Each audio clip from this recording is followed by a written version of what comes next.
pals? Alyssa Marino here, and as a friend of Parker Kane Promotions, I am super excited to share the awesomeness that they've got in store for you this November at WrestleCade.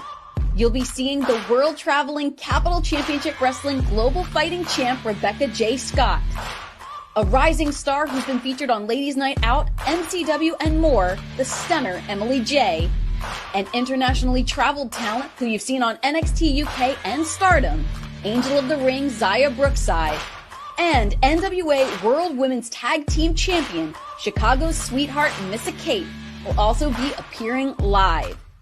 It's all going down WrestleCade weekend in Winston-Salem, North Carolina. You can catch these stars brought to you by Parker Kane Promotions on Saturday, November 25th from 10 a.m. to 3 p.m. And be sure to stick around for Ladies Night Out the following day on Sunday, November 26th.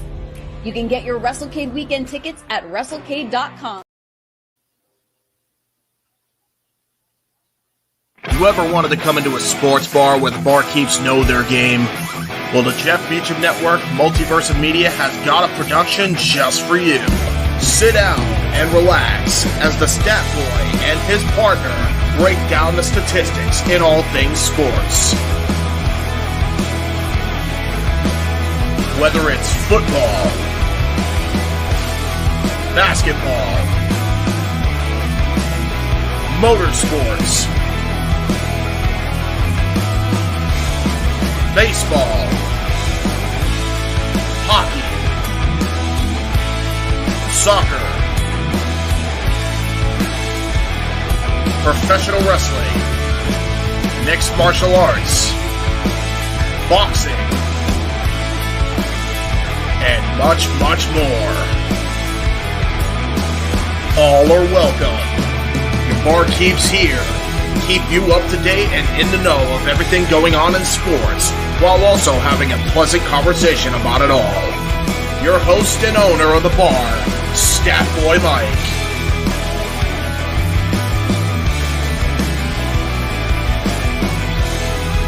His partner in crime, Dory Lou. And a host of other guests coming in. The food's hot, the seats are warm, the drinks are ice cold, and the sports talk is plentiful. Cassidy 18 Studios presents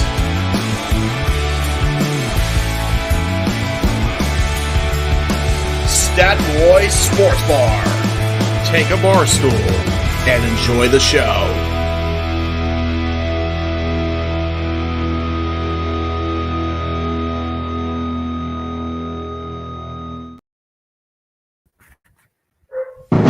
The Jeff Meacham Network's Multiverse of Media.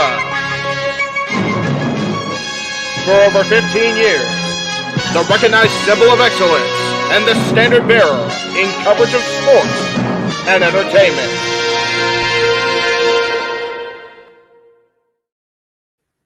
It's Sunday. You know what that means. Tonight, we honor a legend and once again pay tribute to the history and the legacy of Antonio Inoki as we end an era and bring forward a new one. Welcome, everybody, once again to another Jeff Meacham Network live watch live event, as this time AEW All Elite Wrestling presents the first ever Wrestledream. Hello, everybody, and welcome once again to another Jeff Meacham Network live watch live event here on the Jeff Meacham Network Multiverse Media. You know what this is, for I am the simple man of the simple brand, and of course, the voice of the JMN. And my name is Noah Foster, forever grateful for professional wrestling and forever humble to be a part of this organization. Of course, engage with all of you, casuals, diehards, and those that wish to be entertained and learn a thing or two, too. It's good to be back here once again as we prepare for a stellar night of action. With me, as always, is my color analyst in all things wrestling, it seems lately. He is the Renegade of All Elite, and he definitely will have some critical takes. You thought I got very personal and outspoken during particular matches last night. You just wait and see what happens tonight with this showcase. The Renegade of All Elite, the CEO of Cassidy Studios, JJ Williams. JJ, it's good to see you once again. We go from NXT that brought us No Mercy to AEW, now brings us Wrestledream, and I'm sure there will be nightmares for you tonight if you do get the results you talked about. But I do also think there's going to be a lot of fulfillment based on what we can expect from this card and the talent that's involved. How you feeling, and are you ready to go? I'm feeling well. I definitely agree. There will more than likely be a nightmare on my street if things go the way I predicted. But as the great Dusty Rhodes used to say, baby, it is what it is, baby. We just gonna Exactly. have to see how things play out. Before we get too deep in AEW and Wrestledream coverage tonight, though, I do want to share this image that I screenshotted off of the NXT X last night because I just think that's such a great shot. Ilya Dragunov, your new NXT champion, being congratulated backstage by Shawn Michaels. If you watch the video, he damn near collapses into his arms in tears. It's just such a moment. It really symbolizes what Antonio Inoki was all about, the strongest spirit. Those sashes, those towels he gave to the likes of Io Shirai, Yuji Nagata, Satoshi Kojima, so many more that were pioneers that blurred the lines of professional wrestling, mixed martial arts, combat sports, the highest form of competition. Ilya Dragunov gave everything last night, and while he pretty was unbesiegbar, unbreakable, there is no doubt he has an undeniable talent for this industry and has finally arrived achieving his destiny. Mad freaking respect. Absolutely. What's going on, Walter? Good to see you. Yes. Happy October, Stephen Keen month. Cape Rayer says he just watched the review of Carrie, one of his favorite horror movies of all time. Thank you very much for that support. It literally went off the air as we were coming on the air here, so perfect timing. Nice. Matthew says, time for the longest AEW pay-per-view of all time. You're out of line, but you're probably not wrong, Matt. We'll see. But again, we will see what Wrestledream becomes and soon will be. And whether or not it goes beyond the 3-hour, 58, 30-minute soft stop that Tony Khan tries to keep these pay-per-views for. But again, this is more than just an AEW pay-per-view. It's the end of an era and the start of a new, whatever that means. You think you know me, who's going to take the opportunity, and how do we truly pay tribute to Antonio Inoki? That all remains to be answered tonight at Wrestledream. Absolutely. Walter, I always let Noah try to introduce the pay-per-views, being as how he is the play-by-play man. He is the voice of the JMN. I always try to give him the JR moment, if you will, to kind of welcome everybody in and then bring either me or Datilla or James when he was doing it on as his color cohort. It's a respect thing, man. Oh, y'all nice. But hey, I'm just here loving this stuff and just, trying to connect people, bring everybody in. And whether you don't necessarily what to expect or whether you are uneducated, I'm just happy, to connect you as always with all things professional wrestling and sports entertainment. And speed up connection, if you want to dictate the conversation or try to take things off topic, the only way you can do that is if you you donate to dictate. Super chat, it's as simple as that. So super chat, support this man, if you will. He monetized at Cassidy 18 Studios, and you can also take over the stream for a few minutes. So again, hope that you all enjoy the coverage, the conversation, the reactions. I know it seems like a steep price point, so hopefully this is a great way for us to connect with you all, keep you engaged, keep you up to date with the results, and you can take a chance on AEW, Wrestledream, or something else in professional wrestling. Absolutely. And hopefully our viewers checked out Simply Predicting yesterday, where we ran down the card, gave our thoughts. But as of Rampage, as of Collision last night, we have a 4-match 0-hour, Noah, that we did not get into on Simply Predicting. So before we go to that action here on the 0-hour, on the free-for-all, on the buy-in, on the whatever the flying fiznuck you want to call it. Good job protecting yourself with the timer. hey, we're past the time, but I don't want to get into it just yet. I figure I'll save my bombs for during the elite matches, but I digress. Fair enough, brother. But I figure let's get into some of these 0-hour matches and talk about Josh Barnett and Claudio Castagnoli. Oh my God. Noah, I know very little about Josh Barnett. I'm not going to sit here and try to pretend, but Claudio Castagnoli, he's a beast. He just recently lost the World Championship for Ring of Honor to Eddie Kingston.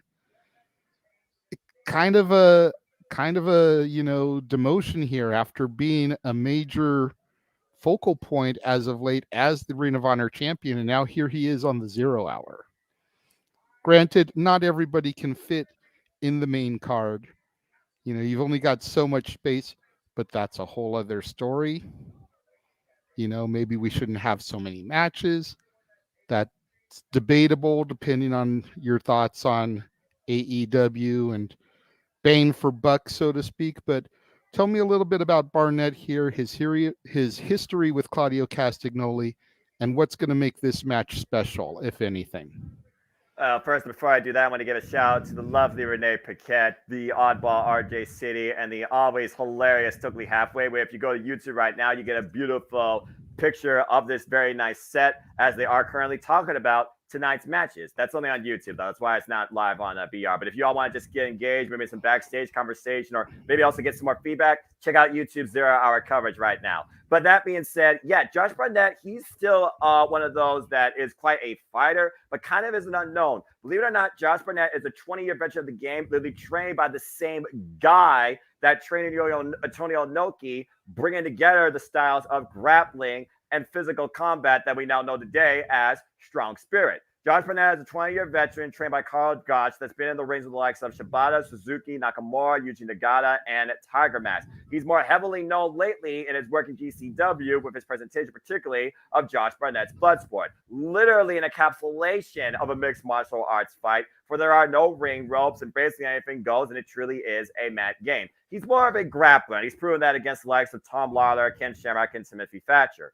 The thing about Claudio Castagnoli and the fact that he's no longer Ring of Honor World Champion, he feels that there has been a weight lifted off his shoulder, but it also still tests him even more to prove how great that he is. Now he looks to seek new challenges. For Josh Barnett, the ring is a combat, so no matter where he is always ready to go to war. This is the first time ever one-on-one encounter with two incredibly technically sound, physically heavy-hitting combatants of the game. This is going to be a sleeper clinic of a professional wrestling grapple game, and don't underestimate Josh Barnett.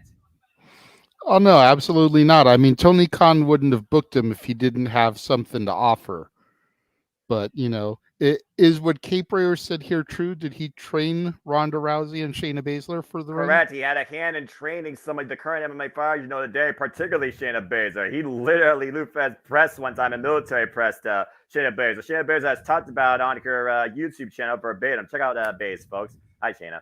So, yes, he has had a heavy influence on the world, particularly of mixed martial arts and professional wrestling. You could say that he literally carries Inokiism to a degree with his style and choice today. Okay, fair enough. You want to talk about another man who recently lost a championship and now is on the 0 Hour, the pre-show. Let's talk about the man who lost the TNT championship to the rightful holder and carrier of that belt, Captain Charisma Christian Cage. But Luchasaurus is now on the 0 Hour, taking on Nick Wayne. Will Nick Wayne's mom be there? Will Christian make a move?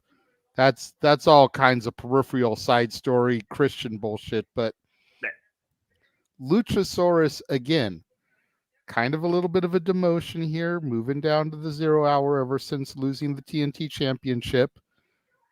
Luchasaurus was a decent TNT champion, but I never really felt that the belt was his. Luchasaurus is just a transition. We got the belt to Christian, who deserved that championship, if we're being real. All right, I'll give you that. It took him a year plus to get a run with some gold after coming to AEW. WWE didn't want to sign him after his Rumble appearance. Didn't think he had it in him anymore. Thought he was too injury prone. And then here we go. We've got Christian with the TNT championship now. Officially. He's always kind of been the champion. just Luchasaurus was the one doing the dirty work. What do you think about this match and the potential implications for our main event this evening? Man, it's one of those things. Just to answer Walter real quick. Due to time and lack of graphics, I decided to pull an audible and did not add the 0 matches to the prediction league for this particular pay-per-view. So again, it is what it is, if you will, especially when I work double time on campus. Now that being said, back to our regular programming. This might have a lot of foresight towards what's going to be, again, the main event. Again, the focal point of the show as far as AEW is the story of the prestige and the validity of Darby Allin and the TNT Championship. That speaks volumes, by the way, for both Darby Allin and the TNT title and Christian Cage and how much he still works everybody to the main event scene. I think this could be very pinnacle towards whether or not Luchasaurus gives a conscious final choice in either still being alongside Christian Cage or finally turning against him. And as far as Nick Wayne goes, Nick Wayne, of course, inspired by his father, Buddy Wayne, underneath the mentorship of one Darby Allin. It's one of those fans where Darby Allin said that he doesn't need Nick Wayne to be in his corner. He even told him to stay away. Will Nick Wayne still come out underneath his own accord if he feels it's needed? Will Luchasaurus maybe make sure that's not a factor? Is this a way that Christian Cage continues to manipulate Darby Allin before the actual show begins and furthers these mind games?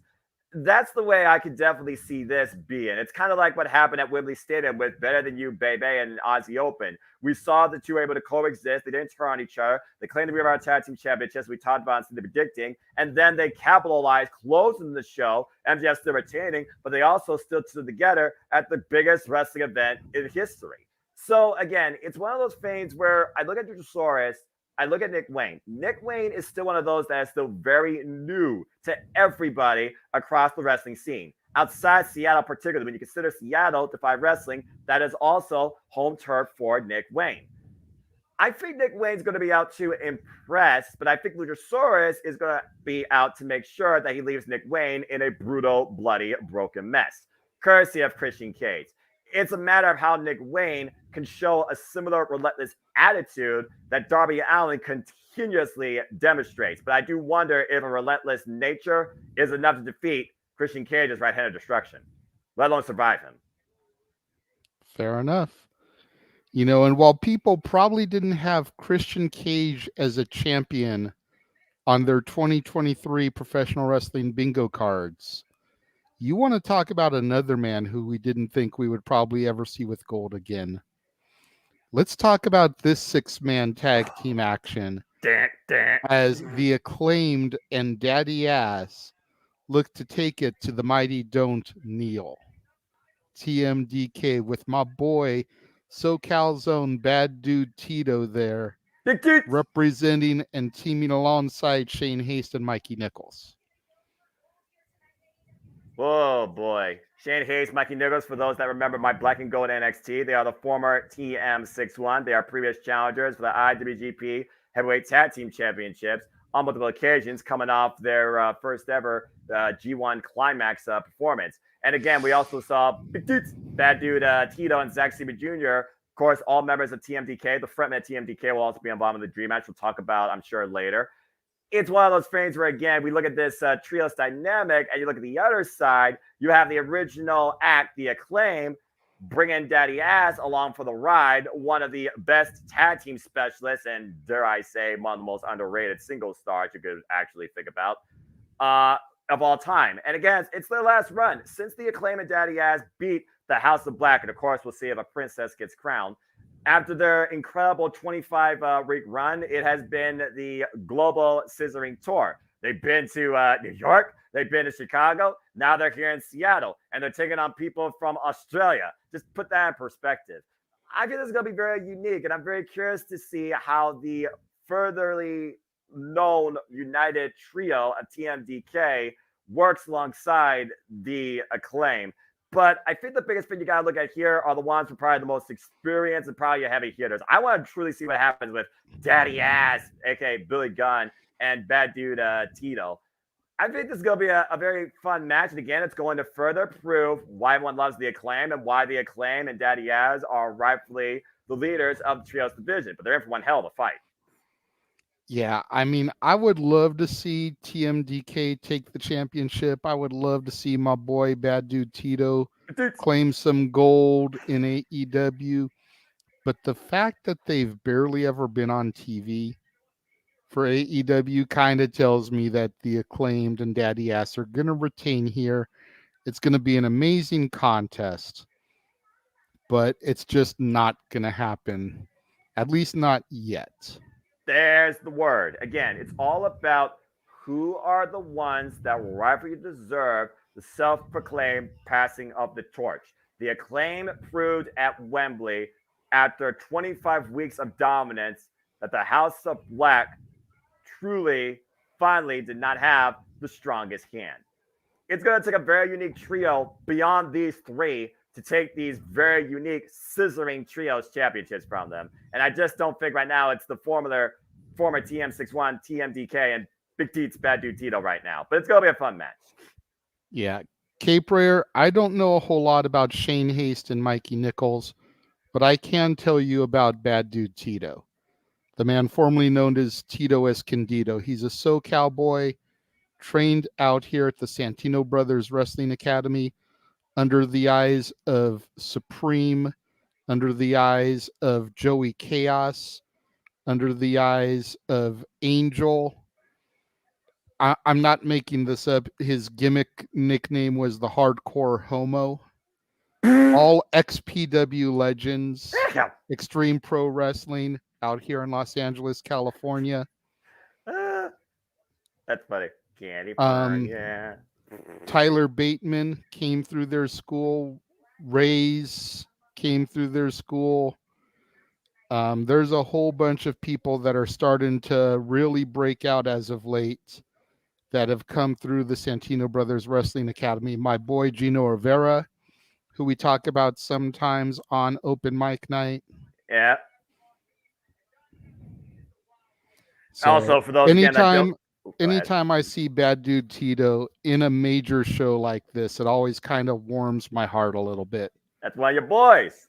Exactly. Just like seeing Sammy and KO win the titles at WrestleMania, just like seeing Bryan Danielson come back out to the final countdown, just like having Frankie Kazarian crash Open Mic Night last night. And if y'all weren't here for that, you're going to have to go in the archives and watch that. Frankie Kazarian, Impact Wrestling superstar, husband of Hall of Famer Tracy Brooks, who's going to go into the Impact Wrestling Hall of Fame Bound for Glory weekend, crashed our show last night. So damn brilliant. Again, for those that don't know, TMDK, Mikey Nichols, and Shane Hayes, they're more so known as a tag team specialist out of Pro Wrestling Noah, as they are former multiple-time GHC tag team champions. They're a very, I would think, underrated tag team. And if you watch the Black and Gold NXT and you remember TM61, you know exactly what I mean. And then the last match for the 0 hour is the one that I really say, and I'm going to go ahead and drop my first one here. What the fuck? The most at this one, because it looks like a complete clusterfuck where Tony Khan just had a bunch of names on a wheel and rolled, spun the wheel, be like, okay, you guys are going to get a match. We've got Shane Taylor, Lee Moriarty, Mercedes Martinez, and Diamante taking on Keith Lee, Athena, Billy Starks, and Satoshi Kojima. Brad! If you know, you know. The man. I actually had to go to the tab so I could see the writing bigger so I could try to pronounce his name right. Well done, JJ. I'm very impressed. Because on the screen there, I couldn't really see it too good. That's fair. So, really. Damn. Boo. If you want Meacham to come back, we need some super chats. Technical difficulties are still a thing. We're not gonna put Noah's humility on the line today. No, you did enough last night. God. But Jeff is here very quickly to chime in and say a quick hello before he has his Halloween panel in about 5 minutes with John Carpenter himself, the man who created the franchise. I sent him a message. He was talking about popping in and saying something. And I was like, if you're going to do it, now's a good time. We haven't got to the matches yet, and your panel's about 5 minutes away. So I actually got to interact with John briefly as he was walking over here. So I just wanted to say how awesome that was. No solo shot. Oh, God, I look like hell. Thank you. No, man. But thank you everybody on the team again for doing what you guys do so I can be there. Hello, Shannon Ballard. So just walking by. Just thank you everybody again for doing what you guys do. Got to watch the show back because I didn't sleep last night, JJ, because I don't sleep. So got to watch it back. Great job yesterday on all fronts. Even in the parts where I wasn't appearing drunk and like an idiot, it was all good. So we've made quite a few connections for possible non-wrestling appearances in the next few months to a year from some of the people here. So we are always the hustle. So anyway, I'm going to go into the panel right now and see what John has to say, and I will check in on my way home. Sounds good, sir. Enjoy fun, your panel, and we will enjoy Wrestledream. At some point during the show. Yes, and former WCW star / Sabretooth / big ass Michael Myers Tyler Main says hello, Jeff Meacham Network. So there you go. Right on. Take it easy. All right, got to go to the boss. So back to this. First off, Brad, I just had to say it because that's what Satoshi Kojima is. Okay, so the thing about this that I find interesting is it is a 8 mixed field of honestly 2 different feuds. You have Shane Taylor and Lee Moriarty, the newest member of Shane Taylor Promotions and Ring of Honor. And Keith Lee is Shane Taylor's former tag team partner, Pretty Boy Killers. They ran roughshod over the independent scene for a period of time, and it seems like no love lost with those 2. Then you have on the women's side of things, the former Ring of Honor Women's World Champion, Mercedes Martinez, and also a journeywoman in her own right over 10 years in the game, Diamante, represent LAX. And then on the other side, you have what she calls herself forever, the Ring of Honor Women's World Champion Athena, who's been absolutely unstoppable, and her minion, and I think next challenger, you remember her participating in the Owen, Billy Starks. And then you have, of course, the veteran that literally was underneath the era of Inokiism, involved in New Japan Pro Wrestling back in 1991 when he first started his career. 30-year veteran, Triple Crown winner, been heavily involved in Pro Wrestling Noah, Satoshi Kojima. At the end of the day, you got to think about this. What does this set up down the line for Ring of Honor, and more particularly as far as what I've seen lately building on Collision, Keith Lee and Shane Taylor? Keith Lee says that now he welcomes on coverage. He has tremendous respect also for Satoshi Kojima. Meanwhile, Athena, she wants to lead by example and teach Billy Starks what it means to be a champion and break every, quote-unquote, her words, porcelain bitch. So that's what this really comes down to. Does Billy Starks actually listen to Athena and follow her own way, watch and learn? Or does Billy Starks once again continue to incite the ire of the forever Ring of Honor Women's World Champion? Then you have Lee Moriarty, who of course is going to go one-on-one with Keith Lee. And you have Shane Taylor, who again, underrated, but impressed us to a degree. And I think they're setting up, more importantly, Shane Taylor versus Keith Lee, maybe for the next Ring of Honor pay-per-view, I got to imagine, final battle. I think here, though, to honor Inoki, to once again prove how limited he is, and to further the idea of where Athena and Billy Starks stand, you got to go more predominantly with the right side. Although I will give credit where credit's due, Mercedes Martinez and Diamante have worked extremely well together. I'm looking forward to seeing how both sides have a similar mindset and what they want to try and prove, but which side can coexist with the better, because it's a whole different heel and heel versus heel face dynamic. It's a very mixed bag here, but again, that's kind of one of those things where it's like we don't know what to expect, but it might surprise us what happens based on the result. Okay. That's fair. Just a friendly reminder to everybody in the chat room, if you want to ask questions about hypotheticals and matches that we have not talked about, then you need to super chat, donate to Dictate. So, and then I asked very politely, we don't condone what Cassandra was asking about here on the Casa D18 Studios channel or the Jeff Meacham Network Multiverse of Media. So if any of those type of questions are asked again, you will be put on timeout and banned. Plain and simple.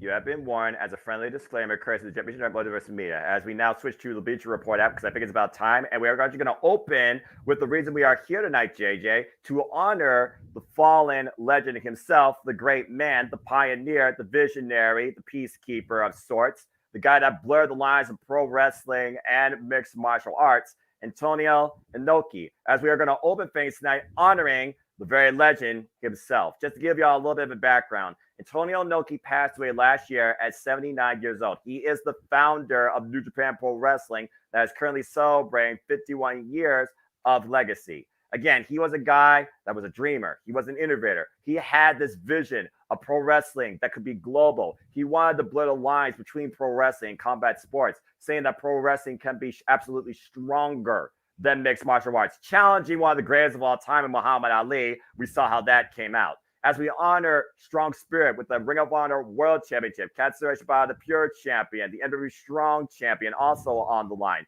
We demonstrate and test strong style, literally tutelage by Carl Gotch for Antonio Inoki. We look at tag team wrestling at its highest degree, with the former Fat Antonio Inoki was a two-time IWGP Tag Team Champion, multiple-time NWA World Tag Team Champion, four-time NWA International Tag Team Champion, alongside Giant Baba. This is going to be a very special night. This is not just a normal AEW pay-per-view. This is to honor a legacy. This is to end an era and usher in a new one too, however you want to perceive it. As of course, we're looking right now at the man himself here, being of course tributed by Chris Statlander, Bryan Danielson, Aussie Open, Rocky Romero. Again, I talked about who Antonio Inoki's been in the ring with. Some of the greatest names of all time that you even recognize.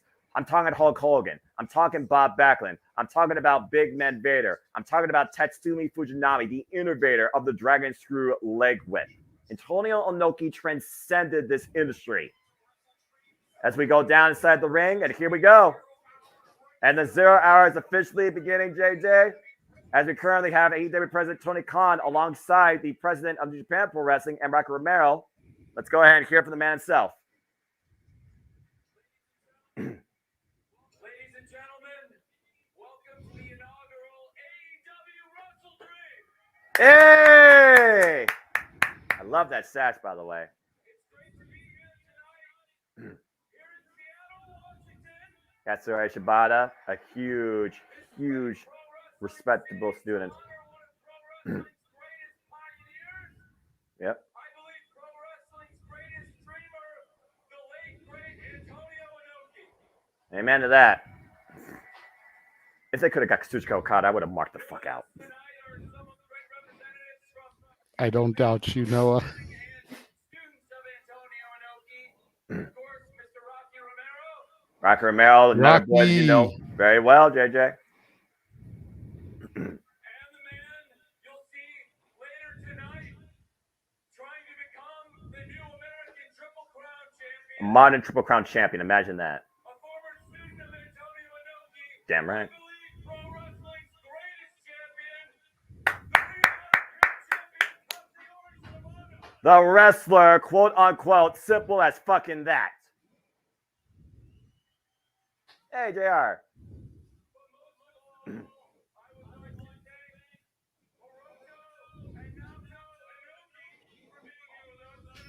Oh, wow. His Nice. sons, the grandsons of Antonio Inoki.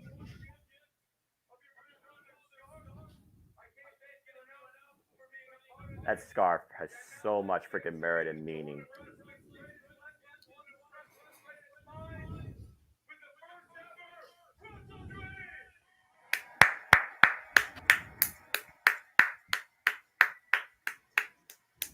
Of course, that scarf also adorned to the likes of Io Shirai, Yuji Nagata, Minoru Suzuki, and of course, a man that we will see here shortly in the 0 hour, Satoshi Kojima.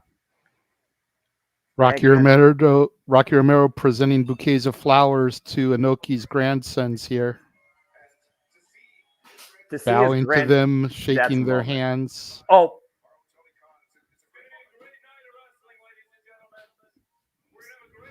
There you go. Hold it up, Rocky.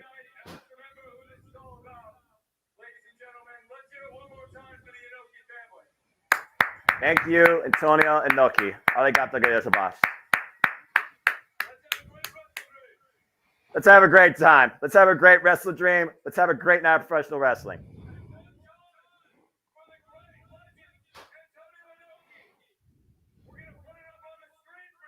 What?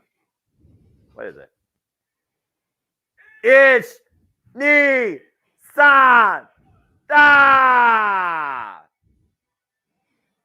That is how you celebrate a legend. Again, we got a huge night. We got a huge night of action across the board. Tag team, grappling. Oh, speaking of fathers, this guy. This Captain Charisma, baby. The self-professed father of the year, the actual TNT champion. We're going to talk about that verbatim. I guarantee you that. But still, not taking away anything from what we just saw there. A very humble tribute, show of respect to Antonio Inoki. While we will take a look at our opening video package here, we did get a $5 super chat from Walter. Thank you very much, Walter. We greatly appreciate that. Says, really, this is what the big free agent signing Keith Lee? Oh my God, he is all elite, is fucking reduced to might as well stayed in WWE. Hashtag donate to dictate. Well, he did donate to dictate again. That is a fair argument. So I understand what you're saying. I think about Keith Lee's tweet when Walter had to become Gunther and everything. We discussed how well that tweet aged when Walter became the longest reigning Intercontinental Champion of all time. It's like, this is why you don't open your mouth. It may just come and bite you in the ass, right, Keith Lee? Because look at how he's been pushed, and look at you. Again, it's one of those things. You don't have anything nice to say, don't say anything at all. Absolutely. Well, as we honor a legend, we now try and take care of some business. As we go to Bobby Cruz and open up with our first contest of the night here in 8-person mixed tag action. Taga Style, Lee Moriarty, Shane Taylor, Mercedes Martinez, and Diamante. And hello, everybody. Once again, welcome to the Championship Multiverse Media Live Watch Event Specials as we start our coverage here of the 0 hour as the preview goes live 8 p.m. Eastern Standard Time. We got Nigel McGuinness, Excalibur, and good old JR, Jim Ross, the voice of professional wrestling at ringside. And again, we thank you for tuning in to our simple coverage. You know who I am. If you don't, allow me to introduce myself. I am the Simple Man, the Simple Brand, and the voice of the Jam Man. And my name is Noel Foster. Forever grateful for professional wrestling. Always happy to be here and always happy to bring my voice towards anything in the world of professional wrestling and sports entertainment. As of course, along my side is the Renegade of All Elite, JJ Williams, and we will keep you updated with everything tonight. Absolutely. And it looks like Matthew once says to go to the hospital for alcohol poisoning, saying to take a shot every time Tony says great. To be fair, Antonio Inoki is no longer on our screen, but who is on our screen is the 295-day dominating Ring of Honor Women's World Champion, Athena, and her minion, Billy Starks, the young 18-year-old up-and-comer of the independent scene, alongside someone that is defined by one word, and that is limitless. Hey, looks like he lost a little bit there. 6-1 in his past 7 matches, challenging anybody to collide with him on Collision. And I'm not going to lie, I kind of want to see him face this guy. Talk about a living legend in his own right at 52 years of age, 30 years over in his game. Brett, former Triple Crown champion, former IWGP Heavyweight champion, 6-time world champion, might I add, the man with the Layato, Satoshi Kojima. He does not look like he is 52 years old, Noah. I know, right? He's 30s, maybe. JJ, I could even give you 40. But 52? Nah. You don't look like he's no 52 years old. Okay, well, how about I actually blow your brain a little more as I look up my stats. He is 53 years old, stands at 230 pounds, 6 feet tall. He's a 32-year veteran of the game. Done it all in Pro Wrestling Noah and in New Japan Pro Wrestling. He's a former GHC Tag Team Champion, GHC Heavyweight Champion. That is the Global Honor Crown, the richest prize in Pro Wrestling Noah. Multiple-time IWGP Tag Team Champion, part of Tenko with Hiroshi Tenzin, former NWA World Heavyweight Champion, IWGP Tag Team Champion, Six-Man Tag Team Champion, and of course, former IWGP Heavyweight Champion, the richest prize in New Japan Pro Wrestling. Which team are the baby faces? Because I could have sworn Athena was a heel. You would be correct, but also Athena's a hothead, and she's been feuding lately with Diamante and Mercedes Martinez. Referee Rick Knox in the middle of this madness. I would say, because you got Keith Lee and Satoshi Kojima, you got to go with them as the babyface side. Again, this is a match of two matches. Bell reigns are underway. And again, as always, the men interface with the men, the women interface with the women, and young, bright, up-and-comer Billy Starks looks to start things off against the former Ring of Honor Women's World Champion, Mercedes Martinez. Notice quite a bit of kinesio tape there on Billy Starks' shoulder. Well, considering she is one of the most heavily booked individuals on the independent side of things while still pursuing her education, God bless her, you see the physical toll that has taken on her body, but you still see the heart and spirit that resides inside her. Oof! And sweep the leg. Great and, leg sweep. God! And Billy Starks getting worked over in the early going, to your point, JJ, with all that kinesio tape. And again, we talk about the wear, the tear, the danger, the beauty of this industry. Blind tag by Athena. Whoa, God. Athena, who most recently...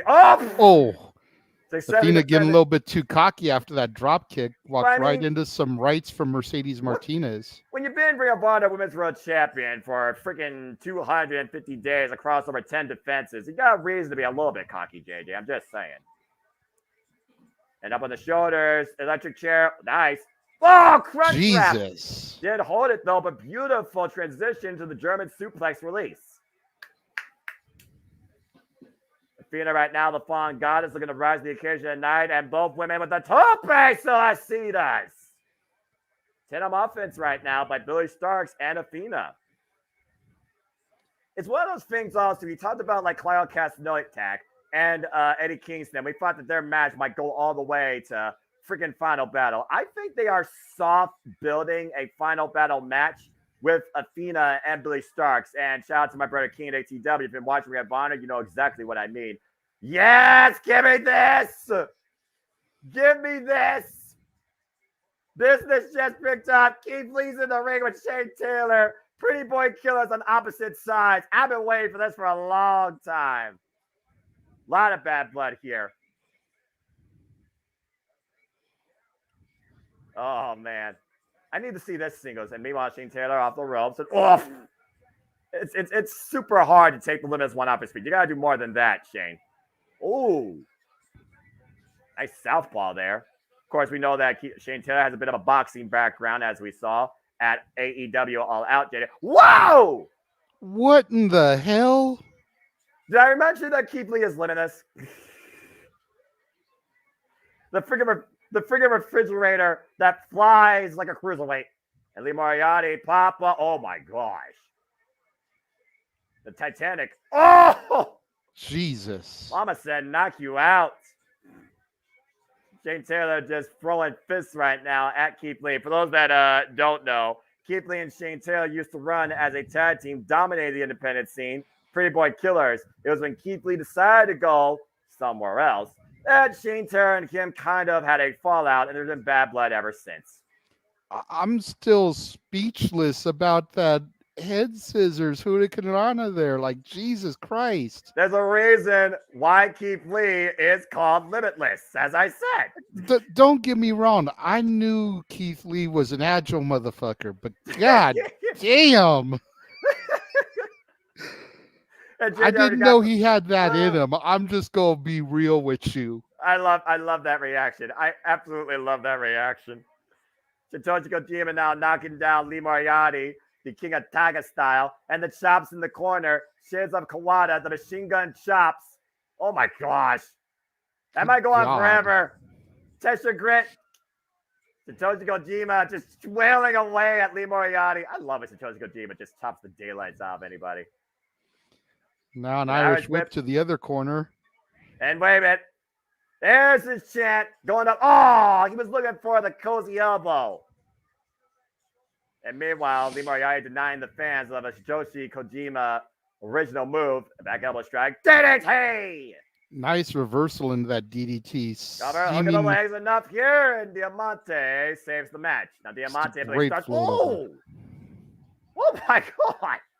What a shot! Spinning back heel kick. Mercedes Martinez down to make. Oh! Billy Starks, look at you. Right? Billy Starks landing a finger or two from Athena here, JJ.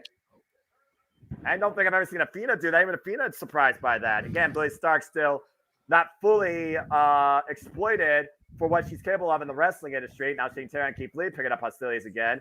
And the pop-up. Oh, God. Oh! You're not going to take Keith Lee off his feet like that. Man, what a spine buster.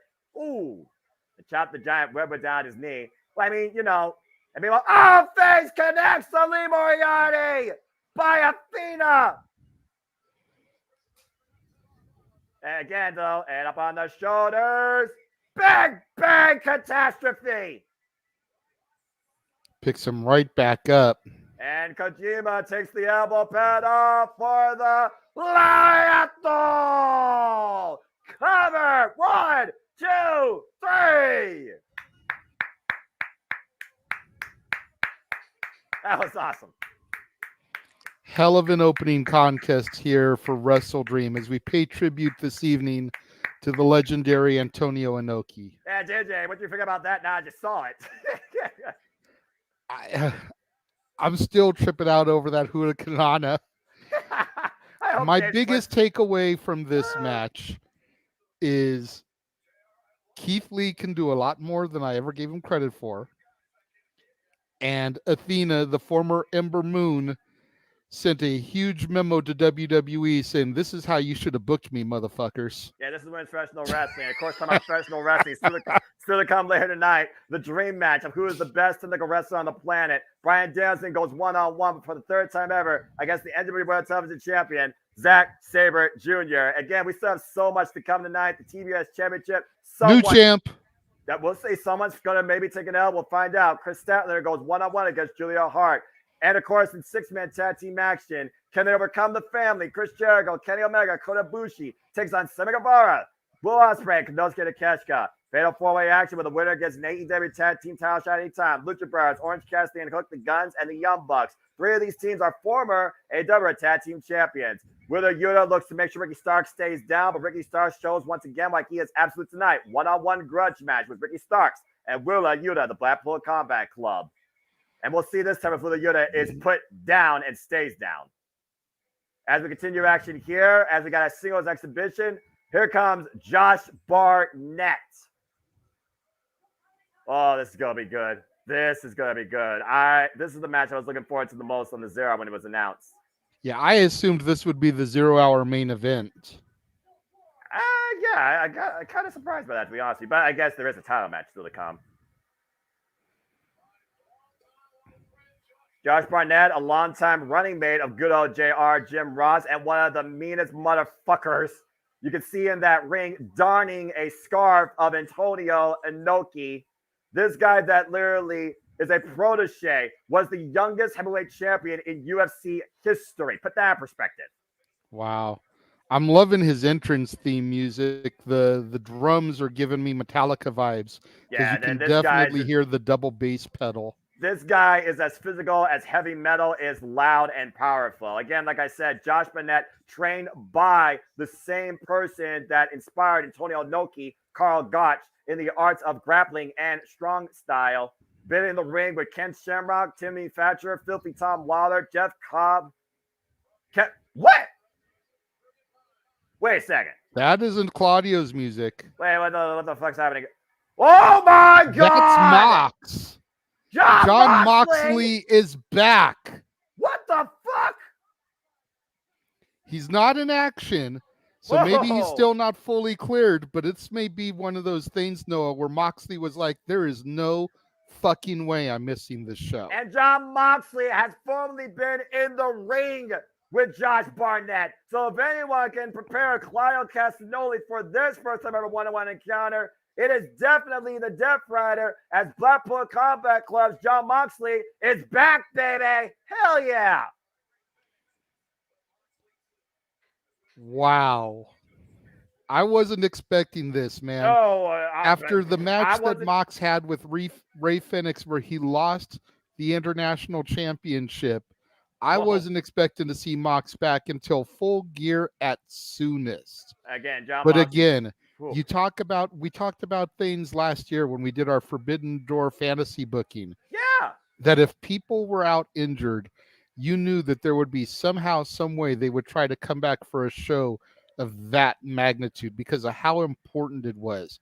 And that has got to be what Mox was feeling regarding this as he puts on the headset and takes a seat next to JR, Excalibur, and Nigel McGuinness to call the action Oh, for boy. Claudio Castagnoli and Josh Barnett. Bell rings are underway. Expect to catch his catch cam clinic. By the way, JJ, Jon Moxley has been one-on-one with Josh Barnett in Josh Barnett's Bloodsport. So not only does he have heavy respect for Josh Barnett, Jon Moxley has heavy respect for Antonio Inoki and catches catch cam style. Josh Barnett beat Jon Moxley by referee's decision, and their bout went for 11 minutes. That was back in 2021. Wow. Really quickly, Walter's got a great question here. No super chat, but being part of the team, he wants to know if Barnett wins, what the hell do you do with Claudio going forward? That's Claudio Castagnoli's choice at this point. That's Claudio Castagnoli's exhibition. Claudio said himself, now that he no longer has that on his shoulder, he has to work even harder to prove exactly what he is in this industry. If you think about it right now, the mindset of Claudio Castagnoli resembles the lifelong mindset of Josh Barnett. So I think you'll learn more about that as this exhibition continues. Hard condable tie-up here. Josh Barnett goes to pick the left leg. Try to bring him down to the mat. You hear Jon Moxley, of course, talking about how Josh Barnett takes advantage of the smaller guys. Oh! Bring him down the mat. Claudio Castagnoli is no small guy, though, as Josh hooks the leg. You see him right now trying to trap the knee and trying to trap the arm at the same time. Josh Barnett has also been a trainer for the likes of students for Katsuyori Shibata in the LA dojo in 1 ounce conflict. Great transition by Claudio Castagnoli into the Fujiwara armbar attempt. You see the wrist lock there. I thought I was going to see the best technical wrestler during the main card. I didn't think it would be this soon. And again, look at the transition of Josh Barnett immediately into the reverse ankle lock. You see Claudio, though, trying to reverse the body pressure, staying on top of him. This is your catch cam clinic here, JJ. I can see that. Front headlock right now, transition over here. Again, we talk about mat-based technicians. We're going to see two of the greatest of all time later on in the main show. So we are 38 minutes and 17 seconds away. Again, folks, you can be part of the conversation here. Please like, subscribe, comment, tell a friend. And if you want to check out the show alongside us, check it out on Bleacher Report or your local pay-per-view provider. Coming your way at the top of the hour. And meanwhile, Claudio Castagnoli trapping the arms, a full Nelson hold almost of sorts. Trying to ground. Claudio Castagnoli right now working the arms and the shoulders and the neck. Almost a full Nelson between his legs and his arms. And now the hammering anvil elbows. Jon Moxley, I'm not sure if he's being coach or commentator at this point, JJ. Light his ass up. You know, I'm just but you said that Mox has gone toe-to-toe with Barnett. So and lost. he's trying to fire Claudio Castagnoli up here. Yeah, that's fair, but also he wanted to Claudio Castagnoli can beat Josh Barnett. Again, beating Josh Barnett is easier said than done. I can guarantee you that. And again, picking the ankle right now. A dragon screw leg whip. Damn, that move has to suck. Uh-oh. Again, you do not want to be underneath Josh Barnett or you are at his mercy, and he will show none of it. And Jon Moxley, again, literally talking about his experience as I alluded to. Again, if you want to learn more about Josh Barnett and what he actually can do in the ring, check out GCW's Bloodsport. It's the only thing that GCW might have, the closest thing to mixed martial arts and actual wrestling clinic. People like Killer Kelly, Speedball Mike Bailey, Jeff Cobb have taken part in Josh Barnett's Bloodsport over the year. No way. No way. No way. No way. Yes way, Ted. No. He got to the ropes. Ooh. He got out of the way, though, thankfully. This is extremely interesting. I did not expect to see Jon Moxley on commentary for a Josh Barnett match, let alone Josh Barnett versus Claudio Castagnoli for the first time ever. And the fact that this 20-year veteran took a break after 2011 and didn't come back to the game for pretty much, a few years. He's been in and out of the industry. Believe it or not, Josh Barnett only has under 100 matches underneath his 20-year career. That's crazy. Formerly involved in a G1 Climax in 2003, he actually got his start in New Japan Pro Wrestling. Ooh, and again, the kick inside the hamstring, the left leg. And I'll tap your leg, JJ. You know much more about that than anybody here. Yeah, no doubt.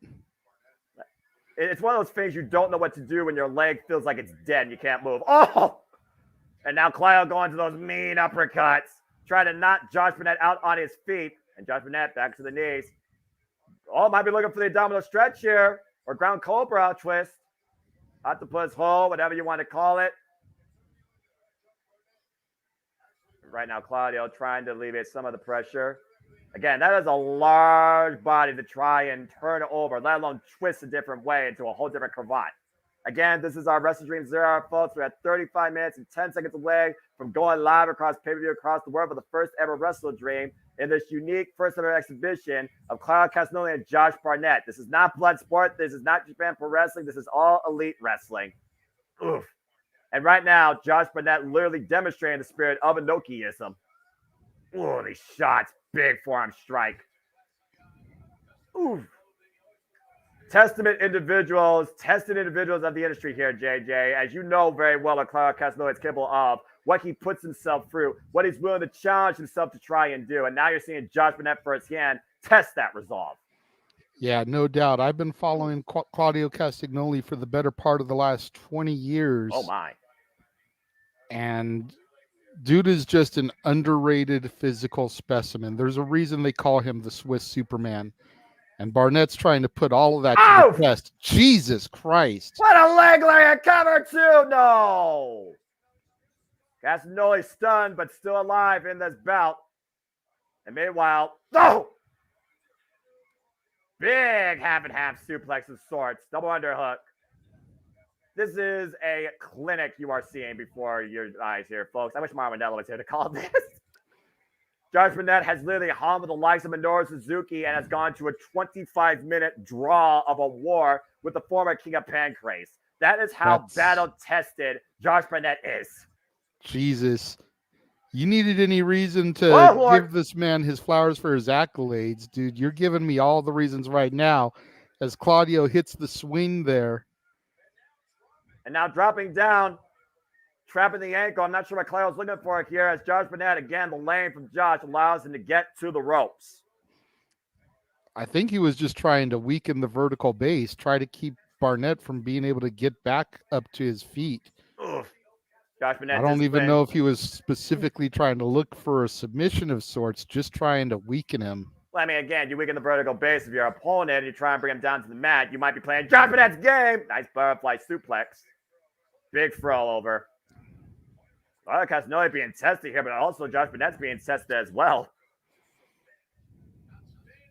Outstanding catch as catch can physical clinic here in the 0 Hour. And right now, Claudio Castagnoli trying to get her his breath. Josh Barnett doing much more of the same. And Claudio and Josh both calling for each other. Oh, here we go. Test your might. Oof. And Claudio going to the jabs. And again, kick to the hamstring. And oof, the palm stretch. You see the MMA background coming into play here. What a lariat. And meanwhile, going for the Oof. Wait a minute. The neutralizer, but he landed on his knees, though. And Claudio now tying up Josh. Ground octopus hold. There's no way. Just needs to get that arm locked a little bit better. Well, looks like he's rolling into the pin. 3. He gets him. Claudio Castagnoli has gotten him. Claudio Castagnoli just beat Josh Barnett. A feat that John Moxley's been unable to do. True artist, though, in the ring. What a catch as catch can technical physical clinic as Claudio Castagnoli transitions from that submission hold, playing the shoulders into a modified crucifix and getting the 3 count. Well done. Oh, wait a minute. What's going to happen here? We're going to have a show of respect. I want to see this run back again. I don't know about you. No, wait a minute. Oh, he's got a microphone. Let's see what he's got to say. Oh.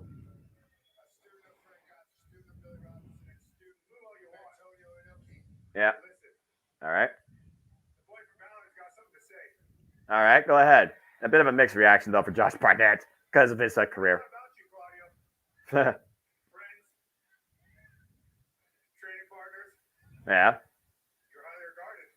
Yeah. Hearing about all of it is one thing, but experience is another. I Yeah. gotta say, they're all right. Damn right. Every single one of them. Clark Casnelli is the real fucking deal. Huh? They don't even understand how great you actually are. So, That's fair. tonight, I came in here with no expectations. I leave with only the highest for you. That's respect. Right?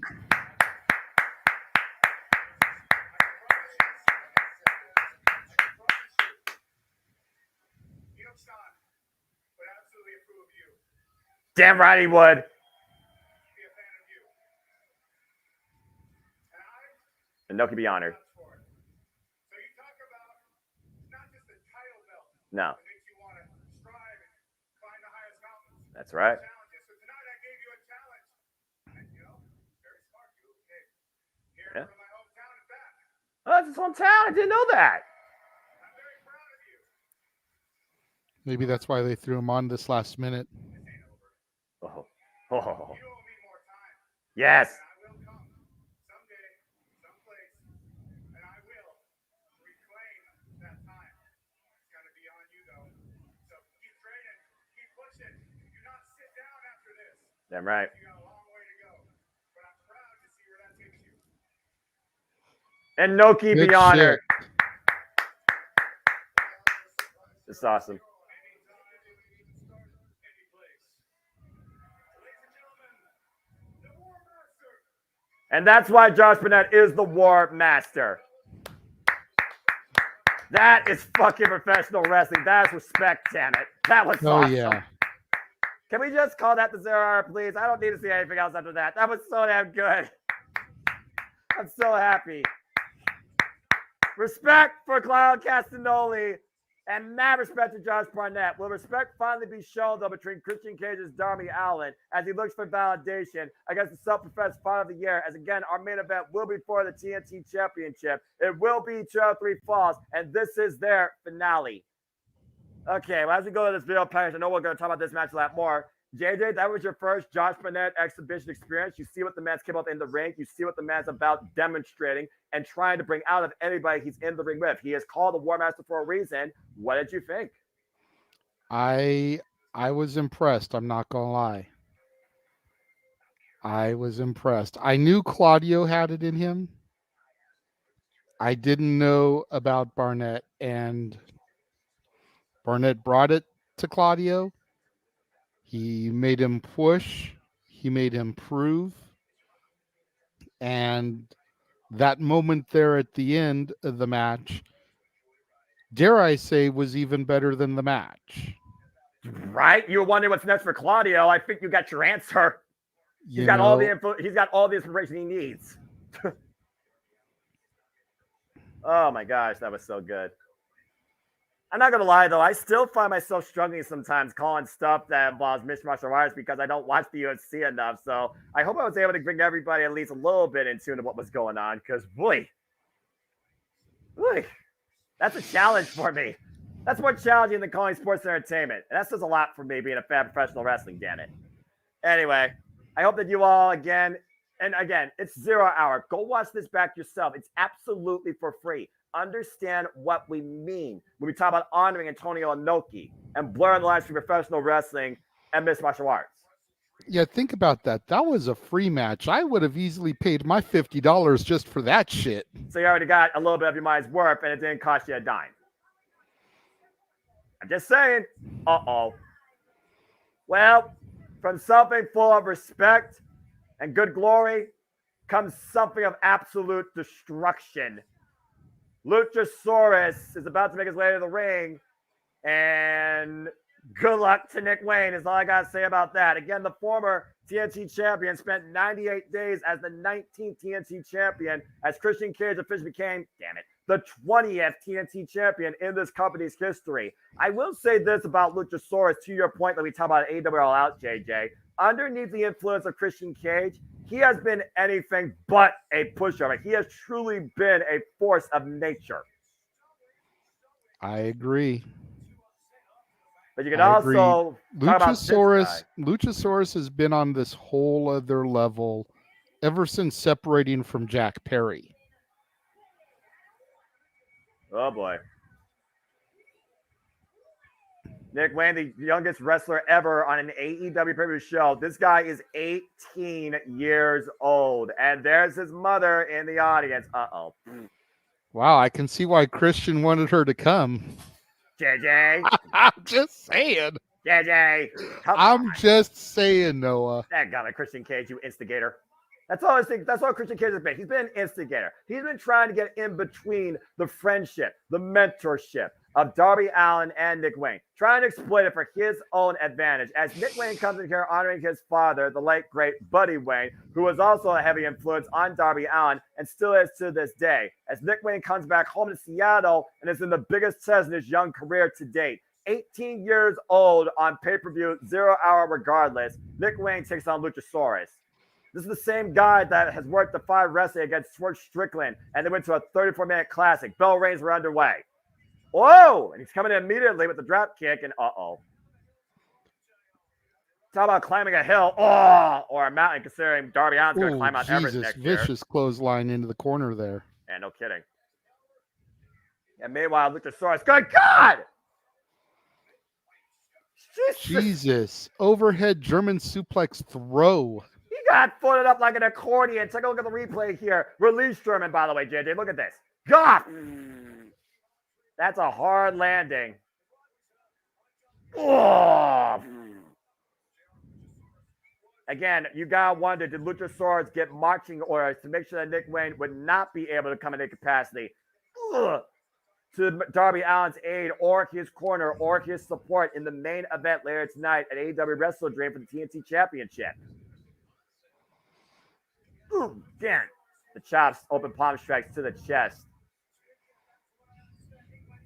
And again, Nick Wayne's mother watching on. Nick Wayne has seen the downs, the ups, the heartache, the pressure that Nick Wayne has endured. Again, Nick Wayne, mother, the strongest supporter besides Darby Allin of Nick Wayne's young wrestling career. Again, as we talked about, tonight's main event will be for the TNT Championship. That is how far Christian Cage and Darby Allin's mentality and history have raised this title's prestige this summer alone. Nick Wayne, a student of the Buddy Wayne Academy. Oh, man, big strike over there. Again, you guys can still become part of the conversation here at 10 Minute Blood Media. Please subscribe, comment, tell a friend. Meanwhile, Luchasaurus looking for the choke slam. Up and over. Nice super kick. Didn't take the beam off his feet, though. Catches him with a high kick. Luchasaurus rock with for a clothesline miss. Nice step up in Seguri. And Nick Wayne's flying back in this thing, JJ. And they go off. And Jesus. Got snuffed out with a headbutt to the heart. He tried to mount some offense, tried to gain some momentum, and then he fall down, go boom. Of course, Nick Wayne's been heavily involved in his young career. Over 200 matches so far in his young career. He's been involved in this game now for 5 years. Jesus! A choke slam from the ropes onto the ring apron, and Nick Wayne falls in a heap on the floor. We saw what Nick Wayne could do against Darby Allin in the main event of AEW Dynamite. Nick Wayne has a ton of young potential. But again, how do you overcome something like Luchasaurus, especially this Luchasaurus? Good grief. First and foremost, you got to chop the tree down.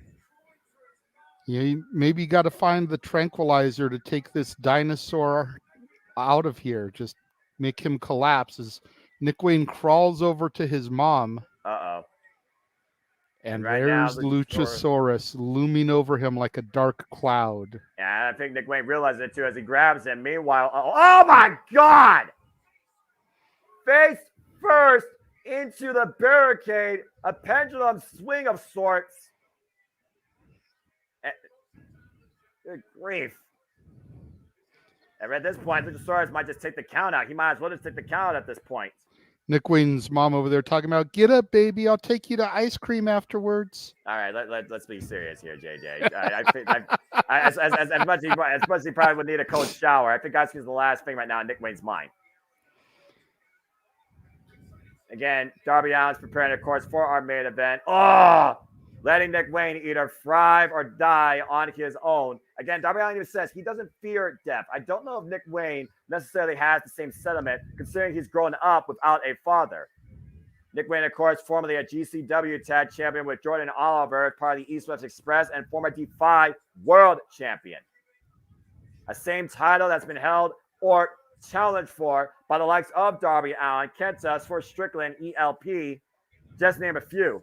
And Luchasaurus goes in the corner, torso first, misses. Nick Wayne to the top rope. Let's look for here. Big moonsault!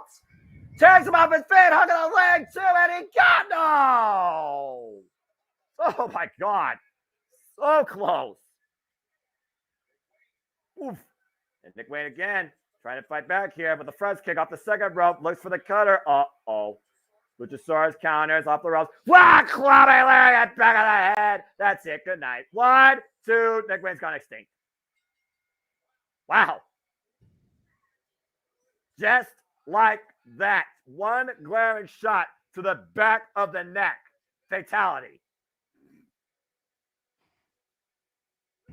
And again, this was not Nick Wayne's night, but you got to give the young man credit, JJ. He definitely tried to put up a strong fight.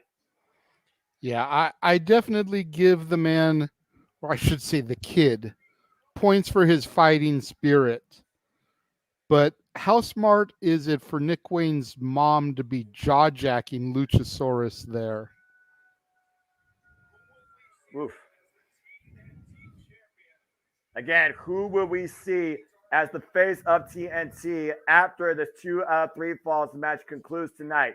We are going to see a finale, but will we see Darby Allin once again achieve validity? That is, again, our main event tonight here at AEW Wrestledream. Christian Cage, Darby Allin, 2 out of 3 falls, TNT Championship. Speaking of championships, Eddie Kingston will put 2 titles on the line as we wonder when we get a modern American Triple Crown. Eddie Kingston defends the Ring of Honor World and WWE Strong Openweight Championship against the Ring of Honor Pure Champion, the wrestler, a student of Antonio Inoki himself, Katsuyori Shibata. And what could be a pinnacle match for the AEW Tag Team Division and Tag Team Professional Wrestling for this generation. FTR defends the gold 1 year to the day against Aussie Open. And speaking of trying to take over whose house? Swerve's house. Swerve Strickland goes one-on-one against him and Adam Page. We'll truly see who wants it more tonight. Is Heyman simply content, and is Herb just the guy to take his spot? That's still to come tonight, along with so much more action here at AEW Wrestledream, JJ. Again, it's a stacked card, and already there's been a fair amount of variety and some interesting moments for you to take away, to say the least. Yeah. I apologize if I'm a little bit distracted. I'm trying to keep up on the comments. I'm trying to keep up on the ticker. I'm trying to keep up on the action as well. But yeah, it's been a hell of a 0 hour here to kind of kick things off. We've still got our 0 hour main event, the Acclaimed and Daddy Ass, taking on the Mighty Don't Kneel, Shane Haste, Mikey Nichols, and Bad Dude Tito. So, and then we've got the main card, 10 matches on the main card. Championships will be decided, grudges will be dueled over, and a 2 out of 3 falls main event. And of course, Bryan Danielson will be involved against Zack Sabre Jr. and Nigel McGuinness, no stranger to each other. I mean, he's got mixed feelings about the American Dragon, but we'll see how Nigel feels about that match. Speaking of TMDK, as the frontman will take center stage on the main card, here comes a lot of his crew. The Mighty Don't Kneel in Bad Dude Tito, Shane Hazel, Mikey Nichols. Time for our AEW Trios Championship match. We got a super chat here from Walter again. Says, I think Christian has been trying to get between Nick Wayne's mom, not his and Darby's friendship. Yeah, I went there. Hashtag donate to dictate. I'm just going to say this real quick because you've earned it. Damn it, Walter, you freaking idiot. We love you, though, Walter. Thank you for the super chat. All right. And Let's go ahead. there's Bad Dude Tito. Big Toots. Hey, Aubrey Edwards. Here we go. Boo! Oh, shit. Aubrey's there. Someone's getting screwed. How dare you? Meanwhile, yo. Listen. This is their 5th defense, by the way. The Acclaim and Daddy Ass. Let's take a listen.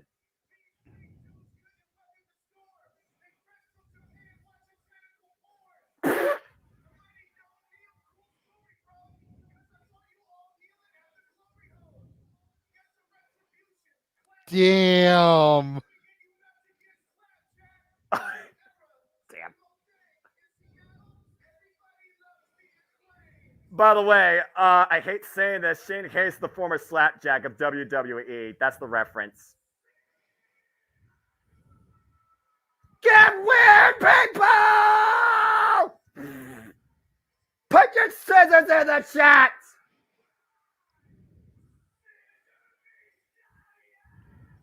And it got weird in Seattle! Damn it! But I digress. Why? Why is this a thing? Why is this a thing in 2023? Why is this a thing? Glory hole and freaking porn and freaking slapjack. Damn. Max Caster went there once again. You motherfucker. I love Max. I love Platinum Max. Ay.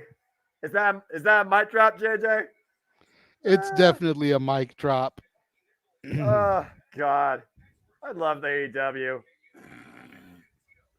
All right, as Aubrey Edwards holds the beautiful, scissoring Trios Championships, this is our 5th defense for the AEW Trios Championships. Petits, Bad Dude, Tito, and I'm broken. TMDK, Shane Hayes, the former slapjack. Oh, fuck that. And freaking retribution can go to Noah, hell. we got a question from our good buddy Report Card Radio, Mikey T. It is not. If you want to make it official, speak now, forever hold your peace. Say it now. You have 14 minutes and 7 seconds to make it official. And there you see as the bell rings, Daddy Ass and the Acclaim. As Wrestledream is going to kick off here in under 14 minutes. Just make your comment official. I'm not going to put it for you. Make your comment official. And shout out to Report Card Radio, the movie star, Mikey TV, Mission on Open Mind Night. Love you, brother. Please follow the movie star himself for all the latest reviews and interviews and all things music, particularly rap. Real Mikey T, where you been, man? Yeah, seriously, dude. What you been watching good lately? Colin Eveltai coming on here. He says, please change his pick to Darby. He had no idea it was main event. Done. All right, anyway, Max Caster squaring up against Bad Dude Tito. Again, you can talk a lot about your boy Bad Dude Tito here. We saw him, of course, last time involved at Resurgence. He's also been involved in Impact Wrestling. Bad Dude Tito's been getting around in these companies, man. Of course, one of the heavy hitters of TMDK and New Japan Pro Wrestling. And meanwhile, that's what I need to drop down. And meanwhile, Bad Dude Tito off the ropes and Max Caster, nice and Jilly with the leapfrog there. Bad Dude Tito falling it off the ropes. Oh, God, what a shoulder tackle. For real. Tag. There are 2 primary things that you can count on for the Santino's Brothers Wrestling Academy students to get taught. Number 1 is fundamentals, and number 2 is respect for the business. But you digress. Talk about respect for the business. How respected is Billy Gunn, who again looks like he's been in the fountain of youth and is a current AEW Trios champion, as he just got tagged in. Seriously, though, I need to see Billy Gunn versus Bad Dude Tito right now. I want to see that. Right? Billy Gunn, one of the most respectable veterans of the game. 59 years of age, 34-year veteran. And which one is that's in the ring right now for TMDK? Is that Shane or Mikey? That is Shane Hayes, the former slapjack of Retribution in WWE. That poor soul. I'm so damn glad he got out of there. Shane Hayes, who also has a victory over the current G1 Climax champion that will be involved in the main event at Wrestle Kingdom next year, Tetsuya Naito. He's had quite a year, actually. Oh, and there's the subtle suck it. Oh! Oh, God. Why? Why is that still a thing?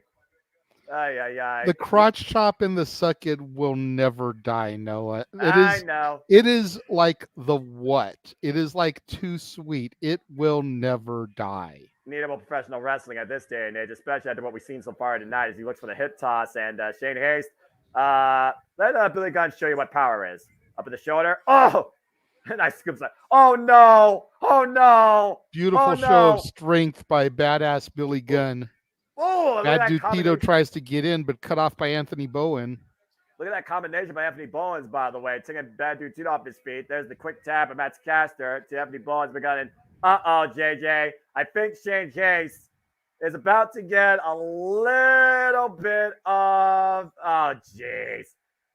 No, not Scissor Me Timbers! God. There he is. Anthony Bowens drops it. Scissor Me Timbers in Seattle. And scissors up. Hey, Aubrey, don't do it. Don't do it, Aubrey. The match is still going on. Just let him do it, Aubrey, because why not? It got weird again! The match is still going out. And seriously, one person in the ring at the freaking one time, all right? Damn it. This is too weird for me, and I'm already loving it. This show hasn't started. I'm already in a very happy mood. Oh! Ankle pick, a side drop kick by Shane Harris and TMDK right now taking advantage of Max Caster as Aubrey Evans is trying to get the Acclaim up in the apron in their corner. Billy Gunn, quit John jacking the official. Again, tag to Big Toots, Bad Dude Tito, up and over. Oh! Beautiful flipping senton. There's a cover, lateral press to claim the titles. 2 count only. Able to kick out, of course, Bad Dude Tito, former challenger for the Impact World Tag Team Championships, formerly involved in NJ Resurgence. Oh! Against the CMLL duo alongside Zack Sabre Jr. Right now, squaring off, forearm chop combination in the corner, arm ringer. Jesus. Meanwhile, hell, God! Nice exploder. Head over shoulder, cover, lateral press again, 2 count only. Again, he didn't hook a leg. You talk about fundamentals, JJ. We always talk about all the time. Hook a leg, grab a body part, float over, shoot the half, put your full body weight in the cover. But they are keeping the pressure right now on Anthony Bowens, and they also are isolating him on their side of the ring. Oh! My friend somersault, the elbow drop, the cover, hook by Mikey, and a kick out at 2. Billy Gunn right now, Daddy Ash trying to wheel his boy back into this bout. And we are just 9 minutes away from going across the world live on Wrestledream.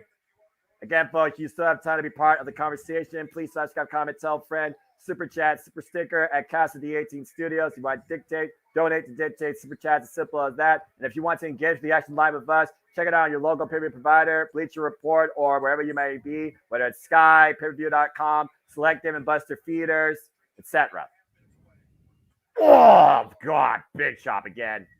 Tag to Bad Dude Tito now. Hey, it's all good, brother. Bad Dude Tito right now putting the boots to Anthony Bowens. Tag Team Wrestling 101. What do I always say? Isolate, dominate. Yep. Right now, Bad Dude Tito exercising his will against Anthony Bowens off the ropes. Big elbow drop. Bowens is getting worked over here heavily, JJ. Again, they've got to try and make TMDK look dominant, knowing that there's a 99% chance they're going to lose this match. Well, I mean, again, is that going for their mind? Oh, what a PK. What a kick to the back. That's a spinal tap if I've ever seen it. Anthony Bowens grasping his lower spine. Heavy kinesis tape over the knees, though. Again, a lot of young AEW talent's going to be showcased here, but they've been putting the work on the independents and also in AEW. So you're going to see a lot of wear and tear tested, but that's the resolve of professional wrestling. And Bad Dude Tito is just a force of nature, just carrying Bowens like nothing. He is. And Bowens again trying to fight back. The forearm, the leap. Whoa! And TMDK immediately preventing the quick tag that almost happened. I could be wrong. The camera angles being what they were, but I thought that Billy got a piece of Anthony's arm there to get a tag. Apparently not enough. Nice spine buster, though, as he hooks the leg. Aubrey in the cover, 2. No. Aubrey late as normal. Hey, Aubrey was making sure that the Acclaim didn't get involved. Did you not see the cheap attack by TMDK? All right. You know Billy Gunn's a hothead. You should know that more than anybody else. Fair. Jack. If we're going to call out integrity, let's be actually accurate. And meanwhile, whoop, up and over. I mean, when her initial referee gimmick was a Hebner, That's all you need to say about her integrity right there. No, I'm just saying. Fair enough. She is connected to her Hebner, to be fair. There's a reason why she was once called Gerald Hebner. And meanwhile, the Hall of Famer, the legend, oh man, Billy Gunn, daddy ass, taking control. Uh-oh, your dude, Baptiste right now, stuck in the wrong place. Might be looking for the fit. Nope, counter. Yep, Meanwhile, going for the Famouser. No, Ooh, missed it. Bad that's it. Tito with a nice flurry of kicks there. And a nice German suplex. This is what I wanted to see. Ooh. One that floats over, hooks the leg too, and Max Caster saves the titles. Strong armed him with that German. Jesus, there was no jump from Billy, whatever. That was just raw, brute strength from Bad Dude Tito. Again, we talked about the fountain of youth. We talked about the unexploited power of your boy Big Teats. And right now, TMDK taking control again of the champions. 2-for-1 special against Max Caster, Stephanie Bowens. Up on the shoulders. Now Haste with the power slam. Meanwhile, oh my God! That was impressive. Cannonball. Yeah, step over cannonball. Bowens, black hole slam, cover two. No! Your boy Big Dude Seats almost pinned the champions. Bringing a mean fight here as Daddy Ass sends, I think that was Mikey Nichols, yep, into the barricade. Shane Hayes sent face first into the ring post. Famouser connects. Is that going to do it, though? Oh, this will. There's the arrival by Bowens. And once again, there's the tag. You hit a Famouser, you hit a arrival, and all that leaves Time for is the one mic drop. Yep, Max Caster. Mic drop the Bad Dude Tito. Cover two. The Acclaim has retained. Fun match. Game 5 brought by TMDK as the Global Scissoring Tour continues tonight in Seattle with the Acclaim still holding now 5th successful defense, the AEW Trios titles. That was fun. Again, Daddy Ass proving how much of a difference maker, how real this trio is. Capping off the Wrestledream 0 hour, still our AEW Trios champions. What is Daddy Ass doing with Aubrey's fingers? Counting the number of times. Yeah, Nigel, shut up. I ain't doing no more scissoring. All right, I've done enough scissoring. No more scissors. Cut it out. Seriously, cut it out. Oh, Lord. What a moment here on the 0 hour. Ay, ay, ay. Well, JJ, we're just over 3 minutes and 45 seconds away before Wrestledream takes center stage across the world live. And our 10-match showcase will get underway as one more time, it got weird in Seattle. Well, everybody loves the Acclaimed. And that's a mic drop. The scissor title's so stupid. I swear. I love it, but I hate it. I wanted to get a replica of those so bad, but there was no way in hell I was dropping $5,000 for one. You know people already have, right? Oh, man. Those people also probably still live in their mother's basement. To be fair, there are those that are financially stable and fortunate enough to do that. I'm not going to take that joy away from them. But I know that Don Callis is looking to take the joy away from Kenny Omega, Kota Ibushi, and Chris Jericho once for all. As a 6-man tag still ahead with the Don Callis family. Sammy Guevara, Will Osman, Konosuke Takeshita looking to finish fans once for all. Again, a student of Antonio Inoki, the wrestler, Katsushi Bob, looking to become a modern-day American Triple Crown winner, looking to take the Ring of Honor World and WWE Strong Openweight Championships away from the Mad King, Eddie Kingston. And again, a match that will redefine tag team wrestling 1 year to the day. FTR with the richest prize in AEW defend the AEW Tag Team Championships against Mark Davis and Kyle Fletcher. Aussie Open. Will they bring out that biggest, baddest bastard tag team and dethrone the top guys? Speaking of which, right, it's top guys or crowns up. One of these 4 teams will get an AEW tag title shot anytime they want. The Young Bucks, the Guns, Orange Cassidy, and Hook and the Lucha Brothers duke it out in fair four-way, #1 contendership, tag team action. And of course, speaking of further action, Julia Hart, Chris Statlander put both their streaks on the line. One of these two will lose and finally get an O. Chris Statlander defends the gold against the princess of the Black Throne, Julia Hart. And Ricky Starks looks to show the absolute resolve and make sure Wheeler Yuta does not get back up after the 2 wars of Bryan Danielson and his respect and his integrity and his will call into question. Ricky Starks goes one-on-one against Blackpool Comic Club's own Wheeler Yuta. Could be a sleeper match of the night. And of course, we talked about TMDK. The frontman of TMDK will take center stage tonight in the Dream Match, 1 year in waiting. The Underworld World Title Champion, Zack Jr. goes one-on-one against the Mega Dragon, Bryan Danielson. I don't know if you got a call for Divine Intervention, but MJF might very well need it. MJF defends the Ring of Honor World Tag Team Championships. 2-on-1 match against the Righteous. Dig what they're saying, man? Walter just had an old moment, needs to go get his Ovaltine and cookie. Says Billy Gunn's been on his TV since middle school. He's 40 years old, and he's still on TV.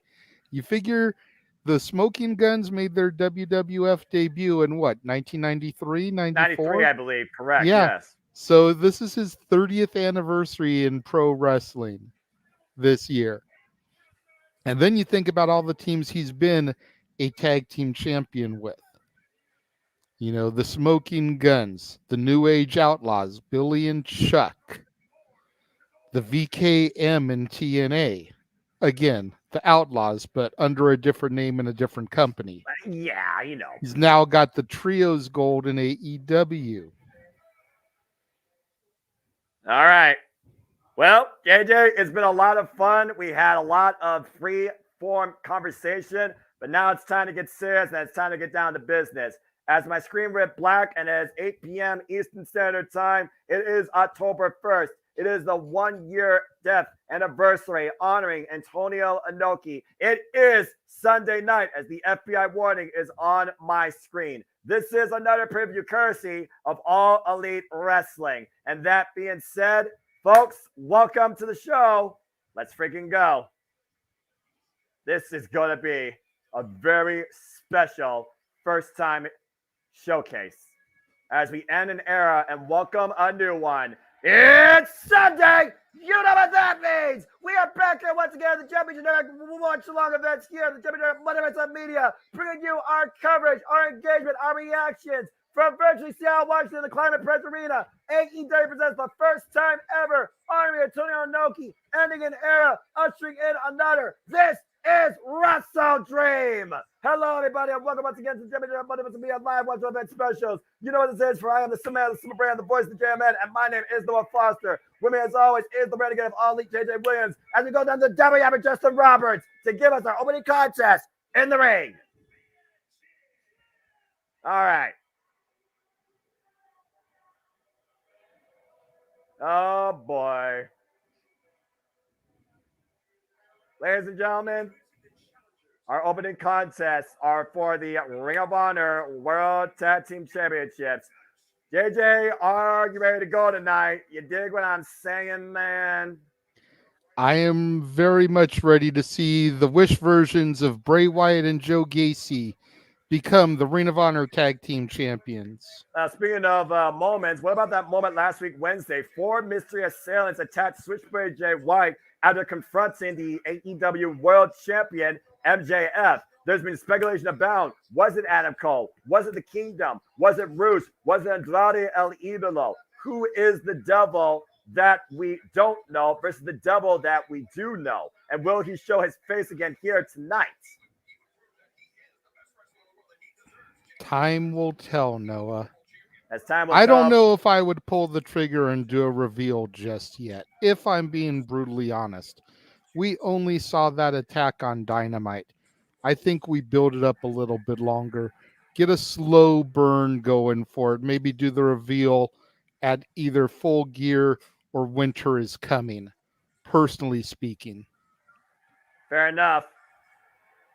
Ladies and gentlemen, the devil has arrived in Seattle. Cut his music. Maxwell Jacob Friedman, MJF.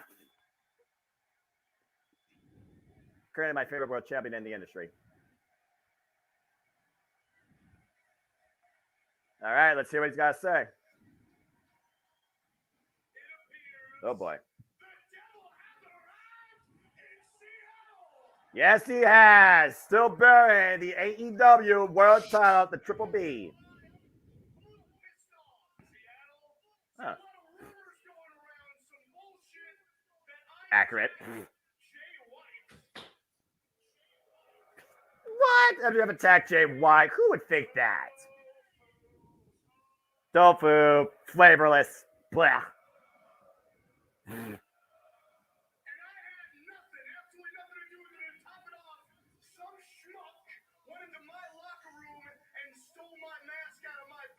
I'm about to say, who's not an enemy of MJF?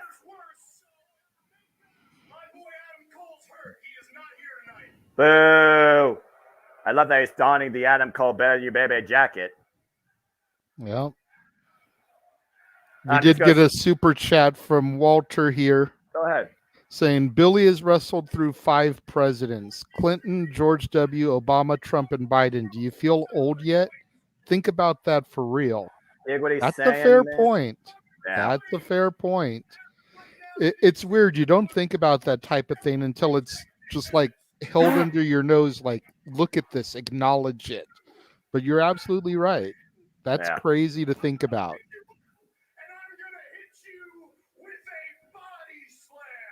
What? MJF's gonna try and body slam Dutch. That's a moment. You're a little bit ahead of me. Pause for like a second. Gotcha.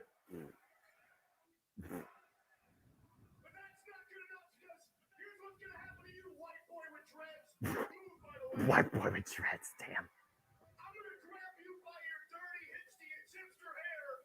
I'm gonna tie it into a neat little bow. And then I'm gonna shove it straight up his fat ass. Damn, MJF with all the sorts of insults and promises tonight. It's Maxwell! Jacob Friedman. I'm better than you, and you know it. And that's a mic drop. MJF coming in here with determination to defend what he and his fallen friend fought so hard to win during the 0 hour at Wembley Stadium, JJ. But I really got to consider this is not wise by MJF.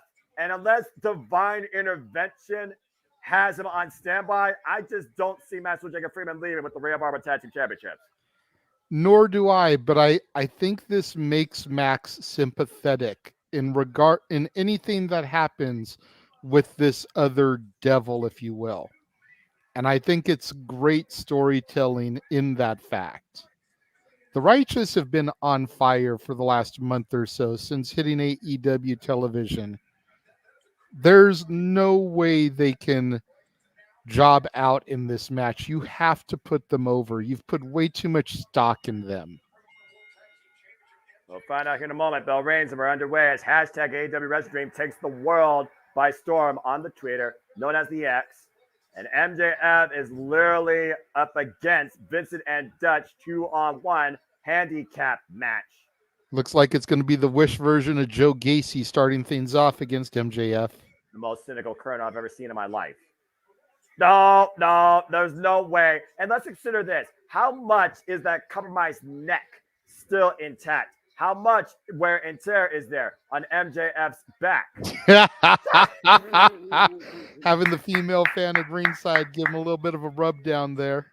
Hey, you know what? Maybe she has a license in massage therapy. Who knows? Anyway,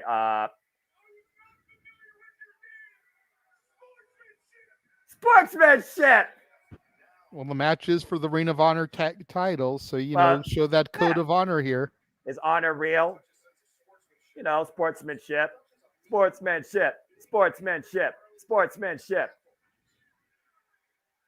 There, you see, we got a handshake. Referee Bryce Rensburg. And then Max with a paintbrush to the face there.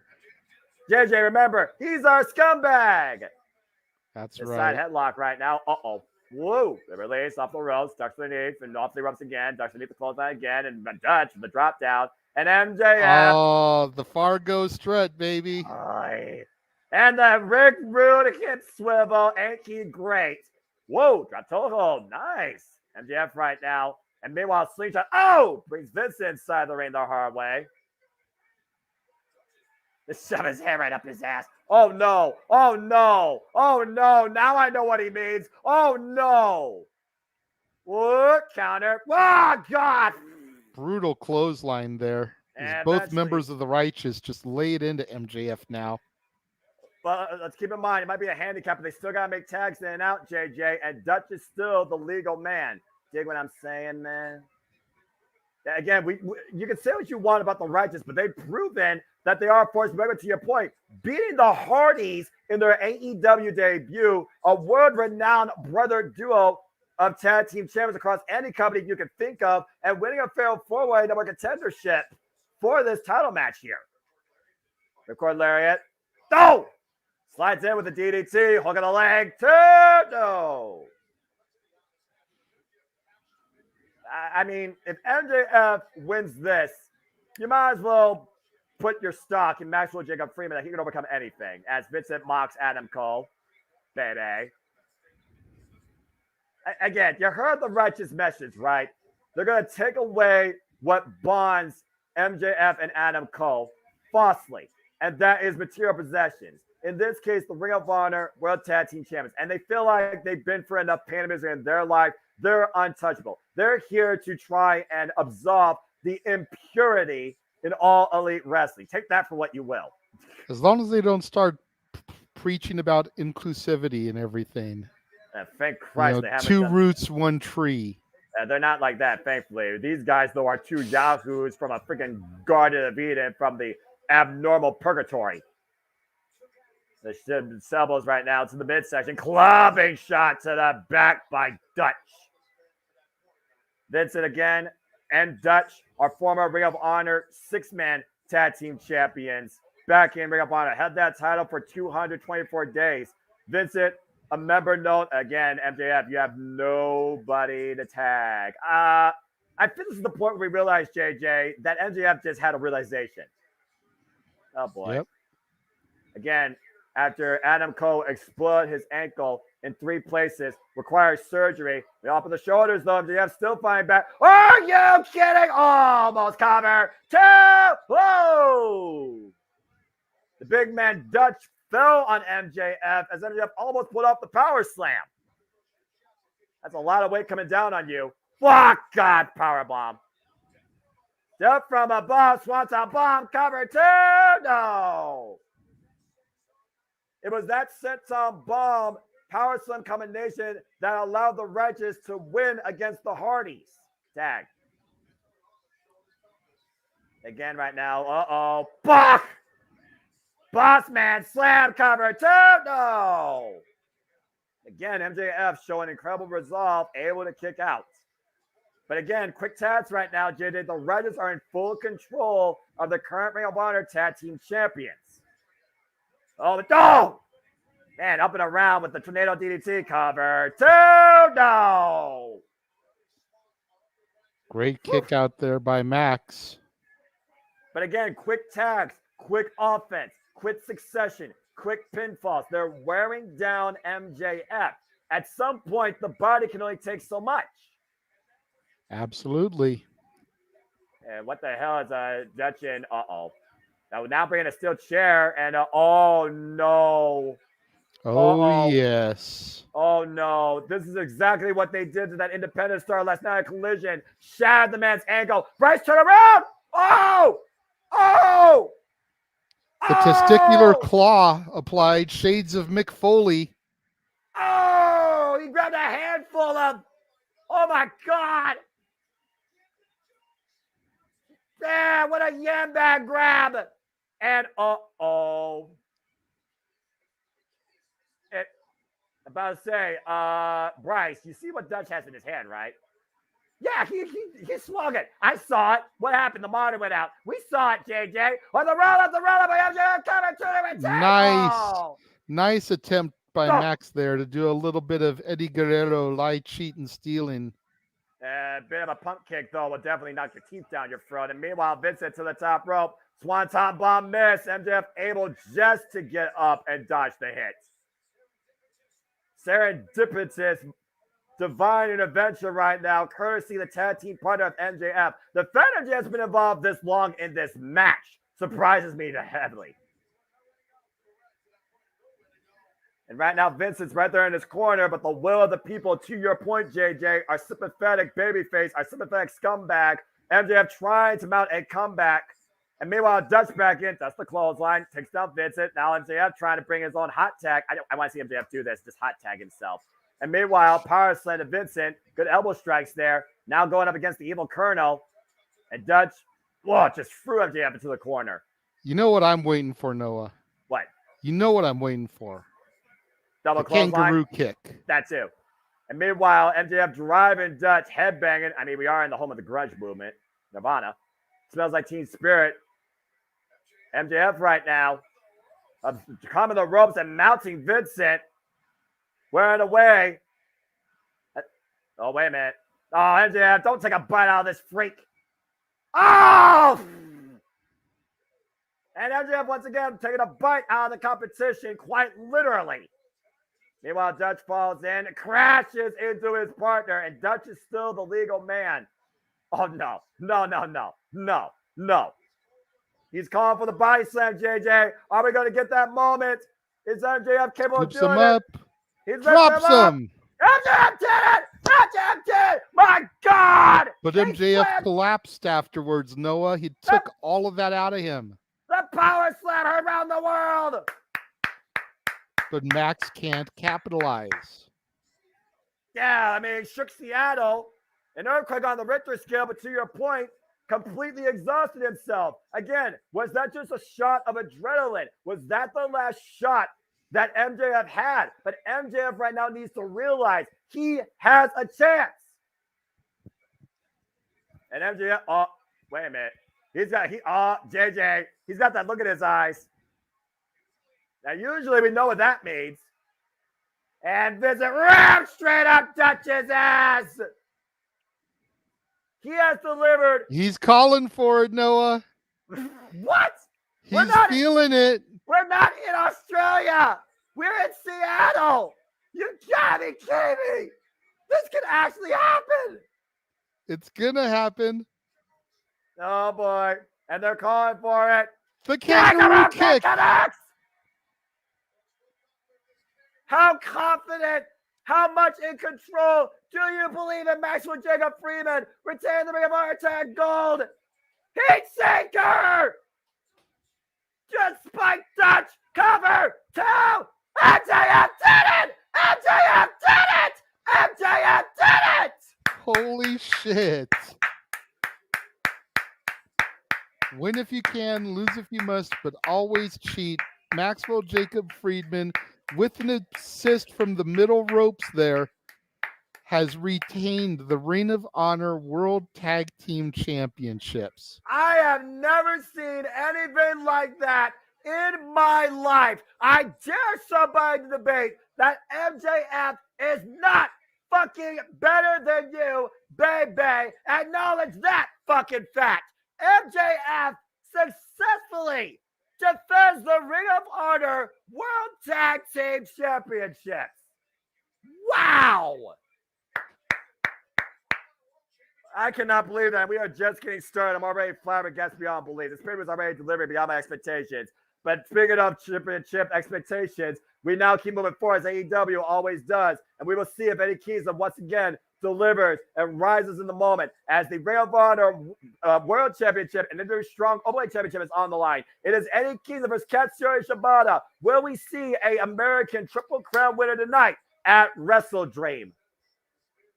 JJ, I'm shocked. I'm flabbergasted. I can't fucking believe it. Oh my gosh. Wow. He promised, he delivered, he succeeded. MJF is truly better than you, baby. I am so damn happy. That was fucking awesome.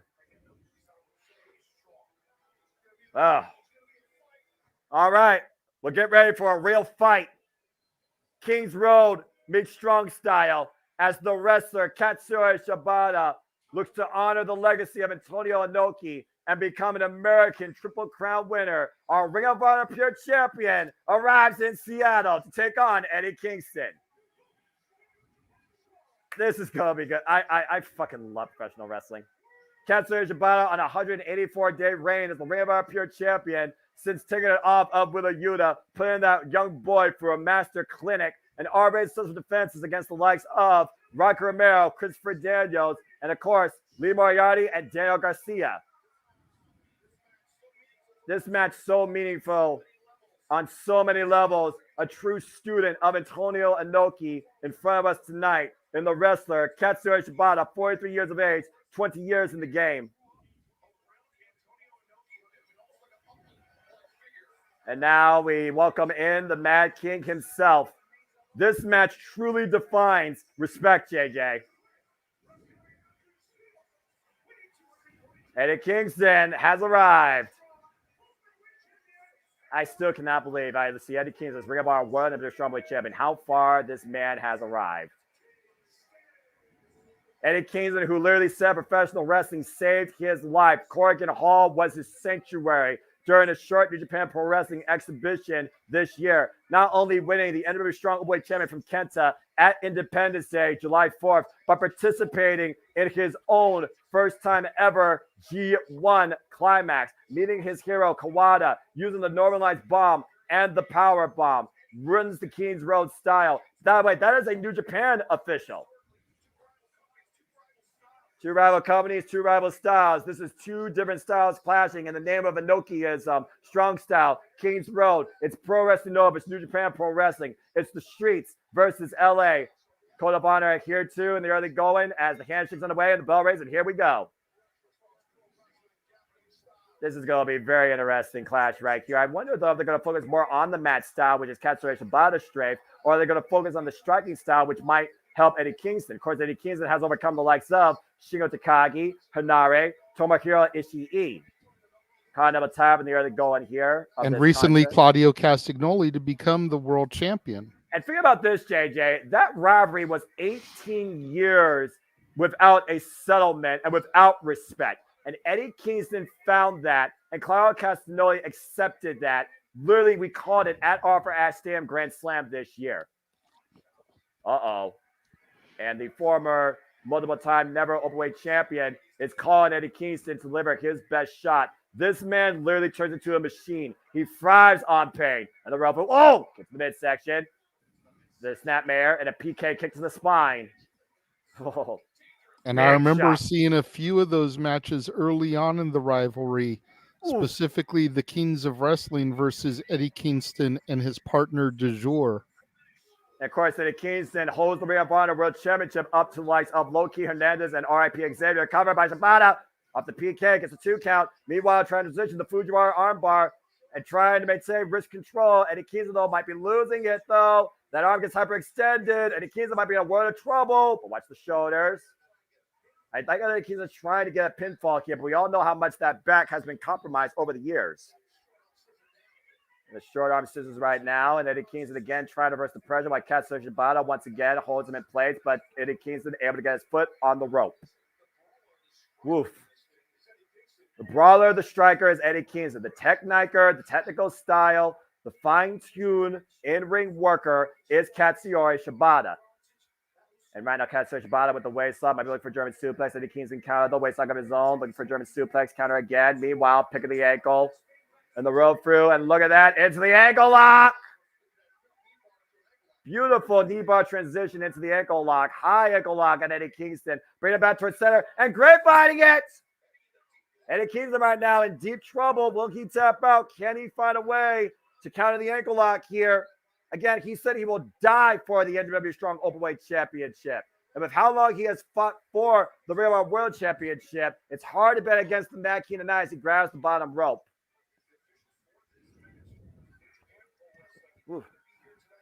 Eddie was seriously struggling there to get to that bottom rope. Shibata had him locked in deep. And now he's got him locked in a figure 4 leg lock, but you see Eddie Kingston try to alleviate the pressure. By the way, JJ, that official is a New Japan Pro Wrestling official, and he wanted to be here tonight on a night that honors Antonio Inoki, tests his strong style, showcases King's Row, and really demonstrates what grappling wrestling can be when it takes control. Awesome. And right now you see Eddie Kingston. That just adds to the honor and prestige in the name of Inoki. Yep. And right now, look at Shibata. Look at the way he perfectly cover. Oh, the pressure. Look at the way Eddie Kingston right now is trapped in this hold. Again, the figure four leg lock, your own knee is working against you. Your own body is your own worst enemy. That's why when people reverse it, it automatically reverses the pressure to the opponent. And again, Eddie Kingston finds his way to the ropes. Well, Eddie's definitely got the height and the strength advantage over Shibata. Not to sell Shibata short, but you look at Eddie Kingston, he's got that raw upper core strength to be able to pull himself to the bottom rope like he just did. You see right now, again, how fine-tuned, how tested is Katsuyori Shibata with this gator hold. Oh, man, and wrenching back with the legs crossed while still applying pressure to the ankle. Ah, God. Again, think about how much that affects the ligaments in your knee, the ligaments in your lower leg. And meanwhile, the modified bow and arrow now. Shibata right now. Again, all this type of stuff is literally what Antonio Inoki practiced, demonstrated, fine-tuned with the touch of strong style handed down to him by Karl Gotch. He's thinking backdrop there. Meanwhile, off the ropes, and again, maintaining the side headlock. And it came to oh! Big Saito. And so far right now, the Kingston has finally removed the wrestler away from him for the moment. Talk about Lou Fez, of course, and the Lou Fez press. We're going to see all the grades demonstrated tonight. And meanwhile, Eddie Kingston follows him with the clothesline. To your point, JJ, Eddie Kingston is more so the brawler type. Remember the work he had with Tomohiro Ishii during the 0 hour of AEW All Out last year? Oh, Shibata taken down hard with that last chop. Again, Fighting Spirit Unleashed. You can catch that show, folks, in Las Vegas. AEW Wrestledream trending worldwide on the X. I'm just going to give it to you. And hashtag Twitter. And of course, we are happy to bring our coverage here for you tonight for this incredible wrestling exhibition here at Wrestledream on the WWE Live Watch Along events on the WWE Multiverse of Media. Now, Shibata with those ridiculous, vicious forearm strikes. Look at the combination here and might be looking to strike him. Uh-oh. This is a Kenta innovation. Hesitation drop kick. On target. Whew. Shibata has just clearly dominated this match this evening. Eddie Kingston hasn't even been able to get out of first gear. Yeah, he's been, well, again, how much wear and tear has Eddie Kingston been under, too? Cover. Two, float over there. Press. Oh! And like we talked about, Shibata literally is a student of Antonio Inoki. It's a different rule set here also. This isn't pure rules, by the way, though. So he can unleash as much strong spirit, as much fighting spirit, as much striking that he wants. And Katsuyori Shibata is taking full advantage of this. But he wants Eddie Kingston to push him. He wants Eddie Kingston to push himself. That's what this whole thing is all about. It's truly about respect. Those Kawada kicks. Meanwhile, Eddie Kingston back to the chops. Shades of Kawada himself. And right now, Eddie Kingston and Shibata testing the resolve. There's a big old boot off the ropes. Falls up with the clothesline. Now Shibata used the ropes. Who's going to go off their feet first, JJ, in this exchange here? Oof. Shibata throwing kicks as he bounces off the ropes there. Eddie Kingston with short arm clotheslines. And both men, though, showing the wear and tear of this battle. Both men on their knees, but Shibata back up to his feet. Shibata, a former multi-time neverweight champion. Nice exploder. Shibata, though, back to a very good base. Nice STO. And both men down. This is professional wrestling. Woof. And watch the way that Shibata lands on the shoulders, but immediately gets to his feet. And look at the way that Kingston lands off this STO. Oh, man. And the whiplash on the back of the neck. Absolutely. Like Eddie Kingston trying to use his legs to get a little bit of momentum so he can pop up there. And he's unable to right now. And look who's got wrist control right now. Katsuyori Shibata. It's also one of those things that I noticed the way Eddie Kingston's like neck whiplash off the mat after he already landed too. Oh, God, the kicking, striking prowess of the former multiple-time never openweight champion.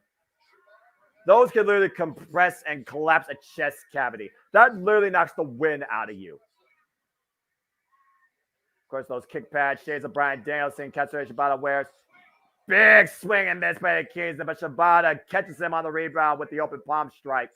That was a wild clothesline there. Yeah. And There was meanwhile, nothing scientific. There was nothing pretty about that. He was just trying to swing for the fences, and he missed. and call it whatever you want. I call it effective, as well as this ground cobra right now, a dominant stretch of sorts. Eddie Kingston right now needs to endure this punishment that Shibata's putting him through. Now Shibata changing position.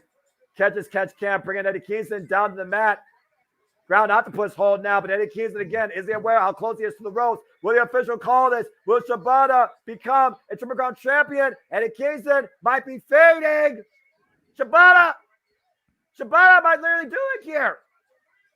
Shibata went on Eddie Kingston once again. Whoa. Eddie able to get to the ropes there, get the break.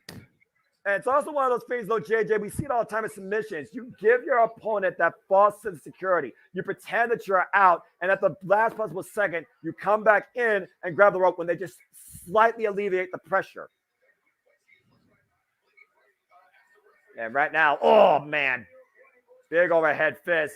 Top of the chrome there again. Oh, the Hurricane! Oh, it's Shibata's weapons out. Another Hurricane. Spinning back fist. Oh, God, what a PK. The kick hits point, but both men down again.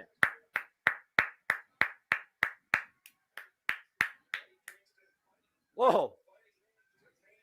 Eddie Kingston finally to maintain his hold on the Ring of Honor World Championship and the NWW Strong Openweight Championship. Katsuyori Shibata honoring a legacy, trying to become an American Triple Crown winner tonight and further a legacy. Both men back up to the vertical base, and both men with the forearm strikes here. Big chop again. We're going back to the striking game. Kings Row versus New Japan. Ugh, Pro Wrestling Noah style versus New Japan Pro Wrestling. This means everything to both these competitors. This is professional wrestling. Again, Shibata with the forearm. Oh, the Hurricane again. Collapse Shibata. Eddie Kingston cover. Shibata kicks out at one. What the fuck? Uh-oh. Oh, Northern Lights bomb! Here Kingston falls on the cover, Lara press, no!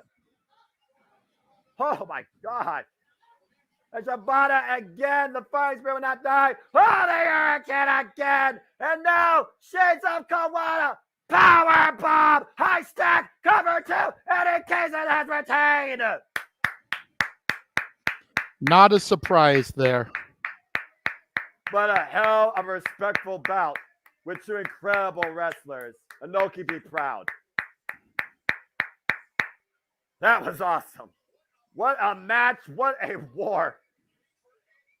What a brawl. What a battle. What a show of endurance, will, and fortitude tested by both Katsuyori Shibata and Eddie Kingston. For a first time ever one-on-one encounter, JJ, both these men delivered. Without question. Whoa.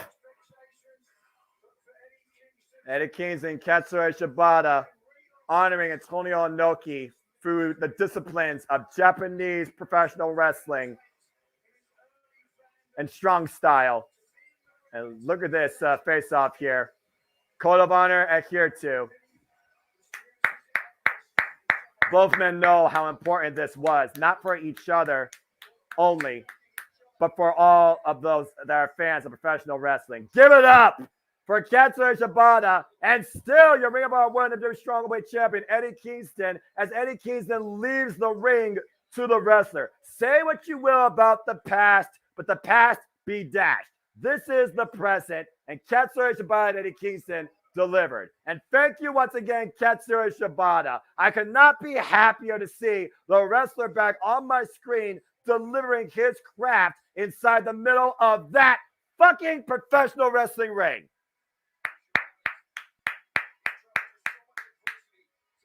For the adversity, for the challenges, for literally life-threatening injuries, Katsuyori Shibata proved and demonstrated once again why everybody has always called him the wrestler.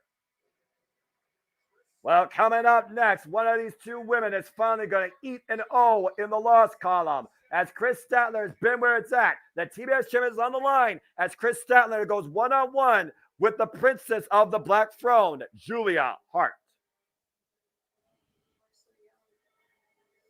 Yeah, you can certainly talk about this if you want while we got a video package. You've been verbatim about Julia Hart rising tonight for the house always wins, and you think that a princess will be crowned.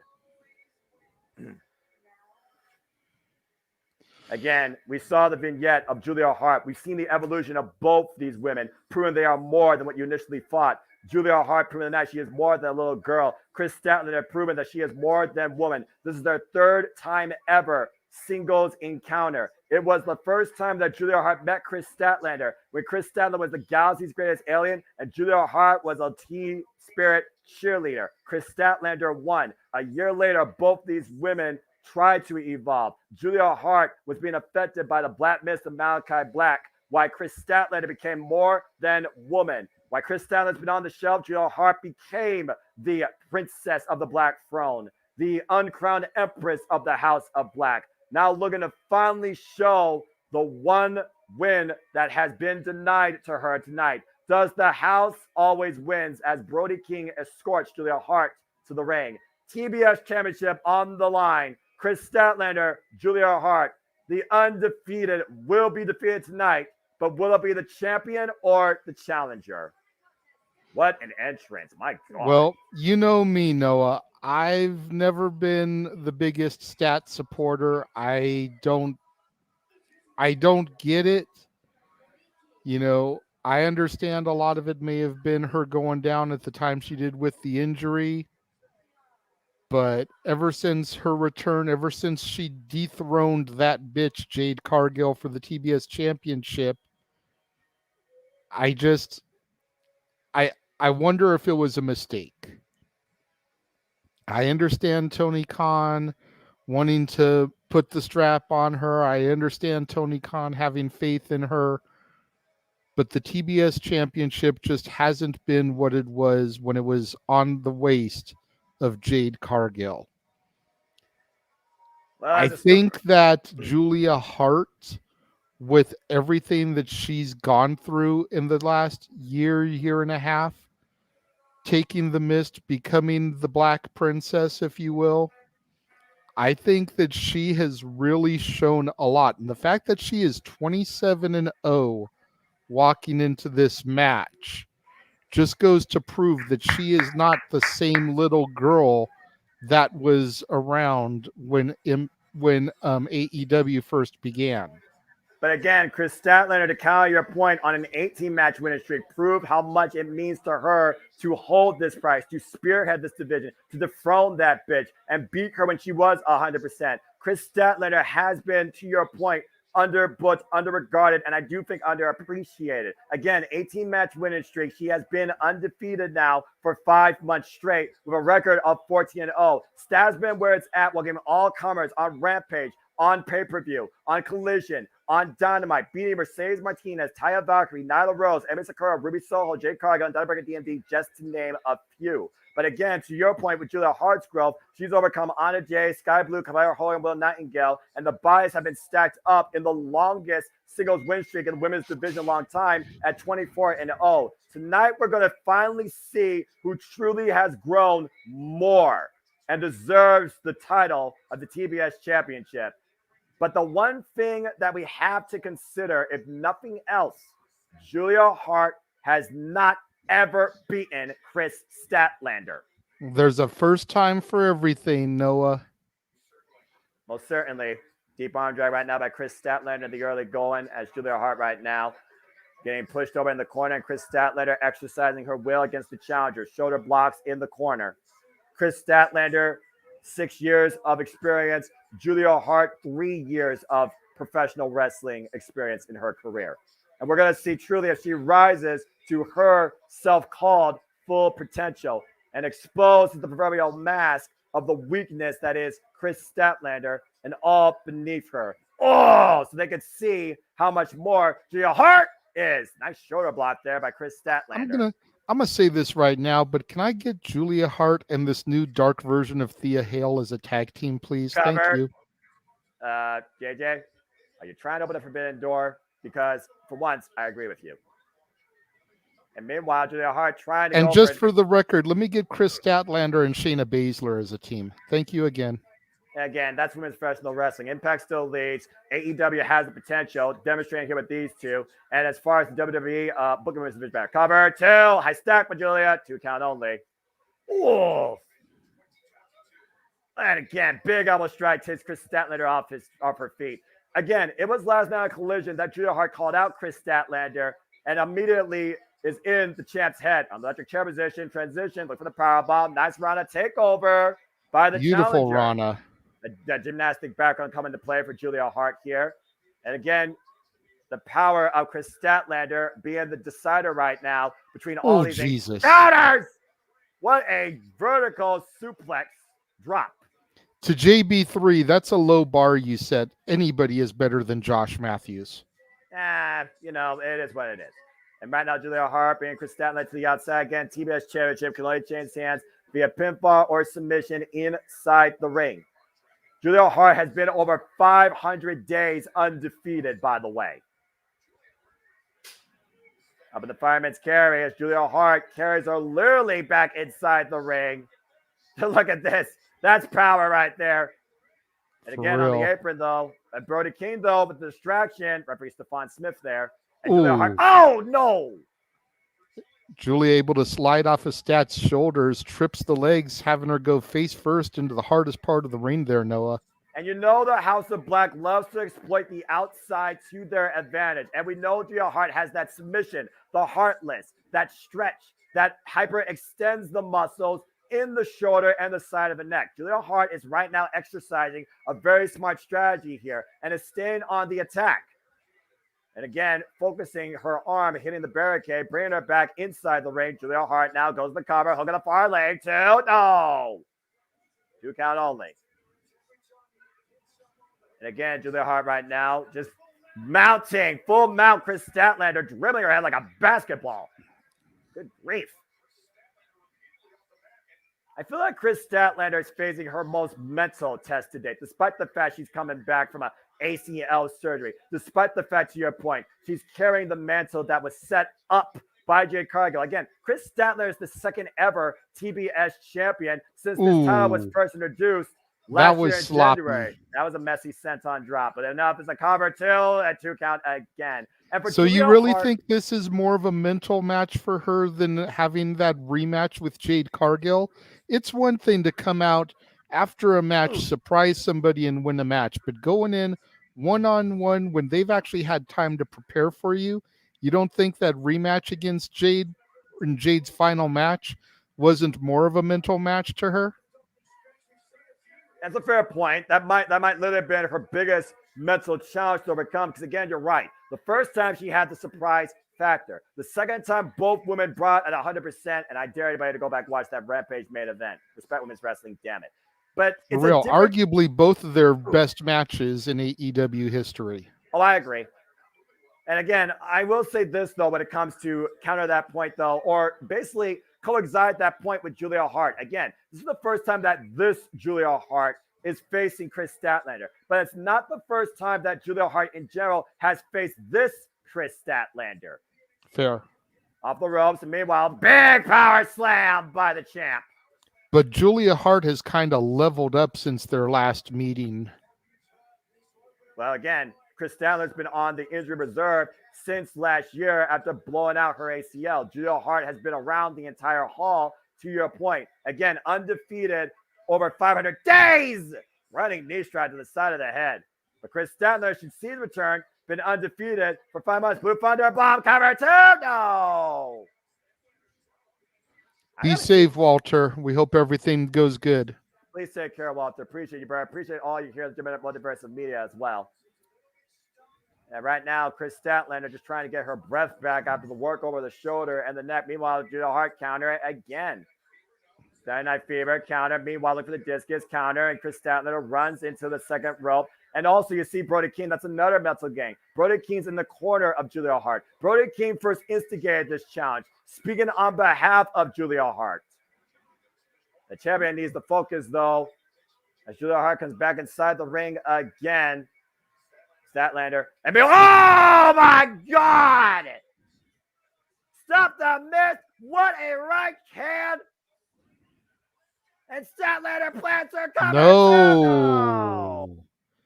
I thought that was going to be it. I thought Statlander countered the mist and was going to put her away there. But Julia Hart, oh, Jesus. Shot off the modified spinning Michinoku driver, German suplex, overhead release. And right now, the champion in full control, to your point, I thought that was a knockout shot, not the mist, literally out of her effing mouth. And Chris Statlander going up top. What is she looking for here, Noah? I think she's looking for a high-risk move, maybe a aerial 451 splash, but Julia Hart able to counter the ascent up the ropes, denied by the uncrowned empress of the House of Black. Chris Statlander is in major trouble, but you can say the same thing about Julia Hart. But you see Julia Hart crossing her legs around the top rope, affirming her base. And one of these two is about to be sent for the ride. Chris Statlander in the vertical dominant position. Meanwhile, oh man! Spider superplex! And Julia Hart. Holy shit. Chris. That's creepy as hell, but also strangely beautiful. And Julia looking for the moonsault.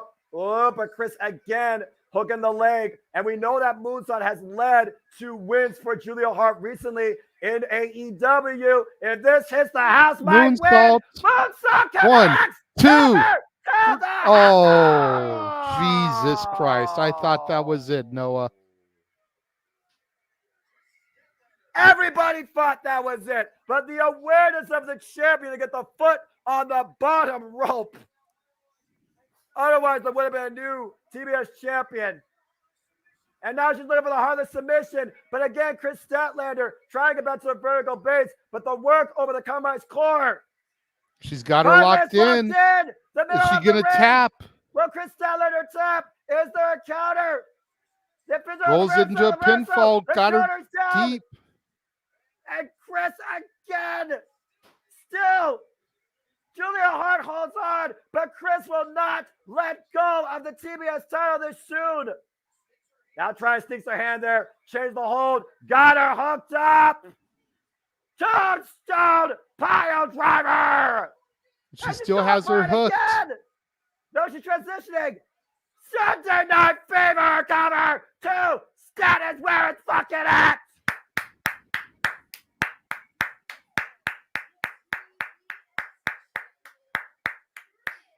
Boo.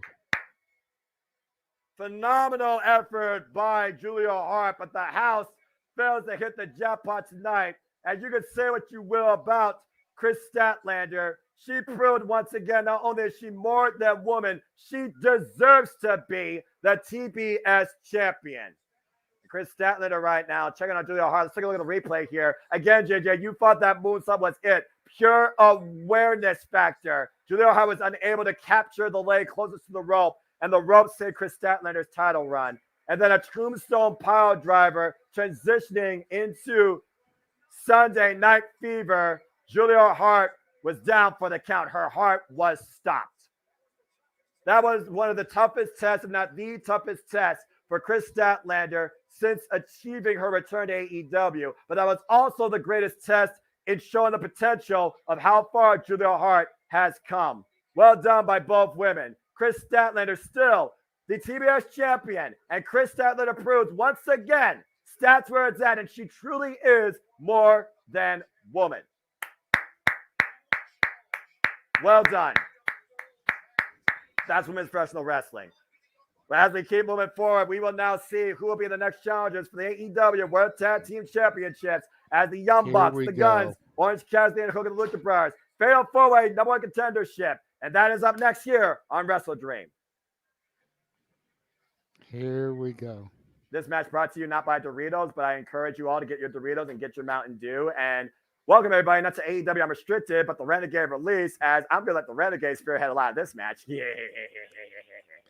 I think we're lucky that I just got brought a plate of food. I do have to wait a few minutes because it is tomato sauce, and tomato sauce gives me heartburn, so I had to take a pill, let that kick in so I don't get heartburn. But once that kicks in, I'm going to be going to the off-screen image so that I can eat my dinner. But I think that's the only thing that's going to save the Young Bucks from my rage tonight. Walter calls himself the Rage of Wrestling, but when it comes to the Young Bucks here, it's going to be the Renegade's rage. Fair enough. Bullet Club. Guns up, folks! The 310 Yuma just left the station and arrived tonight at Wrestledream as the fully cocked and loaded golden guns of the Bang Bang Gang, Bullet Club Gold, Austin and Colton Gunn look to once again get back in AEW World Tag Team title contention. I'm not gonna lie, I love this freaking entrance. I'm not gonna lie, they made this entrance brilliant. Damn it, King, you sold me. They are 15-3 in their past 18 tag team matches, JJ. Former AEW World Tag Team Champions of 56 days, taking them off of the Acclaimed at the time before losing them to FTR. But we've seen how much the Guns have improved to a stronger form of an arsenal since joining Switchblade Jay White, Rock Hard Juice Robinson, and being a part of Bullet Club Gold, too. They have all the momentum and all the potential, and they definitely are not in their father's shadow. I also can say the same thing about this brother duo. That's on another level with zero fear. The Lucha Brothers. Rey Fenix, Penta, El Ciro Miedo, the Lucha Brothers. And our good buddy, the man whose name is on the marquee, Jeff motherfucking Meacham, is actually not that far from their store in Pasadena, California, as we speak.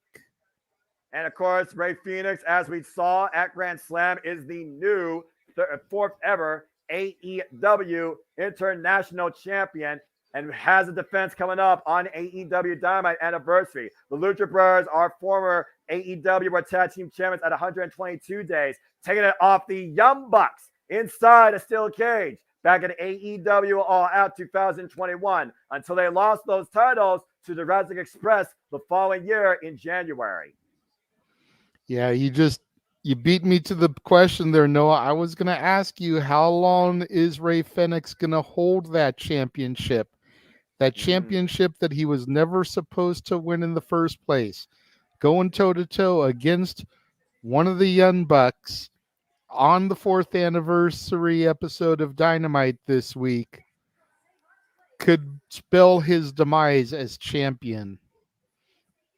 As now it is time to send Hook. The two-time FTW champion, the cold-hearted, handsome devil, 39 matches in his career with only one loss. Put that in perspective, with a combined reign with the FTW title of 393 days.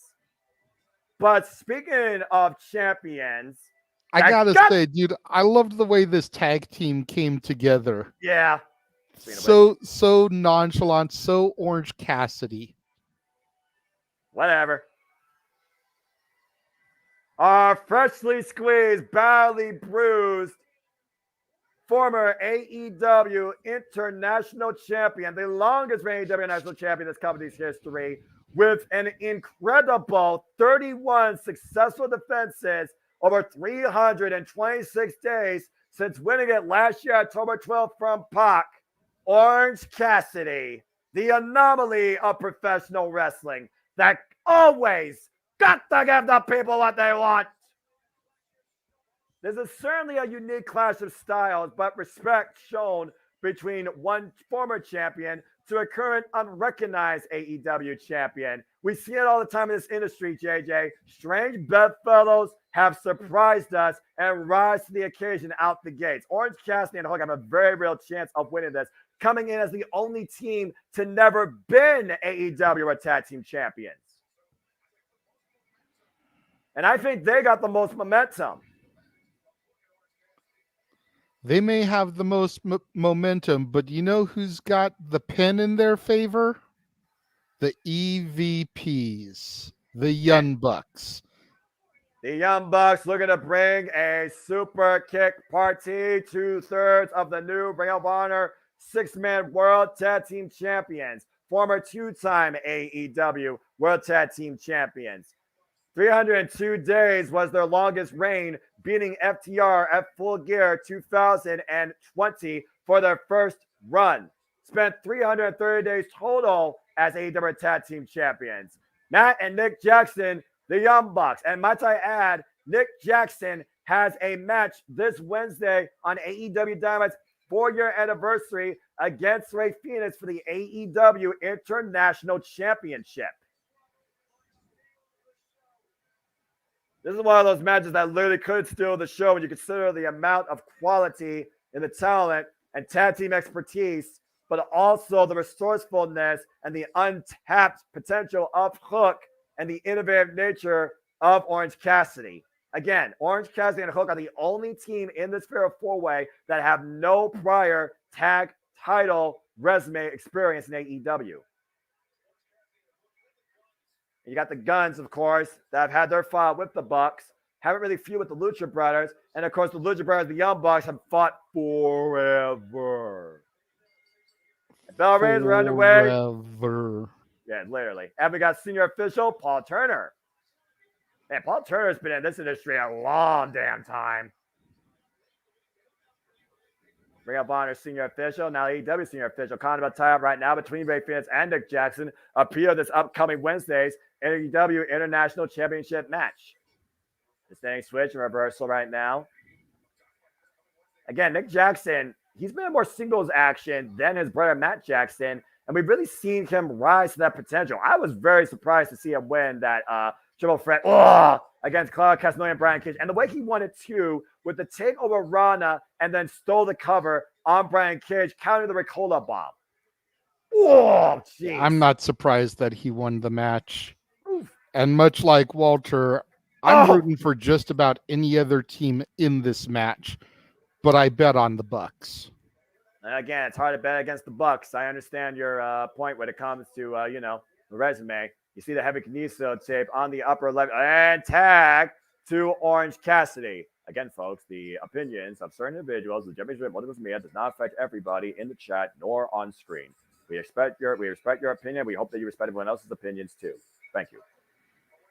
And Orange Cassidy, wait.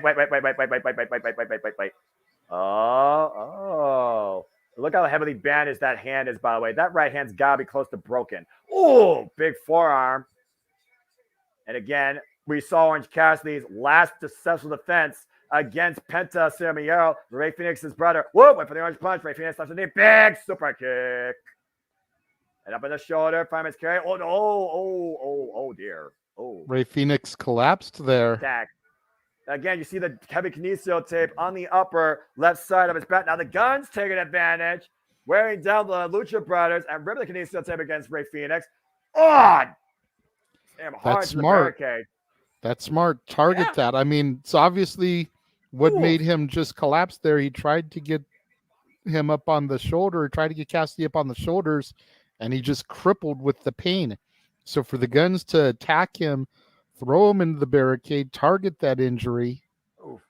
Cover, roll up by Cassidy. And get a 2 count, Cole able to kick out. Again, if you eliminate a team, that's one less factor towards you not winning this match. Orange Cassidy driven into the corner. Big drop kick. Nice vertical by Colton Gunn. And you've also got to wonder how that's going to affect Fenix come Wednesday for the 4th anniversary of Dynamite. Exactly. The wear and tear on that work. Wait, what? You can't do that. Come on. Why? You cannot pin your own partner. I've never heard such. JJ, that is not. If both men are legal, why? You can't. That doesn't. I understand it doesn't, but I want a logistical reason. If both men are legal, why can't you pin your partner and become champion? I just don't think that's ever been a freaking. So it's something original. Heaven forbid. I guess we do talk about lack of originality in the wrestling industry, so I guess you got me there. What's not original is the Young Bucks standing tall in an AEW match as EVPs. That's not original. I'm just going to sit back and let JJ take over as the Bucks is legal. And Matt and Nick launched over by Colton Gunn. There's the tag now by Matt.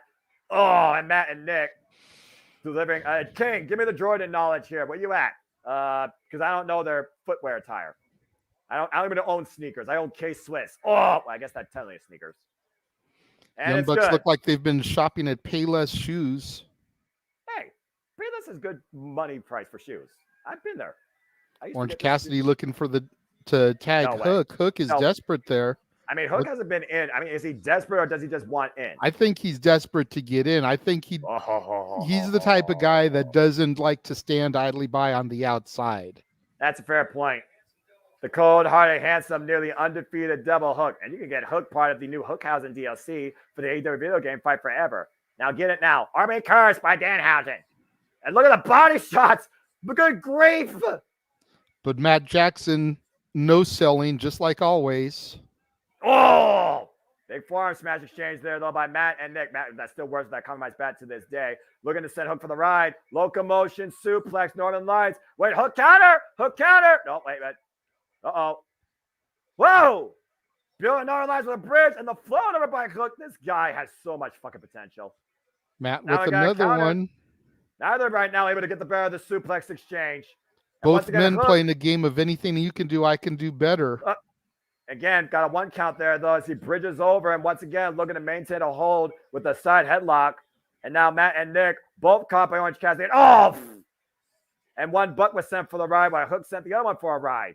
Hook and Matt are legal, by the way. Uh-oh. And Hook. Whoa, God! Hook sending, literally, Matt Jackson for the ride. A T-bone suplex. It's a tag, though, to Austin Gunn, the propaganda machine of the Bullet Club Gold faction. I said what I said. And the loudest member, might I add. Now, both Guns right now trying to work against Hook. And Orange Cassidy coming in. Uh-oh, I see where this is going. And Hook and Orange Cassidy taking both Guns up and over. Oof. Wait, where's Ray Phoenix? I don't see Ray Phoenix anywhere here. Whoa, He's still down on the outside after being thrown in the barricade by the Guns there earlier on. Is he over by the timekeeper, or was he taken to the back? Because I don't see him anywhere here.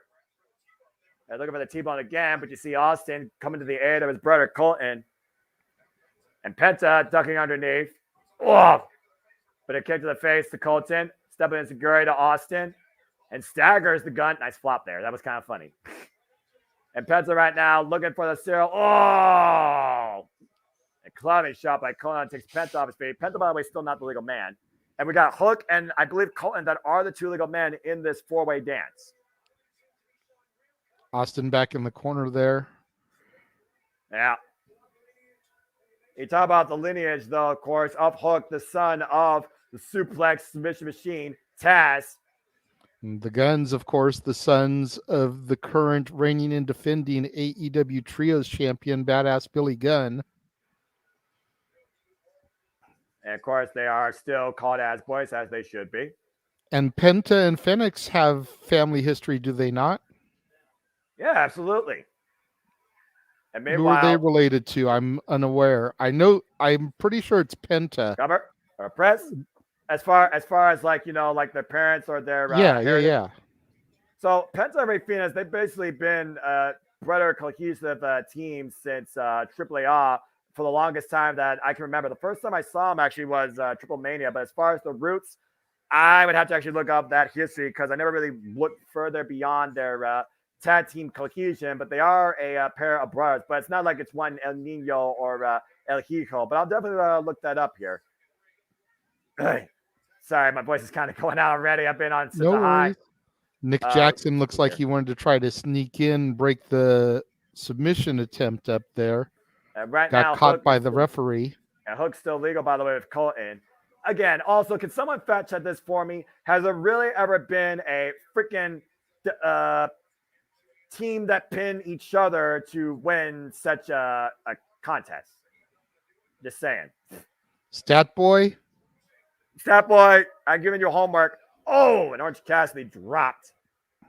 So Nick Jackson trying to get the crowd fired up. And the Guns taking the Bucks out of the equation for now. Good. Ray Phoenix, Pentagon Jr., they are brothers. They're also another brother named Icarl. They've been in wrestling since 2005, actually. There's a tag, though, by Penta with a nice cross body. But as far as their family history and lineage, just a lot more about their professional wrestling career. Worked alongside Mascara Oriental in the Mexico Independent Circuit, but it doesn't talk a Great lot roll about their through into the parents. DDT. A beautiful DDT there. Started his career on the Mexican Independent Circuit in 2005, signed with AAA in 2011. It doesn't talk a lot about their parents, though, which I find kind of interesting. Oof. Penta just dominating the guns here. I remember he was in Lucha Underground. That was always the first time I saw the Lucha Bros, actually, in Lucha Underground. Made in Japan! Nice! Colton cover two, and Austin saves the match. Lucha Bros almost got it. I have to go back further and look at the family history of these two, because you got me curious, because the first time I saw them was Lucha Underground, and they weren't even working together. Rey Fenix has his own narrative of Melissa Santos, while Penta was learning with Zero Fear being put through trials of absolute pain and torture by Vampiro. Blah, DDT by Orange Cassidy. And meanwhile, Orange Cassidy But Nick Jackson pulling the rope down. Sends Cassidy flying. Jackson up and over. Facebuster floats through the ropes, moves up from the apron. Perpetual offense by Nick Jackson. I'm going to have to look more into this family's history because I am really curious. Blind tag by Hook, catching Penta there as he bounced off the ropes. I never thought about looking further back into this family's history. This is actually interesting. Hook stalking Austin Gunn here. Uh-oh, if he locks in that red rum. Red rum's in, red rum's in. Red rum, red rum, red rum. That, for those that don't know, if you spell that backwards, that says murder. Orange Punch connects! And right back into the red rum. Catches Austin in the red rum! Austin gets the tag to Nick Jackson, it looks like. It might be divine intervention. Again, he's not legal now. But Matt Jackson is the 450, or excuse me, the 360 splash. Cover a bump and two. And Orange Cassidy saves the match. Thank you, Orange Cassidy. And Penta gets the tag in now. Take a look at this, by the way, JJ. Watch Nick Jackson with the 360 splash. Sorry, I was distracted by looking at family history. I'll talk more about that maybe later when I actually look it up. I'll get back to calling the match now. And meanwhile, Penta and Orange, no strangers to each other. Oof! Kicks in the face. Man, maybe to slow down finally. And Hook right now. Hooked by Penta. Gory special. What the hell? Tag to Nick by Hook. And meanwhile, what Nick the Jackson, hell is this going to be? that is a gory bomb fear factor pile driver combination. Super kick party catches Hook. On the Hook And right another now. one for Colton Gunn. The Bucks taking control, and Penta dropped on his head. Oh, no. Super kick by Penta after Nick super kicked his brother. Meanwhile, Nick off the ropes could not pull the Tiger feint and got caught with a clothesline, kicking the back of the head. And now the Bucks isolating Penta. BT and One, Trigger two, cover. three. What a And the Bucks surprise. have done The it. fucking Bucks win the match and get to call their match whenever the fuck they want it. Damn it. Go ahead, JJ. You can go ahead and talk right now. I'm just going to let you get your thing out. You're all good. So fucking predictable. The Young Bucks with another chance at the richest prize in the AEW Tag Team Division as the Young Bucks once again stick it to the Lucha Brothers, getting the better of Penta. But I also got to put this in perspective.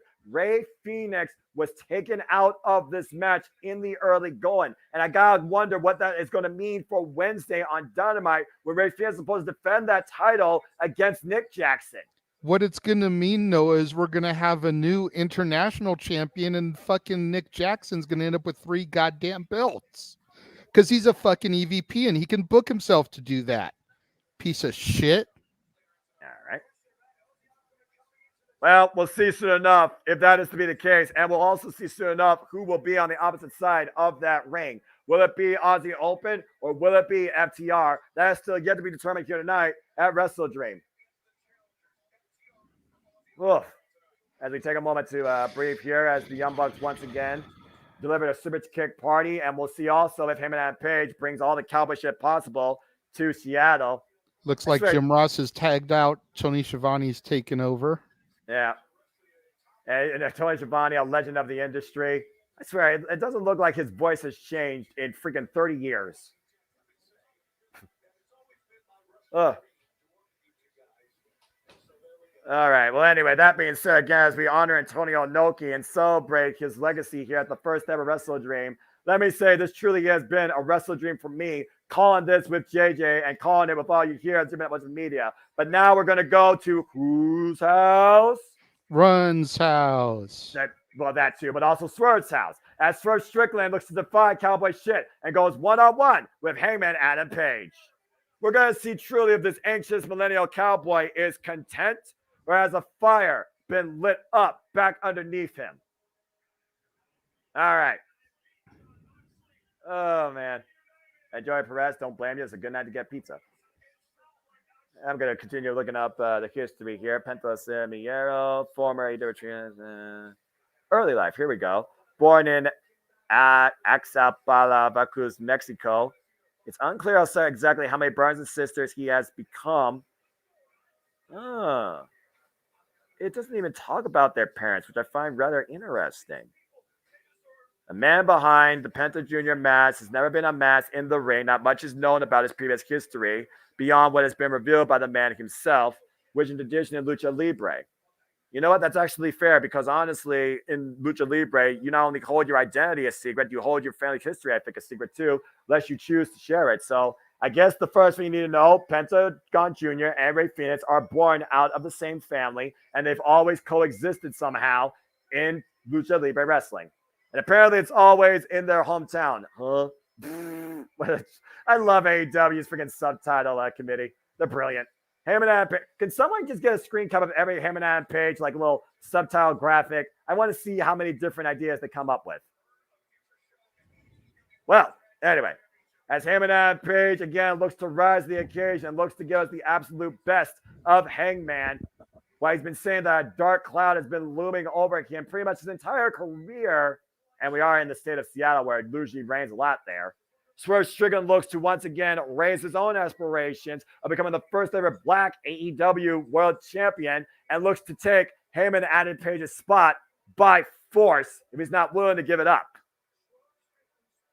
Swerve Strickland right now believes that he has been absolutely denied in what he believes Hangman Adam Page right now is taken for granted.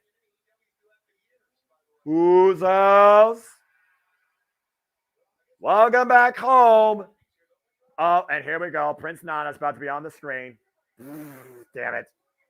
I'm not doing it. I'm not doing it. I'm not doing it. At the Mogul Embassy right now, Brian Cage coming out. Freaking Prince Nana! You. Just got this idiot. You know what? That's the happiness you need. But Swerve with no smile, targeting Heyman Adam Page to advance his AEW World Title aspirations. How is Prince Nana still over with this? I will never know. It's amazing what Prince Nana has done in his legacy, leading the embassy, now the Mogul Embassy. This is the longest dance break I've ever seen in my life for Prince Nana, seriously. And it is counter opposite to Swerve's attitude right now. Of course, we saw. I can't. Jeff, I can't. Okay, I can't. All right, Swerve's doing. Swerve. Wow, no, you're tired. Botch. Prince Nana has done it more than enough. All right. Oh, God. This is the longest I've heard this song, though. It's still a hell of a bop. Oh, boy. As Swerve looks to welcome everybody's back to whose house? Oh, man. Here we go. Go ahead, Swerve. Welcome everybody back home. Swerve's house! Swerve's house! Swerve's house! Damn it! It's Swerve's house! Damn it! Man, that evil, sinister smile, spooky season has arrived, and so has the Mogul Embassy's entrepreneur and leader with AEW World Championship aspirations at the expense of Heyman Adam Page, senior official Paul Turner, the official for this contest. First time ever matchup. Bell rings, we're underway. And we saw what happened in the contract signing. Literally, Heyman Adam Page driving that pen into Swerve's hand, making sure that Swerve signed that name in blood. Hangman Page right now. The man's I'm here, pride. Noah. Yeah, you're I'm good. just off camera because I'm gonna start eating. So if you need me You're to good. interject, just throw it to me. Otherwise, I want to stay muted while I chew and everything. Oh, you're fine. I'm just making sure that you got all the coverage that you need, my friend, brother. You're fine, brother. I got you. As we got one-on-one singles account here with Heyman Page and Shane Swerve Strickland. Those that know, people have always said that Heyman was better in the chase than holding the gold. We saw the 3-year journey Heyman Page took to not only reunite with his family in the Elite, but become the AEW World Champion. Why Swerve has had ups and downs and swerves all around in pursuits of the AEW International Championship, the AEW Tag Team Championships, and of course the recent hold of the Ring of Honor 6-Man Tag Team Gold. Nice shoulder block there, taking the Heyman off his feet. Cowboy Shiznak, indeed, Dre Santi. Again, folks, thank you for tuning in. We appreciate all of you. This Wrestledream has truly been a dream for me to call for you. Please like, subscribe, comment, tell a friend. Oh, big cowboy boot to the face by Hangman. And again, if you want to dictate the conversation, donate to Dictate at Cast Dating Studios. Support my friend JJ Williams. Show him some love. Give him a super sticker. Give him a super chat. Super chat. It's truly as simple as that. And right now, again, Climate Pledge Arena here in Seattle. Big knife edge chop by the Heyman to Swerve Strickland. And right now, Swerve, of course, with the home advantage, looking to defy the Elite, looking to defy Heyman tonight, former defy heavyweight champion, if you know what I mean. Whoa, big knife edge chop there. And again. Oh, and again. And Walter, I try. And again, the chop exchange right now in the corner as the Cowboy puts the boots to Swerve, stomping a mud hole in him. And up the second rope right now, trying to say this is the Heyman's house, and I'm pretty sure everyone wants to give the Heyman a pink slip as he's in hostile territory tonight.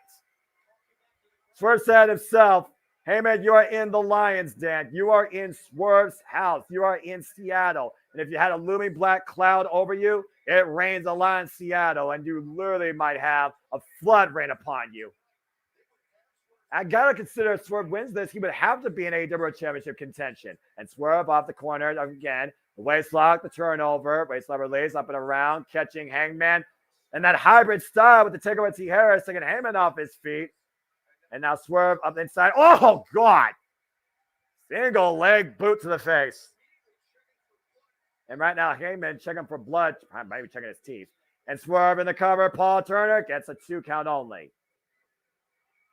It's one of those things that I think people have kind of wondered, what is Swerve's MO? And Swerve said himself, everybody he's ever worked with, he's turned into an enemy. He's literally made it his prerogative to be public enemy number 1. Oh.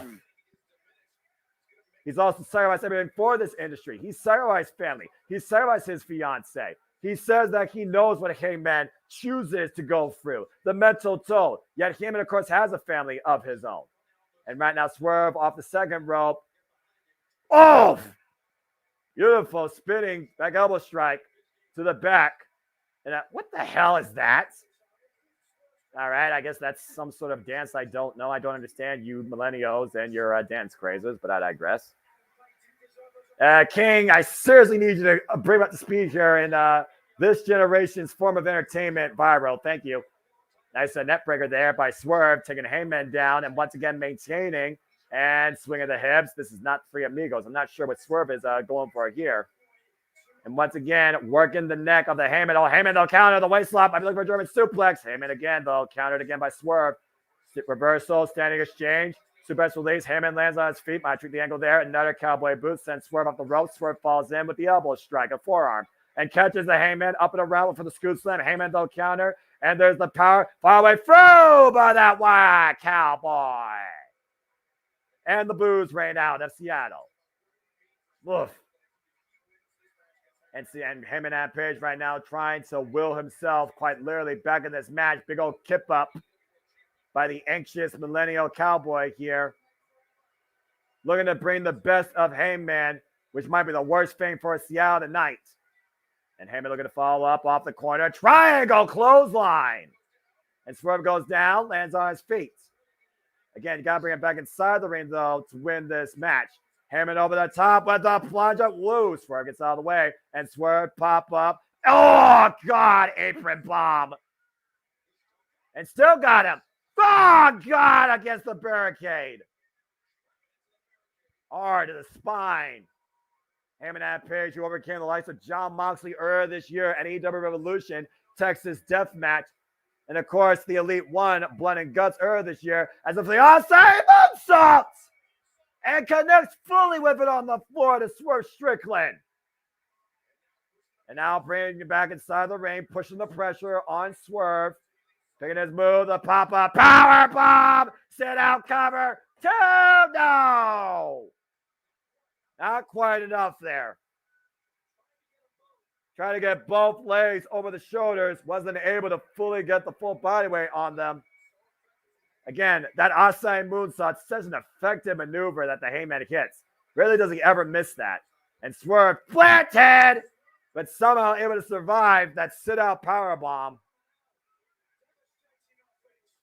And right now, Swerve just trying to recompose himself. Prince Nana trying to scout maybe a game plan here. Brian Cage also not at ringside, nor is anybody else from the local embassy. Him and that Page are going to follow up. I'll be looking for that. Tope Suicida catches all of it, sends Swerve up all the way to the entranceway. And shout out to the Orange Cassidy guy front row. I approve. Again, what's a buckshot to a kill shot? What's a farmer to a mogul? The words of Swerve himself. Heyman right now with wrist control. Irish whip again into the barricade. And Heyman having his way right now with the Mogul Embassies, Swerve Strickland. And again, right now, trying to damage the wrist. And you see that heavily bandaged right hand after Heyman stabbed it with a pen Wednesday night on Dynamite during that contract signing. Oof, and a kick to the midsection. Of course, we've seen Swerve Strickland, of course, the former AEW World Tag Team Champion alongside Keith Lee, former challenger for the AEW International Championship, twice against Orange Cassidy. And right now, Heyman and Page just further instigating the home faithful of Seattle to Swerve, just angering everybody. At this point, they're just inciting the rage of Heyman and Adam Page. The fact that Heyman and Adam Page even came out and said, I haven't even bought wrestling gear in over a year. There's a certain pride, though, that comes into question when called up by a wrestler that you should never be content. You should always want more. Big flying clothesline off the top. Here's the cover, hooking the leg, and a 2 count only. Man, you got a lot of distance and a lot of flight off that counter. Look at this move here. Oh, God. Just wiping Swerve out for a 2.5. And again, wearing down, testing the resolve of Swerve Strickland. Heyman just drove that forearm deep underneath the jawline of Swerve. And Swerve refusing to go down. Oof. Oh, man. Close range combat right now with the wrist lock.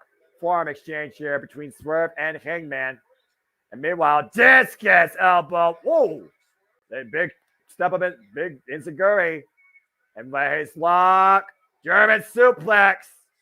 And Swerve rolled through into, oh! Leaping into the flatliner, the float over. And over the top. Brainbuster! And Swerve in the cover. 2, no!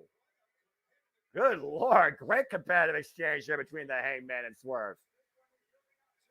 Again, Swerve Strickland, who wants to seize this moment, who wants to take that spot, who wants to reach higher aspirations in all elite wrestling, including the AEW World Championship. Tonight, truly, it is put up or shut up. And he nearly got him there with that brainbuster. Swerve right now creating some distance between him and the Heyman, falling in with the knife edge chop. And again, following through. And meanwhile, cowboy boot denied. And Swerve up and around. Catches Heyman. Oh, God, what a backbreaker. Over the knee. Again, this hybrid, unique offense that Swerve Strickland heavily known for. Now ascending the top rope. Just looking at my prediction poll here. And Heyman again able to fall in. As Swerve took too long. Oh, man. And again, back to the damaged hand. I knew this was going to get downright nasty, aggressive, and ugly, but I didn't think it was going to get this bad. And right now, Heyman might be looking to send Swerve for the right, Swerve for the leg, folks. A former 3-time Defy World Champion, home promotion in Seattle, had wars against the likes of Nick Wayne and Darby Allin. And right now, the shots underneath the jaw by Swerve. Heyman holding on by both his hands on the second top rope. Might be looking for the Swerve. Swerve, stop! Heyman saw it coming, but could not avoid it. And Swerve not looking to be denied tonight at Wrestledream, turning Heyman Rampage's life into a nightmare. And looking like now, Swerve might be making a house call. Kick to the side of the head. Here's the cover. 1, 2, and no. Very close. Whoa. The whiplash effect off that freaking kick to the side of the head after the Swerve stomp on the shoulder blades, compressing the vertebrae of the Hangman. Bam! God, man, that's enough to hit a concussion. Immediate hook on the near leg and still not enough to put down Heyman Rampage. 2 and 9 attempts. And right now, Swerve might be looking to go to the high-risk district again. Heyman Rampage, vulnerable spot on the apron. Dangerous maneuver going for broke. Whoa, Swerve stomp miss. He buckled, and now Heyman, looking up Swerve on the apron. Might be looking for Deadeye. Swerve's got it, though. Again, Swerve just fighting back with he can. Oh! And Heyman Rampage goes hard head first into the turnbuckles. Or should I say the padded steel beam that braces the turnbuckles to the steel rod that surrounds the ring. Again, not the exposed metal. What the hell is this? And Swerve hooking Heyman. Oh, God. Oh, no. Not power driver on the steel ring steps. Again, Swerve, though, just trying to find some sort of. Oh, and the damaged hand thrown into the ring post. Now Heyman has Swerve hook. Deadeye! On the steps. Jesus Christ. Again, just bring him inside the ring. All you got to do is get the damn cover. But Heyman able to capitalize here. Good grief. Swerve Strickland might literally be out. Again, though, who can capitalize? Who can regain the momentum here after this ridiculous move? I feel mad old guys now. Crazy perspective with a German suit. Look, I'm just going to say this right now. I'm 31 years old. You're as old as you feel. And I've had gray hair since I was 20. And my hair is just going to go all natural. Okay? I don't do nothing else with it. You're as old as you feel. Simple as that. Age is just a number. What you do with your body and your mentality is your own choice, your own challenge, and your own claim victories. And right now, Heyman Rampage looking to claim victory against Swerve Strickland. Brought him in, should have brought him in much earlier, though. I think he took way too long to capitalize. And this is not Red Dead Redemption, but the Cowboy looking to unleash the weapon from his holster. Loaded, is it? Wait, Heyman trying to scout it, though. Big Cowboy boot again. Heyman's looking for it. Is it high nude? Heyman scouting. Then, Cowboy boot again. Swerve follows in preventing the execution. And Heyman once again.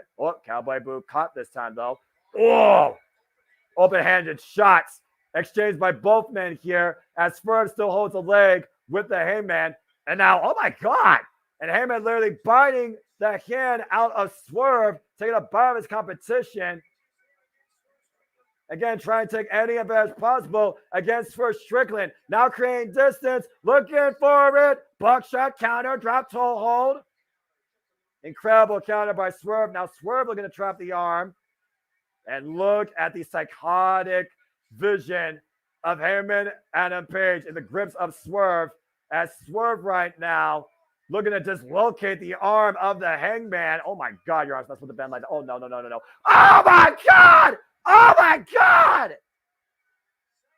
Say goodnight to that buckshot lariat. I just heard that arm fucking pop out of its socket. Jesus Christ! And Doug Simpson immediately checking Heyman Rampage for it. Oh man! I think the elbow was hyperextended. The ball and socket joint, as some would call it. And while he's being checked, Swerve to the top rope. The match is still going on. Swerve, stop! On the apron, good Lord! The hardest part of the ring braids by wood and a steel babe. And Prince Nana dancing away, believing that they are in the money. And will be here shortly if Swerve can capitalize and finish the Heyman off here tonight. The Heyman in a verbal state. 450 splash on the right arm, the damage arm, the cover. 2. No! And the Fujiwara bar. And right now, Heyman out of Page, left to the dead center of the ring, trying to reverse the pressure. And right now, he's trying to roll through, trying to get the shoulders down. Heyman in a world of hurt. Heyman trapped. Heyman trying to crawl his way to the ropes. Swerve doing everything possible to deny him. And Heyman somehow finds reprieve with the rope break. I'm not sure how Heyman Adam Page is even still in this. How tough is a one-armed man in a fight? Heyman Adam Page screaming in agony. And Swerve literally trying to win by any means necessary. Take a look at this Swerve stuff on the apron, by the way. Oh, God. Jesus, the impact and the whiplash effect in the back of the head and neck. This is crazy. And Heyman Adam Page, again, testing his resolve, trying to bring the people the best of Heyman, as Swerve might be looking for the JML driver, looking to hook him Adam Page for it. But, Swerve, again, the roll through, Heyman Adam Page, hooking a single leg, too. No! Swerve able to kick out. Ooh, blocks lariat. Gets caught a rebound with the left. What a lariat, though. Right across the throat, and Heyman hooks Swerve up. But Swerve counters, slips out the back door. Now trapping the arm again. Fujiwara armbar. Now he's just got to lay back. He's just got to hyperextend it. They're in the middle of the ring. Got to watch the shoulders, though. Heyman once again trying to reverse the pressure, trying to get a pinfall counter. And Heyman right now wailing away at the damaged hand of Swerve Strickland. The hand that was stabbed by that pen Wednesday night during that contract signing. Good God. Desperate measures being implemented here by both men. A battle of survival for one, a battle of arrival for the other. Who's going to win this freaking war of attrition?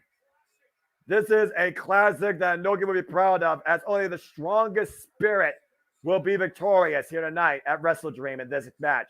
And once again, Swerve counter, rebound, suplex, release. Nice German suplex. And Swerve once again looks to go to the high-risk stick as high as the Seattle Sky Needle here tonight. Swerve is feeling it. Swerve says he will not be denied. Swerve stomp, counter, missed the roll through. Heyman Adam Page on the apron though. Crane distance, Swerve, buck, shot, lariat, bang! He can't fucking cover. He used the damage arm to execute the maneuver.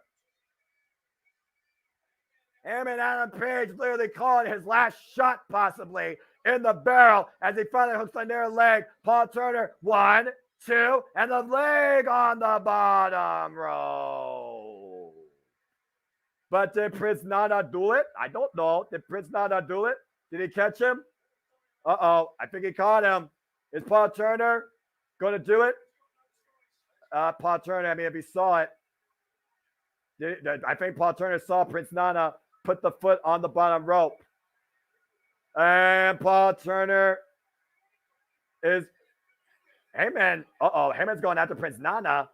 As Paul Turner just ejected Prince Nana from ringside. But Heyman Adam Page is taking his eye off the ball. And Nana once again trying to get attention of the official, arguing with Paul Turner as Heyman once again looks for the buckshot lariat. Does he have another round in the barrel? Oh my God! That was the Ring of Honor 6-Man Tag Team Championship to the face of Hangman. And Paul Turner never saw it. A Drew and Crescent Crown cover. 2. Throw! What? Razor Finn 2.99 near fall on the Hangman by Swerve Strickland, hitting him with the crown. House Call connects again. The crown jewels of Prince Nana wasn't enough for the mogul of the embassy to win tonight at Wrestledream. Another house call kick. Again, trying to prove Heyman didn't deserve the opportunity. I do. JML Driver, cover 2. Swerve wins in his house.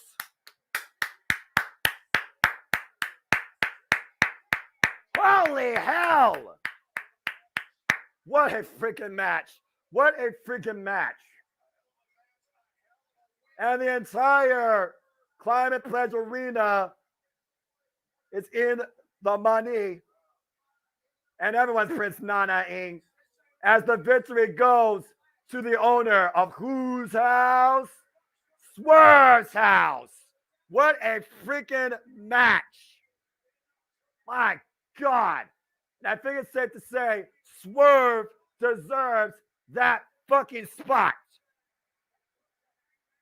Man, the crown jewels of Prince Nana wasn't enough with the cheaper type behind the official's back, but 2 house calls later, as Swerve went psycho and the JML Driver Swerve victorious in his house. Mogul Embassy back in the money. They're in the money. That's the only time I'll ever do that. Wow, what a match. Good grief. Hellman and Page just lost one hell of a spot. I swear that JJ's doing it. I saw you. Man, great stuff demonstrated by both, but Swerve backing up a hell of a strong case. Noah, do you know whose house Jeff is in right now? The House of Here's Horror? a little hint. It's not Michael Myers' house. No, Yeah. nay. It is in the Lucha Brothers' house. He is at the Republic of Lucha in Pasadena, California. Nice. Oh, look, Seattle Supersonics and NBA legend Sean Kemp. Swerve be balling here tonight.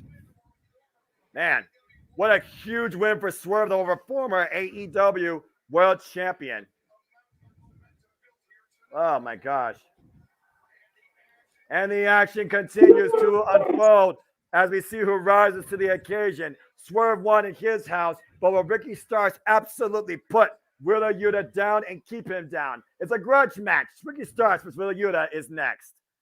As I can now take a breather. God, I fucking love AEW.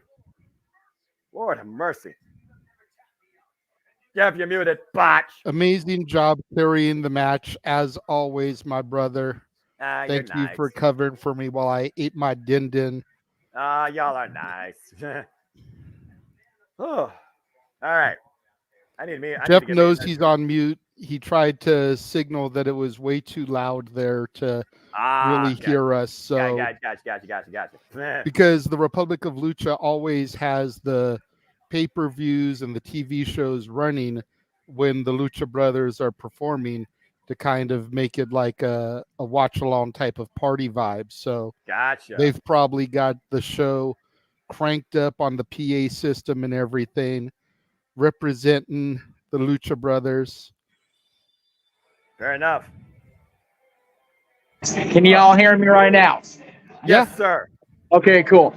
Yeah, I'm just going to hang here until time to go get the party shot I was telling JJ about, but I'm going to watch the show as much as I can. Shit, why not? Exactly. I mean, we've been in there before when me, Jeff, and Cece went down there. We went in there a little bit, looked around. They've got masks on display. They've got rain-worn outfits on display. Maybe Jeff can try to walk around, show some of that. We've got Mox back on commentary for this match. The good old JR. Wheeler Yuta goes up against Ricky Starks. Oh. It's definitely a place to go. If you ever are in the Pasadena area, whether you are visiting or if you're a SoCal native, you need to go to Republic of Lucha just for the history. I mean, they do parking lot movies. They show El Santo movies over the summertime, like out in the parking lot and everything. They definitely display and represent the history of Lucha Libre in their store there. I guess that's an absolute fact you're demonstrating right now as someone who truly demonstrates why he is absolute takes center stage. The revolution will be televised. because Ricky Starks is on our screen. He's won 51 of his 65 AEW singles matches in his career. That's crazy. It's a hell of a record after coming off 2 wars against the American Dragon, Bryan Danielson, as Wheeler Yuta, according to Jon Moxley, is on his first ever solo excursion, no longer being scouted or fine-tuned in the corner by Blackpool Combat Club. We're going to see if Wheeler Yuta rises to the occasion tonight, or does Ricky Starks absolutely put him down at Wrestledream? Well, he says that, but Moxley is right there at ringside on commentary. He can always come and do a run-in if necessary. I don't think Jon Moxley's going to do that, though, at this point. Plus, we don't know necessarily Jon Moxley's clear to compete. We know he's conscious enough to speak. That's a whole other thing, JJ, like you talked about. Oy. Bell rings, and here we go with this matchup. Referee Stefan Smith here. Perhaps Rebecca Starks versus Wheeler Yuta. All right, you guys have fun. I'm going to go grab me some grub now. I finally have a place to grab. Hey, there you go. Sounds good, sir. We'll see you later.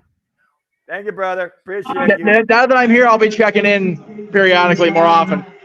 Nice. Sounds good. All right. And right now we got Wheeler Yuta here with this. Excuse me. Sorry, I'm worn out from that last match. That last match was fucking insane. Yeah, it seemed like it was a really good match. I was able to keep up with it, eat my dinner, put food away so that the kids can do the dishes. Man, look at this. Wheeler Yuta just showing that technical prowess of him, but Starks, to his credit, man, going move for move with Yuta. Well, considering Wheeler Yuta, again, one of the fine-tuned technical specimens of the game, former Ring of Honor Pure champion, went 60 minutes one time with Daniel Garcia on the independent scene, and we've seen how much Wheeler Yuta has been forged in combat under the Blackpool Combat Club, under the guidance and the punishment of Jon Moxley, Claudio Castagnoli, and Bryan Danielson. So on full display here right now with this 26-year talent right now, 9 years in his game. And again, right now, Ricky Starks might be looking for a test of strength for. And again, there you go. The forearm strike, the forearm exchanges, and the chops at hand here. Now Ricky Starks squaring off against Wheeler Yuta. And again, Ricky Starks says he is at war now of AEW, JJ. But you notice Big Bill is not out here in his corner. Ooh, jeez. I've missed a few episodes of Collision here and there, so I haven't been able to keep up with Ricky Starks as much as I would like to. That's fair. Unfortunately, there's usually watch-alongs or something going on Saturdays, so. That's fair enough. I mean, yeah, that's for the weekend, right? The Saturday nights are all right professional wrestling, damn it. And meanwhile, Ricky Starks, Wheeler Yuta out to dry across the top rope. And funny enough, it was Ricky Starks that got the win last night in the 8-man all-star tag. And right now, Ricky Starks just well on the way. Again. And right now, you see the grimace on Wheeler Yuta's face. It's the first time ever one-on-one encounter. And right now, Wheeler Yuta just checking his teeth. Again, that might be a close fist strike here, but Stefan Smith won't count that out. And meanwhile, up and around, and again. And just a stomp to the side of the head. Ricky Starks, who's been in wars against Maxwell Jacob Freeman, Bryan Danielson, Chris Jericho. And you just see the moxie. You see the charisma. You see the confidence right now in somebody that claims he has one thing, and that is absolute. And again, right now, Ricky Starks squaring off against Wheeler Yuta in the corner. What I know about Collision takes me back to the old ways of wrestling. 2 hours, attitude, great wrestling focus showcase, good pace, balance of promos into action, and a lot gets demonstrated. I think Collision has really become my show of the week lately. Yeah, the way they come on the air with those backstage promos to kind of hype the show up, I think is so cool. It definitely sets them apart from all the rest of the competition. And it gives you a little bit of a cliff notes to what's to come that week. You got to try and educate the audience and educate the first-time viewers. And right now, Ricky Starks looking to go new school in front of Jon Moxley, walking the ropes as only he can with Wheeler Yuta right now in his hands. And dropping the hammer on top of his head. And both these gentlemen right here are truly the future of AEW as long as they can avoid injury. Yeah, that's a fact, Jack. Very disrespectful right there. Again, Ricky Starks right now. being instigated by Jon Moxley. Jon Moxley trying to root his boy on. Ricky Starks, 33 years of age, 11 years in the game. Stroke Daddy, some would call him. And my friend on Discord, that is her future husband, but I digress. Cover the roll up by Wheeler Yuta too. No. Maybe Stack. it's just the beard on Wheeler Yuta, but Wheeler Cover. Yuta looks older than 26, and Ricky Starks does not look 32. I know, right? Whoa, man! Like, it looks like their ages should be reversed, and Yuta should be 32 and Starks is 26. You would think that, right? Just looking at him, you would. And Ricky Starks right now, again, proving exactly why he is absolute. Damn, he's that. That's what he's saying. That's why he exalts confidence. Former FTW champion for 378 days before losing it to Hook, a guy he personally trained. And off the second rope. And meanwhile, Manhattan drop. Nice enziguri. Rocks Ricky Starks to the corner. Ricky Starks right now on the back burner. With Yuta following in though with the clothesline. Floats in between the top bottom rope. Or middle rope, excuse me. Up to the top rope. Whoa! Yuta comes flying in. Hooks the both legs too. And not quite enough here. And in fact, Wheeler Yuta was brought in under Orange Cassidy. Originally trained by him. But after seeing Blackpool Combat Club and William Regal tested by combat against Bryan Danielson and Jon Moxley, we have seen a whole new Wheeler Yuta since. Woof! Nice solid shot by Ricky Starks. Meanwhile, with a Yuta countering though. Nice slam there. And again, floats over. Hook the leg too. No! Starks able to kick out once again. Wheeler Yuta right now working the arm. A double wrist lock here. From the back and literally trying to trap the arm. Almost shades of a key lock here. Again, former Ring of Honor Pure Champion, by the way, who won that title against Derek Garcia. Only to lose it to Katsura Shibata. Oh, boy. Oh, well, look who just made a big presence at Wrestledream. Big Bill. And you can't teach that. How you doing? And Wheeler Yuta right now with the roll of the rubber. Ricky Starks to cover too. No. And again, we've seen the development with Ricky Starks and Big Bill since Ricky Starks took a manager's license. And off the top rope, tornado DDT. Great tornado DDT. Beautiful tornado DDT. And those both legs hooked too. No. 2.5. Woof. Again, Wheeler Yuta says, yes, I get being up over and over and over again, but I don't complain. I keep getting back up. You're never going to keep him down. Believe there's a song about that. Yeah, I'm pretty sure you're right. R.I.P. to the artist.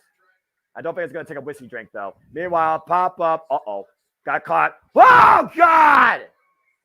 What a power bomb cover, too! No! Ricky Starks took too long to flip into that cover. Yeah. If he had done it immediately, he could have had that right there. That was not a clean float over, to your point, JJ, but a hell of a power bomb, to say the least. Big Bill watches on from outside there. And right now, as if, Starks taking the elbow pad off. This is a message to Bryan Danielson, the Blackpool Combat Club. The hammering anvil elbows, and Wheeler Yuta is having none of it, it looks like. Uh-oh. You just caught the arm there. What's he going to do? He's going to try and transition into something here. And we'll see what happens when you instigate Wheeler Yuta and the Blackpool Combat Club here. Ricky Starks being tested, but so is Wheeler Yuta for that factor here in this grudge match with these two bright up-and-comers, not only AEW, but the industry, to your point. Call it a clothesline. Whoa, and that put him down, at least for now. And right now, Big Bill trying to hype his man up there. Yeah, motivate his manager to get back into this fight. But you notice Big Bill keeping enough distance away so that he doesn't get involved. Doesn't get called for interference. I mean, that was inadvertent, right? Big Bill just caught Ricky Starks from the apron. And well, yeah, I mean, Ricky Starks got knocked into his arms, but you notice he would come up, smack the rope, the apron, and then back off there. And to your point, whoa! And Big Bill driven into the steel ring post. As Ricky Starks was distracting the official, or holding the official back, obscuring his vision. Deep arm drag, the counter, the roll through the float over, and Wheeler Yuta into the hammering elbows of his own. Well on the way of Ricky Starks right now. And Ricky starts gasping for air as his mouth is wide open. And Wheeler Yuta once again the float over the counter. And a seatbelt cover too. No! Ooh, nice modified backslide, but didn't have full body pressure on the cover. He didn't have full capture of the legs there, JJ. Again, you have to look at all the limbs when you try and execute a pinfall maneuver. Again, thank everybody across the entire Jet Meacham Network, Multiverse Media, for tuning into our coverage of Wrestledream. It has truly been a dream here tonight. Oh, that spear! And that would be the opportunity Ricky Starks needs to capitalize and win this thing and put Wheeler Yuta down with a real shampoo! Cover! Float over! 1, 2, it's win! It's absolute! How you like that, John Moxley? The winner of this match is absolute. One word, JJ. One word. Nothing more needs to be said. Very important win. Very impressive win by Ricky Starks tonight at Wrestledream against Wheeler Yuta. I gotta say, dude, I love Stark's music. That shit goes fucking hard. And absolutely. That harmonica just really fucking kills the song for me, like for real. You don't hear good harmonicas in music these days. Again, pump that fist in victory. Ricky Starks proves why he is one word, and that is absolute, with the win tonight at Wrestledream. This Ricky Starks is a top-tier talent and a future AEW World Champion. Mark my words. You know, regardless of who wins on Wednesday, I want to see Ricky Starks get that international title. That'd be pretty cool. Oh my God. Shit. Here we fucking go. As we look at a grudge with two bright rising stars, two established veterans of the game, Honor and Tokyo Inoki, as we finally determine who truly is the best technical wrestler on the planet. It is time for our dream match as the American Dragon Bryan Danielson goes one-on-one against the leader of TMDK, the frontman, the current NJPW World Television Champion, Zack Sabre Jr. The match that everybody assumed was going to be the main event because it was the first match announced out the gate. But no, Christian versus Darby Allin, 2 out of 3 falls is our main event. Meacham, you are back just in time as we take a look at the hype package for Bryan Danielson and Zack Sabre Jr. Oh boy. As Zack Sabre Jr. looks to end this odyssey before it gets off the ground. Hey, that's your guy's theme right this time. There we go, boys. This is going to be freaking good. American Dragon comes on tonight in Seattle. Oh, man. This is going to be so damn good. I love technical wrestling. I like that belt that he's got there. I wasn't really feeling it at first when I saw him holding it in the press conferences. The rectangular shape of it just kind of threw me off, but seeing it actually around his waist, yeah, that's a pretty title. And I'm not going to lie. It really is, because one of those titles you don't really see a lot of a form factor nowadays. It's got that retro, rustic feel, but it fits the television mold of what the NWA World Television Championship represents. Zack Sabre Jr., who, of course, has held this title now for 14 successful defenses, 19-year veteran of the game, trained by the likes of Marufuji from Pro Wrestling Noah, inspired by Minoru Suzuki, former King of Pancrase, former running member of Suzuki Gun, and former 4-time Rev Pro British heavyweight champion. Noah, look at who the referee is. Aubrey Edwards. Outfitting that she's from Seattle. From Crying Girl and Bryan Danielson's retirement to the official of Bryan Danielson's final odyssey. Boo. How dare you? They're even born for greatness. They didn't get the final countdown. That is what it is. Y'all are ahead of me in the feed then if you're hearing the music, so it is what it is. Yeah, as stream services go. Welcome I'm back sure Jesse home. Davin is at home popping her pussy to this one, but we are Jesse not Davin. getting the You're wrong for American that. Draggle. We are She not says getting that. the true dragon. We are not getting the final countdown in his home. Damn it. Botch. Six-time world champion, 901 singles record though, JJ. Bryan Danielson, who John Moxley has put up there as the best professional wrestler on the planet. And Nigel McGuinness calling him a clam digger as always. No love lost with Nigel McGuinness and Bryan Danielson. They need to have one more go at it I before agree. Bryan hangs it up. Oh, man. Brian, you thought JJ was unleashed during the Young Bucks match, but freaking Nigel McGuinness is going to hold nothing back. Oh, man. And it needs to be at a Ring of Honor show. I not agree. an AEW pay-per-view. It needs to be like a final battle or something. Yeah. Danielson versus Nigel one more time. Ring it, Aubrey! Bell rings are underway!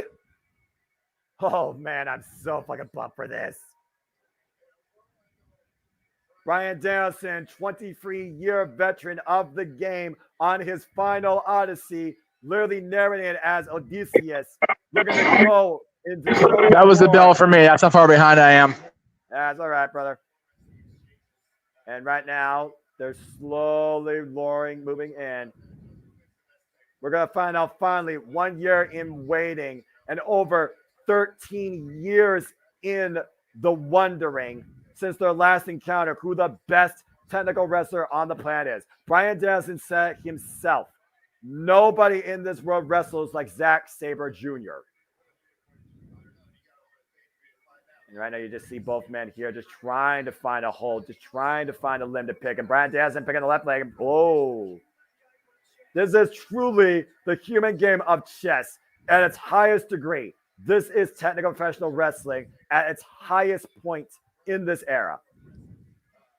Bryan Danielson says, though, that he thinks Zack Sabre Jr. lacks a certain degree of enjoying violence. He can't get as physical, as violent as him. And he thinks that that could be the way that he could exploit Zack Sabre Jr. tonight and get the win, JJ.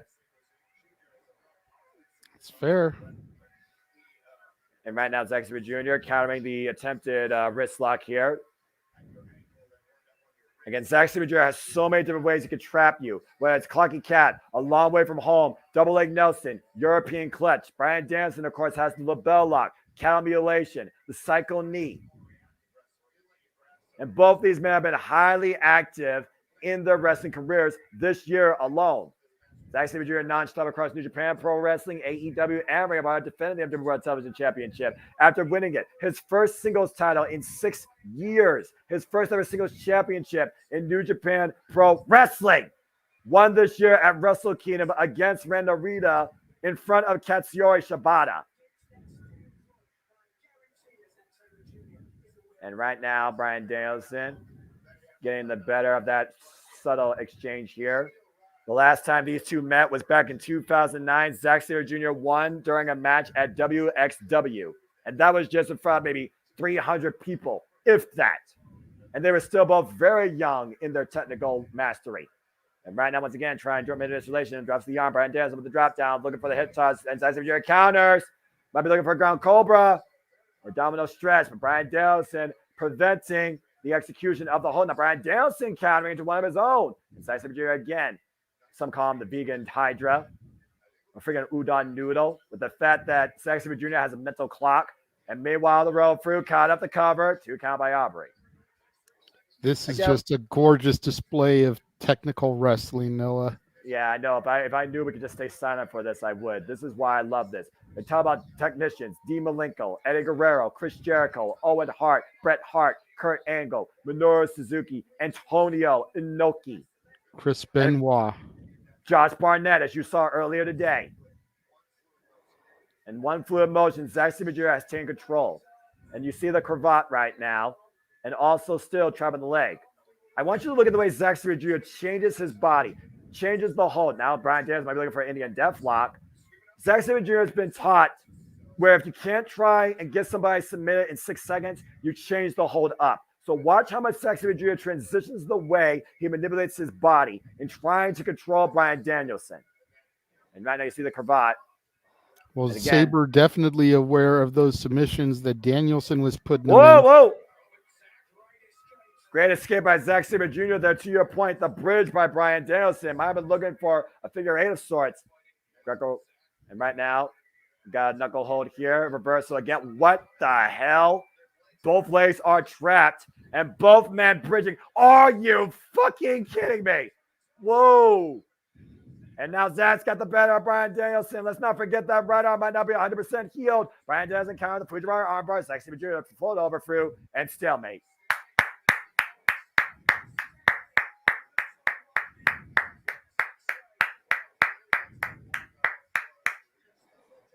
Man, you don't learn that. You master that. Yeah, absolutely. That just comes from years and years of honing and perfecting your craft. I love this chant. This is wrestling. Damn it. Some people actually understand what the fuck this is. And meanwhile, Zack Sabre Jr. picking the leg again, sweep the other leg out. And once again, you think about, again, we talked about Antonio Inoki and Billy Robinson. You think about the matches that Antonio Inoki had when he had to practice his technique to get better in the ring. Karl Gotch especially inspired that in him. There's a reason why Zack Sabre Jr. says strong style is dead, long live Sabreism. And right now, you see both legs are trapped. Might be looking for a Romero special, a surfboard of sorts. He's got both arms trapped as well. All he's got to do is bring him up and over. And there it is, fully executed. And Bryan able to get one of his arms free. The other one. Look at the way that, wow. Like it was nothing. Like it was nothing. Well, Danielson escapes the Romero special right now. And now looking maybe one of his own. And wrenching back on the nose. Again, this is the violent nature that Bryan Danielson says that Zack Sabre Jr. lacks. It's white versus black in this human game of chess, determining the best technical wrestler on the planet. And now Zack Sabre Jr. up in the Romero special, the surfboard. The balance, the strength, the execution, and the counterpoint to this. And now, the right hand, the right arm, the one surgically repaired. Now Zack Sabre Jr. trapping it. Now trapping both legs, looking for a bow and arrow of sorts. Bryan Danielson escapes the floor with the cover. Now even a one count. Stalemate again. Jesus.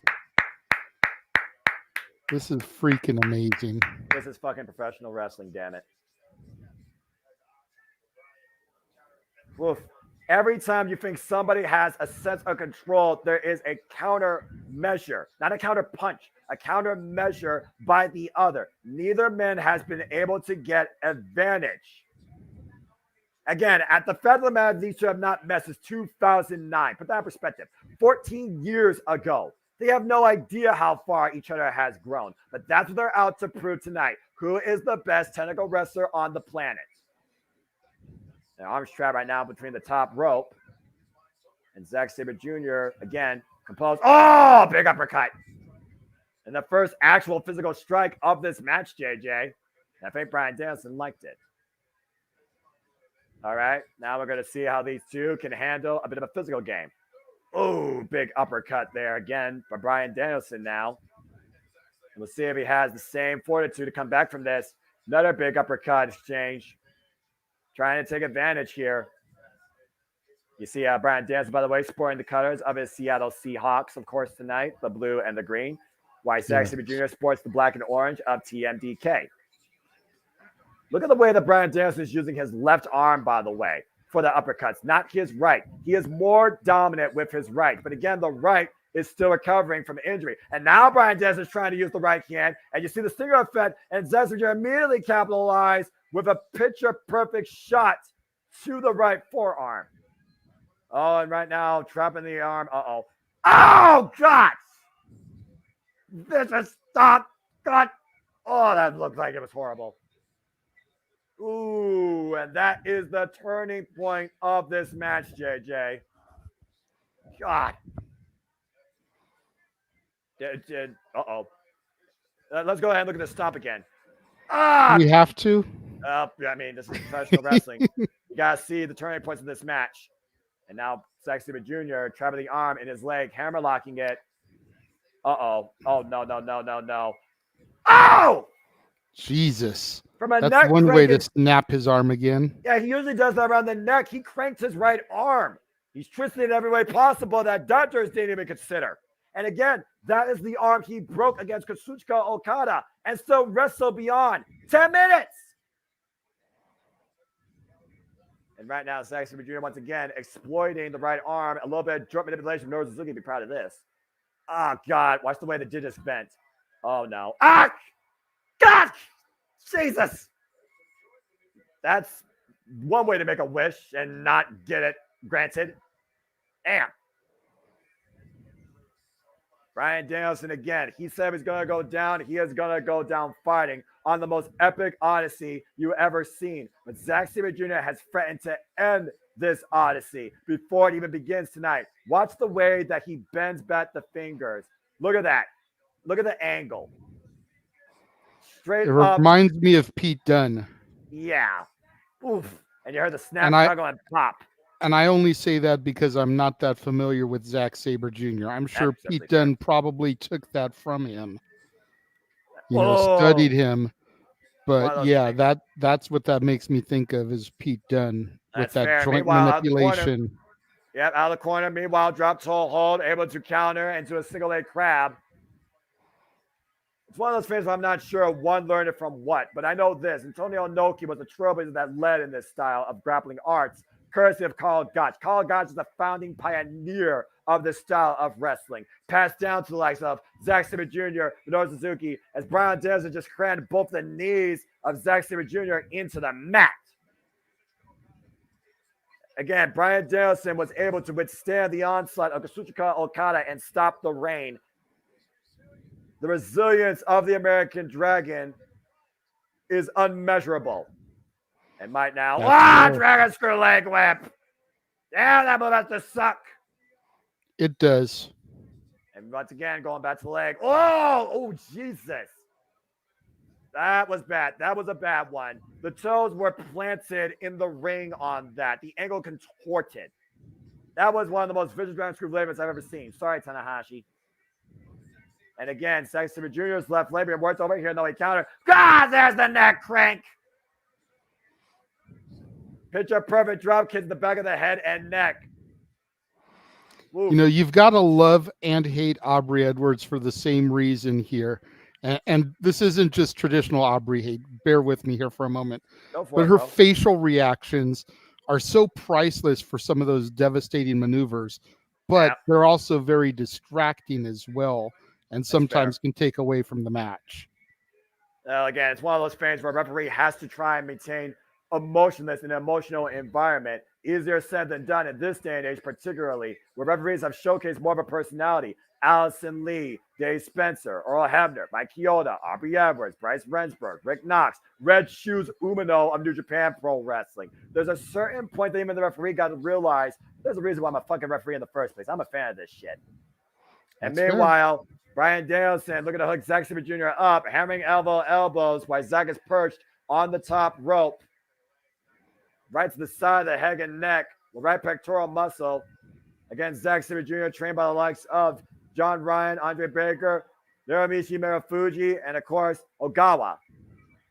And traveling that left arm, hyperextending it, the wrenching here. I'm trying to look and see if Zack Jr. has been the bigger part. Oh my gosh, look at this. Oh no. Look at the way that right arm is bent. It's not supposed to bend like that, JJ. God. No, it is not. Yeah, JJ's silence speaks volumes here, folks. And Bryan Danielson with the headbutts to the side of the head, trying to wear down the NJPW World Television Champion, who will be in action against Will Ospreay later this month at Red Pro. Double underhook, butterfly superplex. Counter, trap the arms. Trying to lock him into the bell lock. Can he hold it though? Can he get it trapped in though?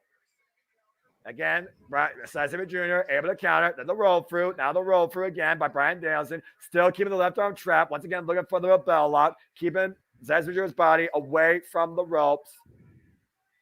And Zack Sabre Jr. right now still fighting back. And again, this is a technical masterclass, professional wrestling.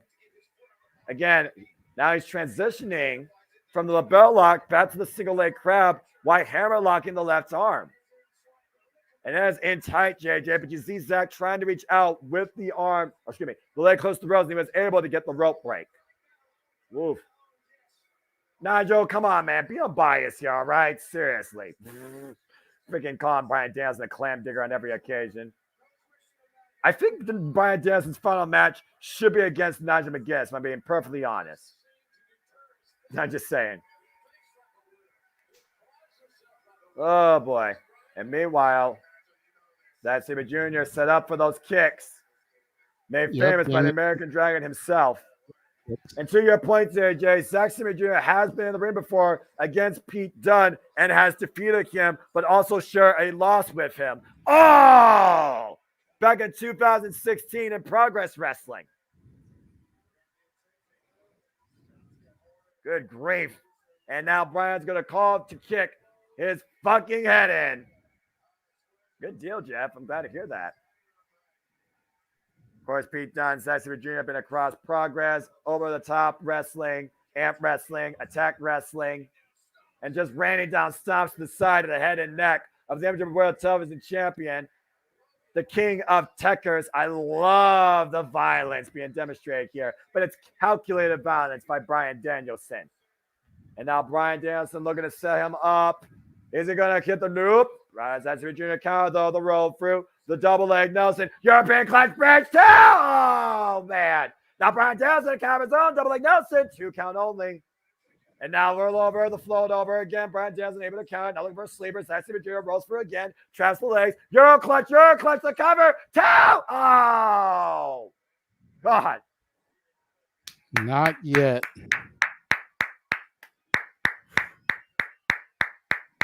This is professional wrestling. Damn it. Standing ovation for the crowd, and rightfully so. But you digress by the shirt. Don't market me, okay? You all market me. I don't market myself. Oof. And now Bryan Danielson with the kick to the hamstring. And again, whoa, running in with the high kick right underneath the jaw. Meanwhile, Bryan Danielson falls in, though. Traps the leg again. Floats over. Traps Bryan Danielson. Going again for the Euro clutch. Bryan Danielson countered. Now Danielson being combination. The full Nelson float over.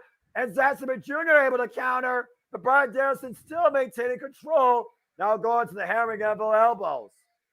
Now Zack Sabre Jr. trapping the left arm. The float over again. My God in heaven. And once again, counter. Trying to trap a limb. And now got the free arm and the damaged arm trap. Hyper extending that right arm. Oh my God. Cranking back on the digits.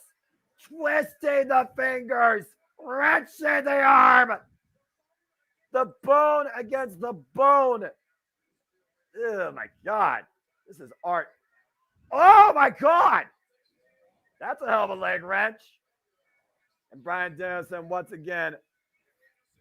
Danielson, though, countering, able to counter that dragon screw, the modified dragon screw. And now Bryan Danielson at the clutches of Zack Sabre Jr. This is fucking phenomenal. Fight forever, wrestle forever, technique forever. And both men right now trapping the legs, almost a double figure 4 of sorts. Both men are literally trapped in each other. And the Head pressure to head, right nose now, to nose. the pressure they are feeling right now. Oh my gosh. What the hell are they saying? Oh boy. That's low. That is low right there. But that is what Bryan Danielson. Oh my God. What a shot. Faded out of that one. And Zack Sabre Jr. right now down for a moment. Able to finally relinquish the pressure of that hold. Bryan Danielson, though, still with one boot. And both men right now with single kicks. This is not about who is truly the most technical. This is about who truly is the better wrestler. And Bryan Danielson right now using the heels of his boots to his advantage against Zack Sabre Jr. Oh, my gosh. Noah, this is going to be a match that is going to shown in training classes for the rest of time. Yeah, if you're not watching this, you're not a fan of the industry, period. You know, wrestlers that have come up in the last 20 years have studied matches like Eddie Guerrero and Rey Mysterio, like Bret Hart and Shawn Michaels. The next 20 years, they're going to be studying this match between Bryan Danielson and Zack Sabre Jr. Oh, and Zack Sabre Jr. right now back to the uppercuts of the right arm after blocking the kicks of Bryan Danielson. Meanwhile, test of strength here now as both men lock up. Might be looking for a backslide here. Back elbow strike, though, by Zack Sabre Jr., though. And once again, maintains control. Who's going to get the better of this? And Bryan Danielson right now, stunned but not out. Now trying to run Sabre Jr. And both men right now are just wearing away each other with these back elbow strikes in this test of strength for a backslide. Counter, reversal, counter. Jesus. And Sabre Jr. gets the better of the backslide to cover. Two. Oh. PK to the right arm. Amazing follow through, and it is good. Man. And Bryan Danielson caught. Tilt-a-whirl slam. And now the float over. Is Zack Sabre trying to lock him in the label lock? I'm not sure right now. No, he's clocking No. cat. Both arms trapped. Both arms trapped. Both arms trapped. Someone's got a gift here. Bryan Danielson refusing to quit. Now changing to a stretch. This is huge. This is absolutely pinnacle right now of this match for Bryan Danielson. Both arms are trapped. Bryan Danielson's got nowhere to go. And Jon Moxley and Nigel McGuinness both standing here, waiting to see how Bryan can counter this. Is Zack Sabre Jr. going to retire Bryan Danielson before this final odyssey begins? And Bryan Danielson finds his way to the ropes. Jesus Christ. I had to give you the solo shot, brother. You were literally on your feet there. There was nothing I could do or say to add to that, man. You needed the solo on that one, bro. Commentary is not about the person. It's about the voice that connects with the people. But if you want to do that, you're more than welcome to. As I don't even look at the screen at times. I literally look at the action. Off! Big PK. Collapsing the chest cavity of Bryan Danielson. This is the greatest match I've ever seen in my life. Off! This is definitely a match of the year contender. I think it's going to be hard to beat this. This is match of the decade for me, period. That's bold. I said what I said. That's bold, but I find it hard to argue, mainly because I've only been watching for a year or so. And right now, Bryan Danielson might be literally a one-arm man once again. Pinpoint perfect stomp to the arm. Following again with the PK, rocking the American Dragon. Now, Zack Sabre Jr. looking to follow up. Bryan Danielson. Oh! He stopped Zack dead in his tracks with a high kick, and another one takes Zack off his feet. How the hell does Bryan Danielson still have this? And right now, just stomping the living hell out of Zack Sabre Jr. What, Zack trying to counter again, trying to trap the arms. Oh my God, the float over into the Fujiwara arm bar. In the Jujikatami. And reversal again. Oh man, sitting back, wrenching deep on the right arm. And further hyperextending the joints and the digits. And again, the way Sabre changes every 6 seconds, trying to maintain hold, trying to maintain control, trying to get a submission. But Bryan Danielson catching him though, fisherman capture. Jesus, indeed, with the fisherman suplex. But Zack Sabre Jr. still back to his feet. Oh, Bryan Danielson, the Psycho D! Cover! 1, 2, nope. No! Noah, this is not going to end with a pinfall. Two submission masters like this, having this much of a technical masterpiece, this is going to end in a submission. And the crowd's on their feet. I don't blame them. This is fucking phenomenal. My God, this is one of the greatest matches I've seen. Bryan Danielson again. Another Psycho D! Falls on Zack Sabre Jr. now. Deep under the legs. I guess I'm Bryan wrong. Danielson wins! What a war!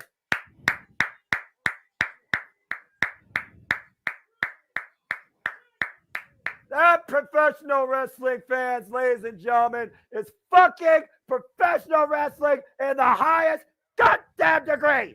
Holy shit, what a match.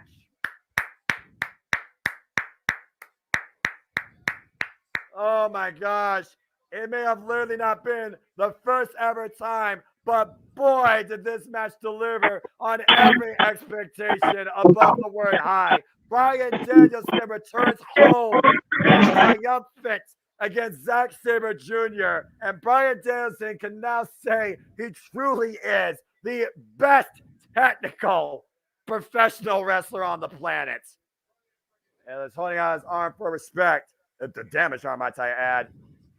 What an experience this was.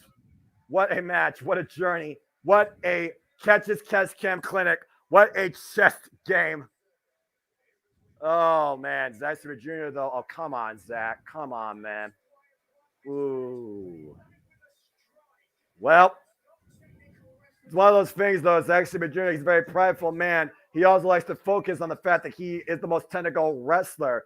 And to your point, JJ, you thought it was going to end via submission. It didn't. It ended in a pinfall. And you wonder if Zack Sabre Jr. is satisfied with that result. Either way, Bryan Danielson wins against Zack Sabre Jr. And, hey! Oh, what an embrace. What a moment. That's beautiful. That's professional wrestling love right there. Hell of a job. Oof. And there is one of the flyweight world champions in the audience, Demetrius Johnson, taking in the activities of AEW Wrestledream. Wrestledream, Antonio Inoki, bringing together the worlds of mixed martial arts and professional wrestling. That match firsthand right there definitely proves all that. And you also will find Kenny Omega versus Demetrius Johnson on Pit Crew on Twitch if you're a gamer. So get your game on and join in that fun if you want to. Congratulations to Bryan Danielson as his last Odyssey begins, and we wonder when the final countdown will finally hit 0. What a match!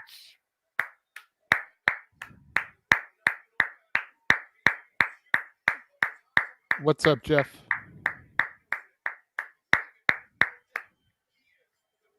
Oh my God, I love it.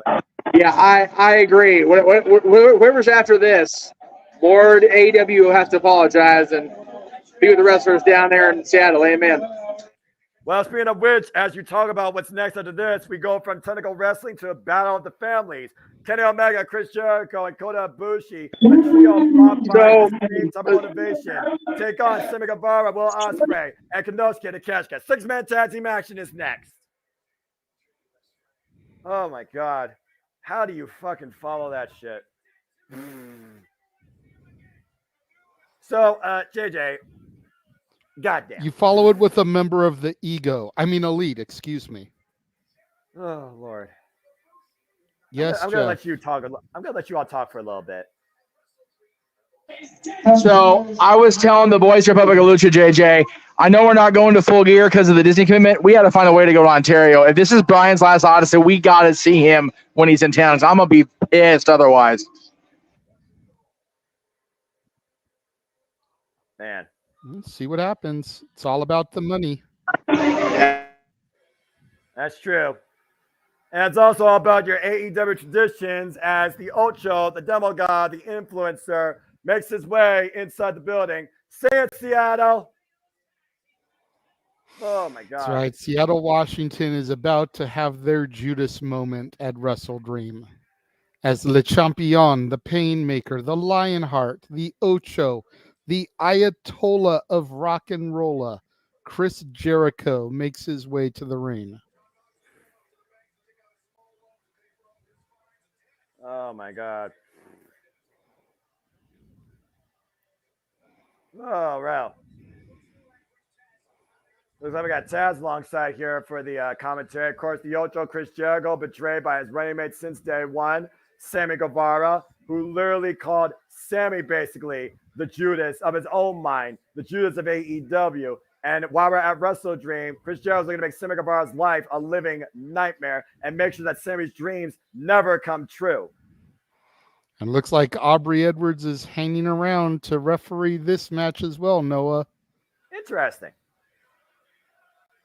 It means you can screw Don Callis, driver, in the head. Since I know you can't do that to Karen Jarrett here.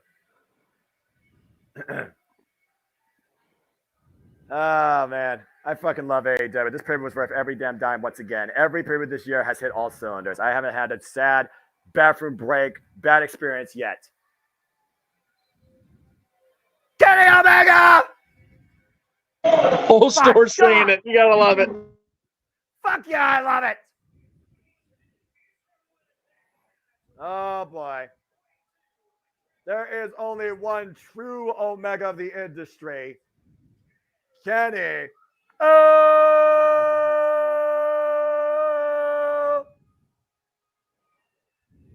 Nega! Kenneth by Goddeth Omegath. Damn it! Again, after being betrayed by Don Callis, and literally has been 0-4 against all of Don Callis' plans, after being screwdrivered in the head and betrayed by somebody he looked at as a father figure, by God, and being knocked out by Konosuke Takeshita at AEW All Out, break his body, now trying to break his heart, attacking his fellow Goto lover, Kota Ibushi, who I talked verbatim about their history here. Kenny Omega is finally trying to shut Don Callis up. And I never thought I would ever see in my life Alpha and Omega, Chris Jericho and Kenny Omega working together. This is professional wrestling. These two men have been at odds ends since Wrestle Kingdom 12. And here they stand united with a common enemy. It's flabbergasting to me. Again, these two defined who would be the first AEW World Champion. And there's one more person to add to this equation. You want to talk about a guy that definitely demonstrates strong spirit and Inoki principles? The man that some people say has no neck, that has his own ideology of professional wrestling. The guy that has been alongside Kenny Omega since 2010 in DDT Pro. One half of the Golden Lovers, former IWGP World Heavyweight Champion, G1 Climax winner multiple times, IWGP Intercontinental, never Overweight Champion, DDT Pro Tag Team Champion, KOD Overweight Champion, and one of the most lethal strikers you will ever see, Kota Ibushi. This is going to be something. I've been waiting to see Kota Ibushi versus Konosuke Takeshita one-on-one, especially after Konosuke Takeshita knocked Kota Ibushi the fuck out at Wembley Stadium. Phenomenal athlete here. Kenny Omega and Kota Ibushi, again, have this unique bond with their ideology of professional wrestling now for over 13 years. A ride or die duo for life in this industry, if you will. I always talk about how Kenny Omega has one of the most complicated mentalities in the game. Kota Ibushi's right up there with him. Oh, fuck me. Boo this man! What the hell is that painting? It's the Last Supper. Oh, you freaking Lucifer of blasphemous proportions. The Don Callis family coming out to this Dark Aura front theme. Will Ospreay, the current IWGP United Kingdom Heavyweight Champion at 98 days, after the 7th defense against Yota Tsuji, and will defend that against Zack Sabre Jr. at RevPro this month. Konosuke Takeshita with 2 wins now over Kenny Omega after knocking him out at AEW All Out. And not Tony Montana, but this guy trying to go to war. Okay, Sammy Guevara after betraying Chris Jericho after losing to Chris Jericho at Grand Slam. Noah? Yes. Jesus had 12 disciples. There are 12 other people in the Last Supper with Don Callis in the Jesus role. Sacrilege, I know. Let's not go down that rabbit hole. I agree. Who's going to be the next man to join this family? You've got to figure if they're depicting an image like the Last Supper, then Don Callis is looking to have 12 members of his family. It makes you wonder if you're actually going to see any more of those members show up here tonight, as Don Callis' MO is to remove Kenny Omega and Chris Jericho. And could any of those members be on Omega's team? Oh, man. Could we get a Vince Russo-esque swerve here with Ibushi or Jericho turning on Omega to align with Don Callis? All I know, JJ, is the billing of this show is Wrestledream, honoring Antonio Inoki, end of an era, start of a new, and you literally might be on to something when it comes to the Don Callis family and the size of them too. By the way, good God, look at the heavy cup treatments on Will Ospreay's back. And right now you see Don Callis with words of encouragement for his family. And it looks like we're going to kick things. Oh, fuck me. Yes. Ospreay Omega to kick things off. This isn't Ospreay Omega 3 like Saf had wanted, but what a way to kick off the match here at Wrestledream. And again, how pinnacle was Will Ospreay and Kenny Omega and what became the Don Callis family? These two squared off this year at Wrestle Kingdom. Kenny Omega beat Will Ospreay for the IWGP United States Heavyweight Championship, reclaiming his property. It was at Forbidden Door that Will Ospreay finally beat Kenny Omega, reclaiming that title. Now christening it the IWGP United Kingdom Heavyweight Championship. You could almost say the Don Callis family started literally with what happened between Will Ospreay and Kenny Omega on January 4th. Oh, that's a fair assessment, Noah. These two right men, now. no stranger to each other, as you've illustrated and pointed out.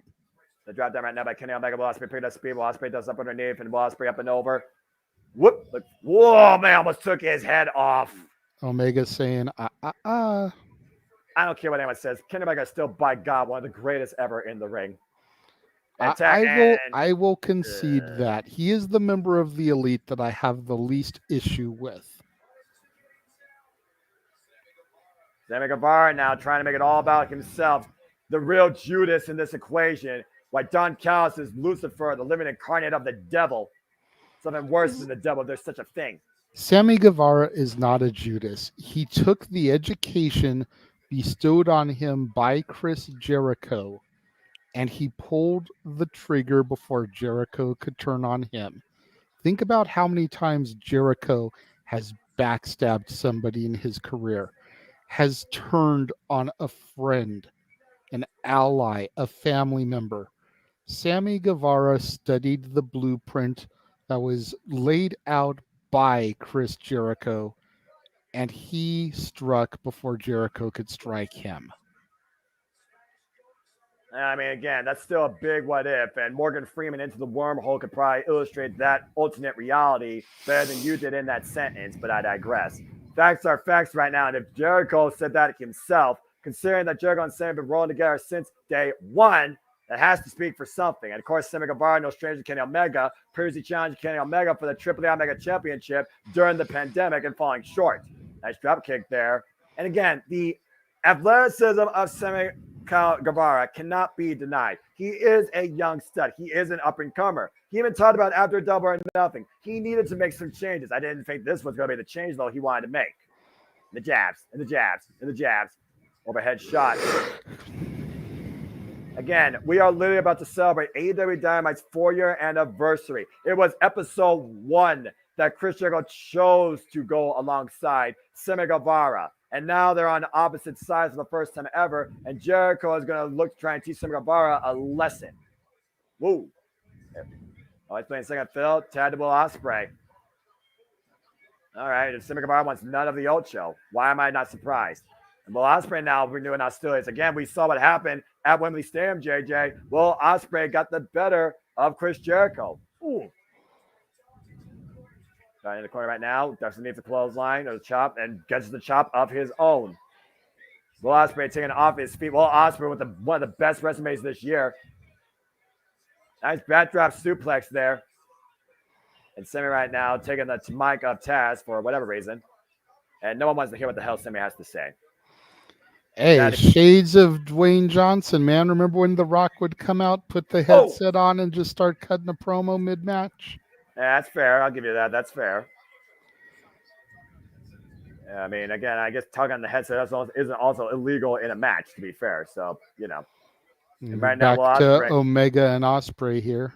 Yeah, again, I do wonder if these two are going to have one last one-on-one encounter. While Will Ospreay, again, has the entire industry in his hand. Let's not forget, JJ, next year in February, his contract with New Japan is up for renewal and expires. Konosuke taking off the apron. And Will Ospreay takes advantage with the strike. Chris Jericho takes a cheap shot now. Hey, you know what? 1 for 1. That's as far as I'm concerned.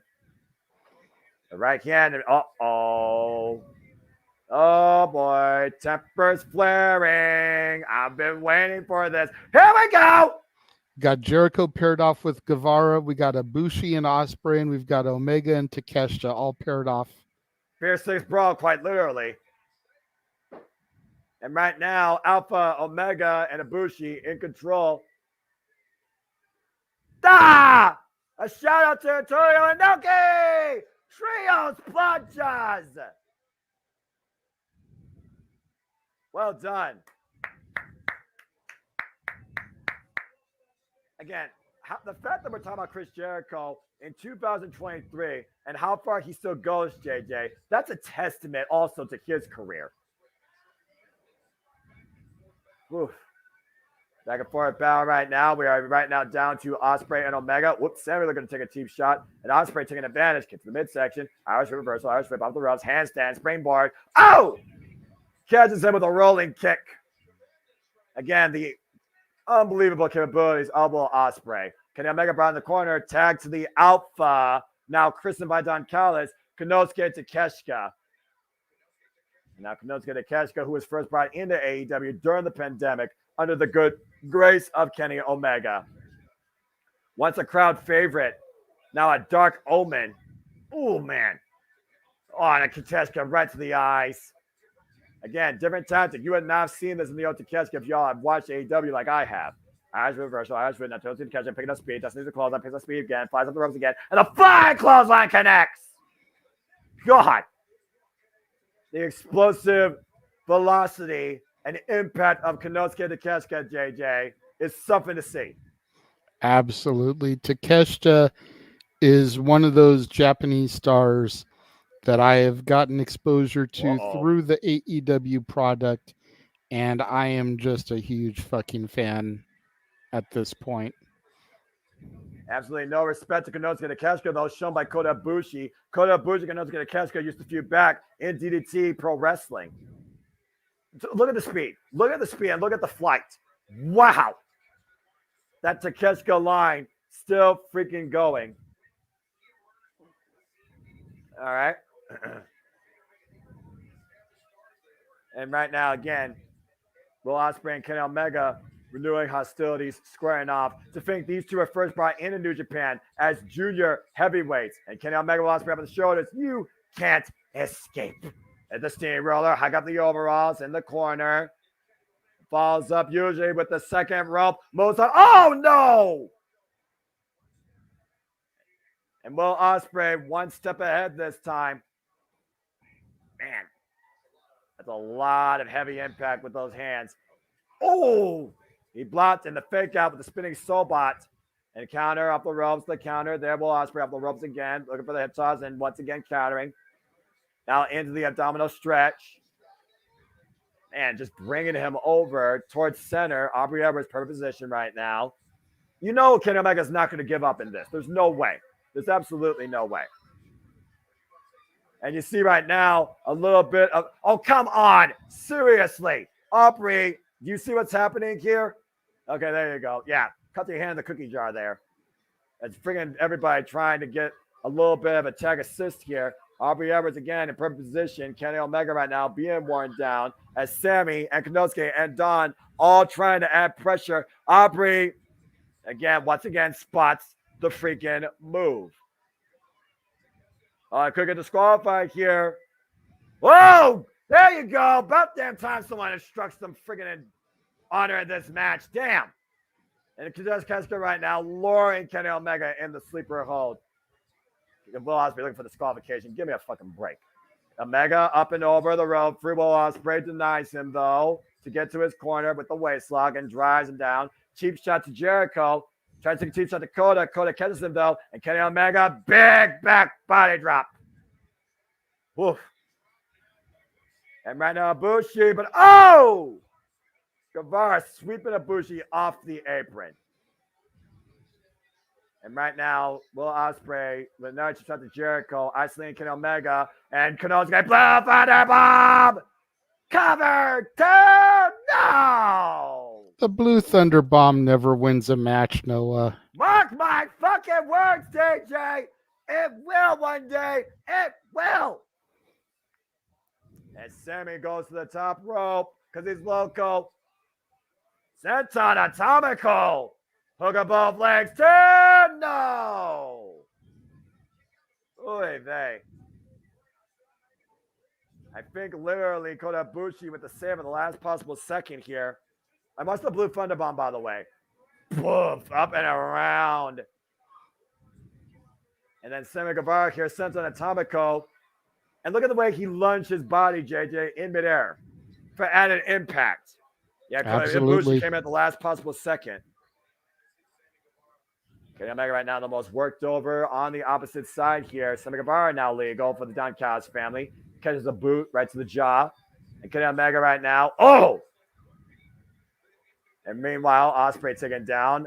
Now Sammy Guevara taken down. And finally, there's a tag to Chris Jericho. And now Jericho and Sammy are legal. The latest betrayer. And of course, Don Callis said that he was never worthy of joining the Don Callis family. And he threw away 36 years of friendship for power, for money. Comes down hard with the axe handle.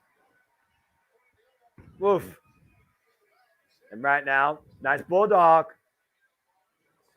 Sammy Guevara being worked over here by the Ocho, by the former AEW World Champion, Ring of Honor World Champion, and now the abdominal stretch.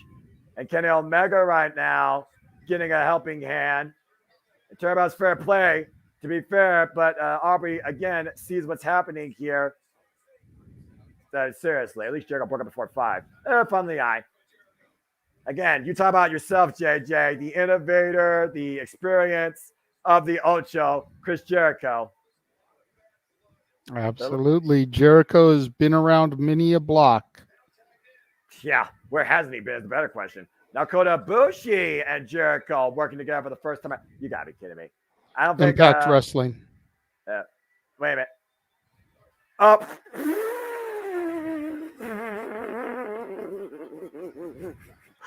Nice shout out to the sex gods. That's one of the greatest fans I've ever seen. The beautiful standing moonsault covered by Ibushi too. No, I'm sorry, that just broke me.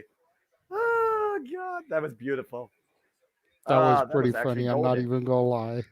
Yeah, I'm not gonna lie. Someone take a picture of that and screen cap it. Thank you. Meanwhile, the Golden Lovers now legal. Kenny Omega and Kota Ibushi.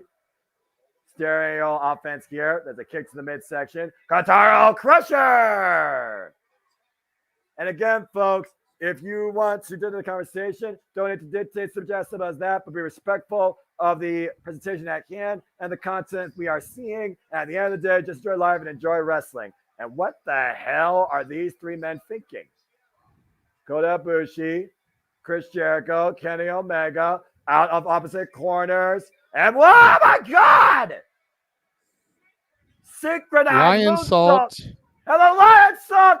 Capitalize! Cameron Sammy too! No! Barely able to kick out of that. What a beautiful wide shot, by the way, of the stereo triangle moonsaults by the Golden Lovers, JJ. Look at this, JJ. Look at this. Watch the execution. Wow! Almost got Don Callis there in the process. Impressive offense here. And finally, Omega, Ibushi, and Jericho in control. All right, Slane Sammy Guevara going to play. Oh! Assisted German suplex release, power bomb of sorts. And now Jericho. And Jericho might be looking for the walls of Jericho. I don't know if he knows Konosuke's there. Konosuke, German suplex release. As the Golos are turning, blocking off Will Ospreay. Now Kenny Omega looking for the Snapdragon counter. Konosuke, big German suplex to Kenny Omega. Now Kota Ibushi looking to strike Kota Ibushi. Ooh, Will Ospreay with a cheap shot. Now off the ropes, rebound. Low roll through. Chaos Fury. German suplex by Konosuke to Keshka. Beautiful maneuver. May I remind you, JJ, that Konosuke Keshka wrote a thesis on the German suplex. You're not going to find a better executor of the German suplex in this game right now than Konosuke Takeshita. I did not know that. Or a bullhammer elbow. And right now, Chris Jericho, the legal man, uh-oh. And Will Ospreay is looking to unskip the hidden play. Oh, no! Now function at the junction. The hidden blade meets Konosuke's knee. And Chris Jericho legal takes Konosuke up and over to the top of the apron. Jericho looking for the triangle drop kick. But Ospreay right now looking to pick up speed. Now Kenny Omega taking him over with the Rana. Will Ospreay taking him up to the outside. And uh-oh, I think I know what this is. Dun, dun, dun, dun, dun. In Seattle, will we see the rise of the Terminator? Kenny Omega's feeling it. And Kenny Omega picks up speed, 0 to 100 as he goes to the opposite side of the ring as Kenny Omega flies! And wakes up Konosuke and Will Ospreay on the floor. Whoa. Sammy Guevara and Chris Jericho right now inside the ring here. Guevara trying to take advantage at this point against Chris Jericho. Spanish Fly. Beautifully executed. Hook up both legs is enough to win the Don Callis family. 2 count only. And meanwhile, Sammy Guevara up to the top rope. Oh my God! Shooting star press. You know, I almost feel like Sammy Guevara needs to get the pinfall for the team just to prove his worth to the Don Callis family. I completely agree. As the Lions say, you still suck. Again, it was Sammy Guevara that joined the Don Callis family, but ate the loss against Chris Jericho. And just hit a call breaker! Jericho the cover. Tell the beat Sammy again. Will Ospreay saves the match. Good Lord. Great timing by Ospreay there. It's been a hell of a back and forth battle here, JJ, to say the least. To be fair, every match on this card has, Noah. There has been no one-sided anything tonight. Don't you love that when wrestling delivers on both fronts? And right now, Omega and Ospreay right now just squaring off. There's those up kicks right now, Kawada kicks. Oh my gosh. Whoop, that's underneath. Got him hooked. Snapdragon. Dropped him on the back of his head and neck. Meanwhile, Sammy Guevara. Oh my God! Well, we know there's a Snapdragon. Is there a Crackle or Pop Dragon? As far as I know, no. But that was one hell of an ace crusher. Springboard cutter off the top rope by Sammy Guevara catching Kenny Omega. And now Will Ospreay looking to take Kota Ibushi out. Uh-oh. God! Last ride of sorts. Power bomb. And Konosuke. Bang! The knockout knee strike. Coming in with the power. And meanwhile, Jericho eats double boots in the family's corner. The Don Callis family working on all cylinders here. And might be Sam as a sacrificial lamb for Sammy Guevara. Code breaker by Sammy. It's got to be academic at this point. Sammy. What? Wow. Not even a 1 count. Oh, man. The Lion's pride of Lionheart on full display. 3-on-1 against the Don Callis family. He will not go quietly to that. Good night, JJ. Jesus.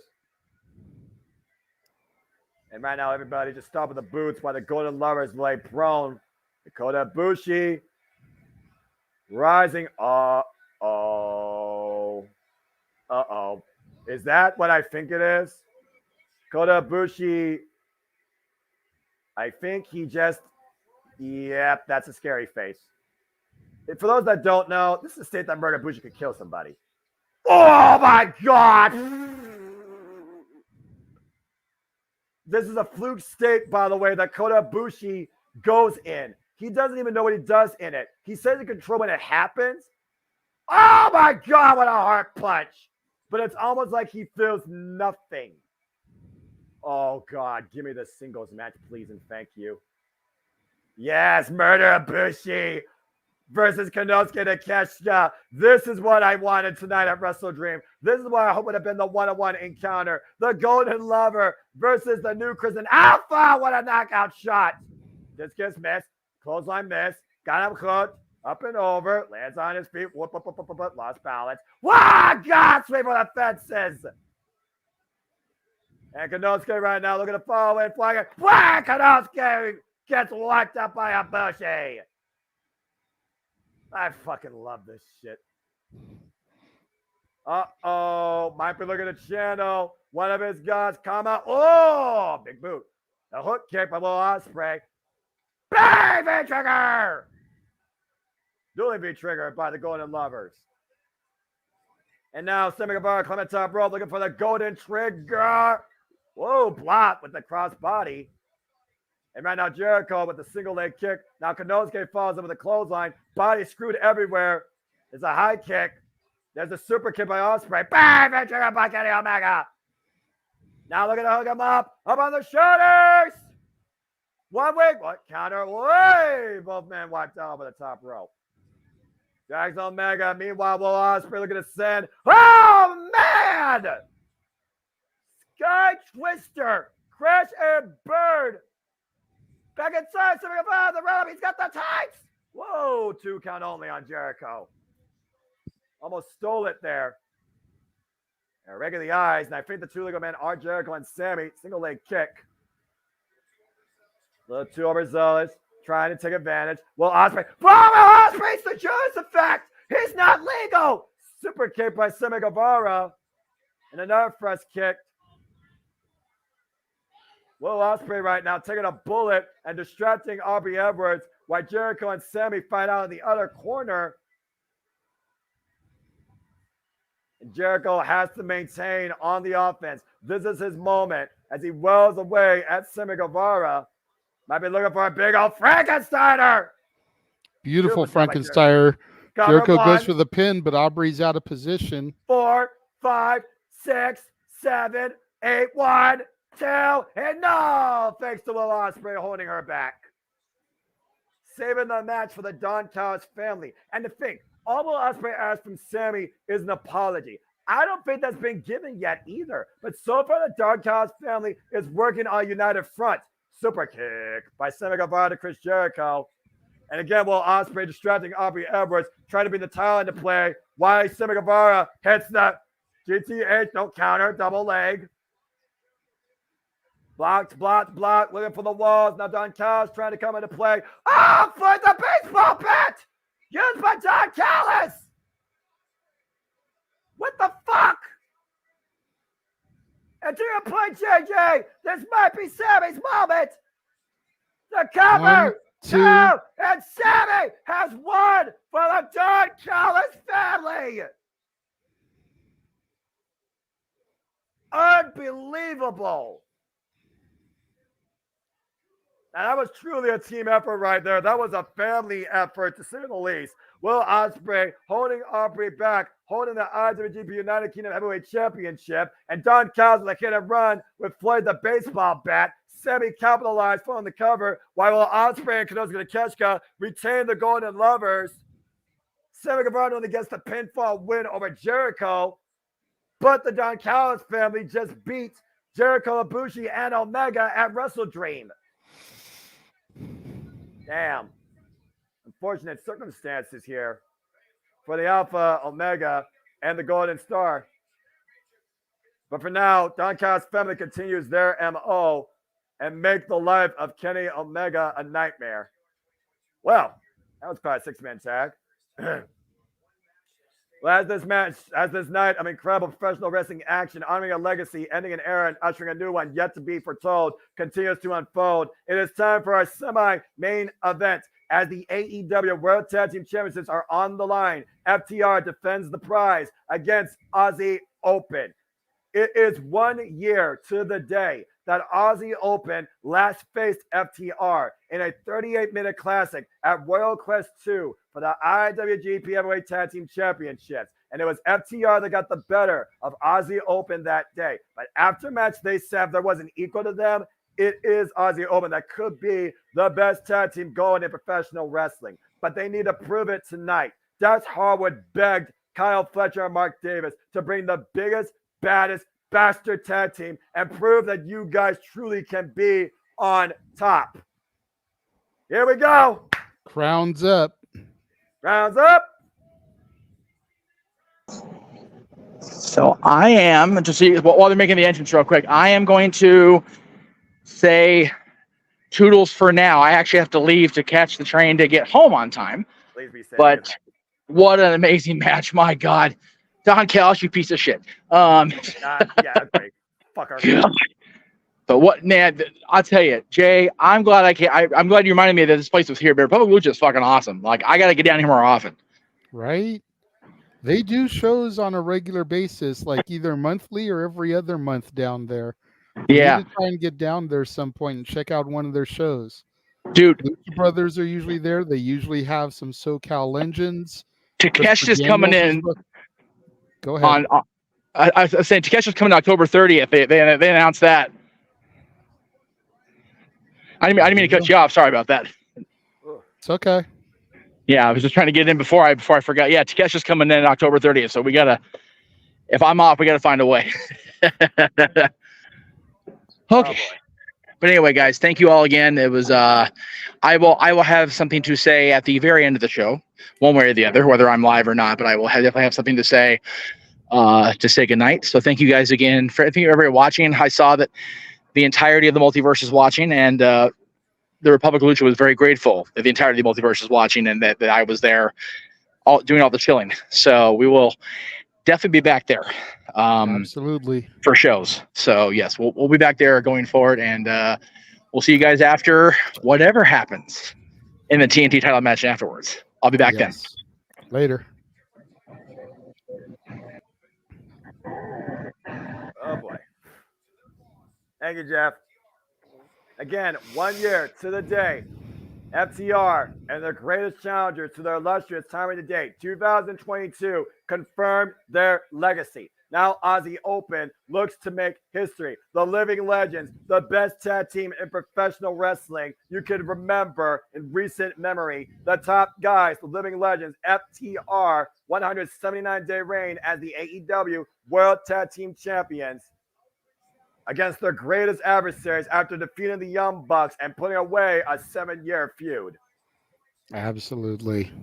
Senior official Paul Turner here for our semi-main event here at JJ. And you notice, by the way, those titles, they still are condoned with the tag name of Jay Briscoe.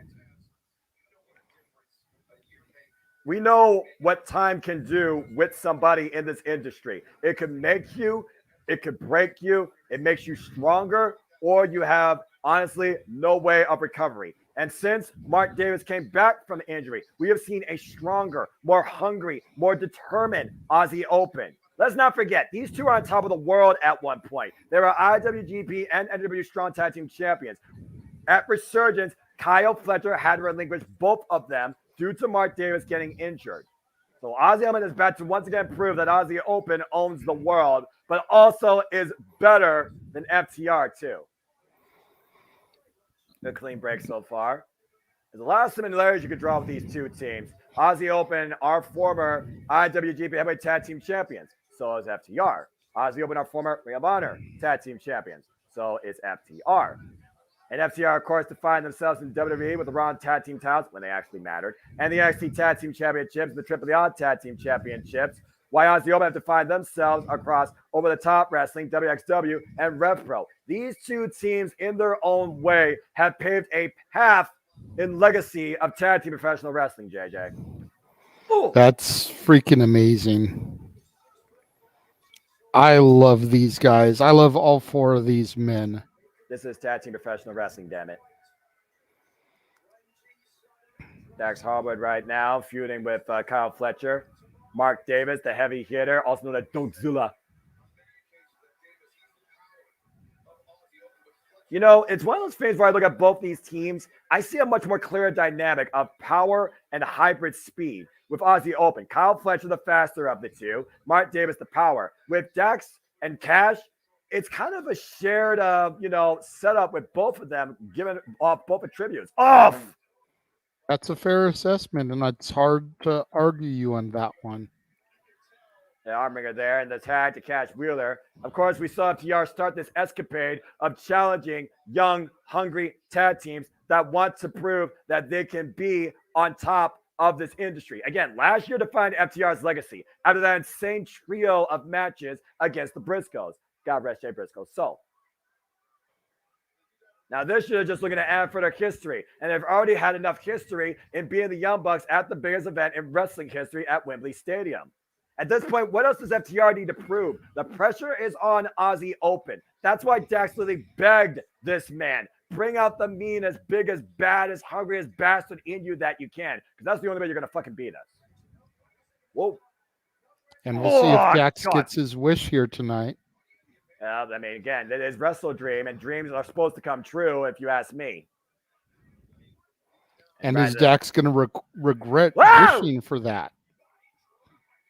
Well, I mean, at this point, JJ, we know that Dax holds two things more than anything else in this life: his family and professional wrestling. Damn it. Got Toho, now Dax Wheeler and Cash. Oof. That's Harwood across the back of the head. Now goes the cover lateral press. 2 count only. Look at the heavy kineso tape on the left shoulder. As we just saw in case you haven't watched Collision, FTR recently defended the championship successfully against the Iron Savages and the Workhorsemen, JD Drake and Anthony Henry. And now we got the power of Aussie Open. Dongsula, Mark Davis. Of course, Aussie Open won the IWGP Heavyweight Tag Team Championships, beating Bishamon, Hiroki Goda, and Yoshihashi this year in April at Sakura Genesis. And now we're just firing back here with the chops. Oh, man. I'm not going to lie. Mark Davis scares me some. Damn, the size or just the intensity? Oh, my God, yes. You're hearing this. Yeah, yes. The answer is yes.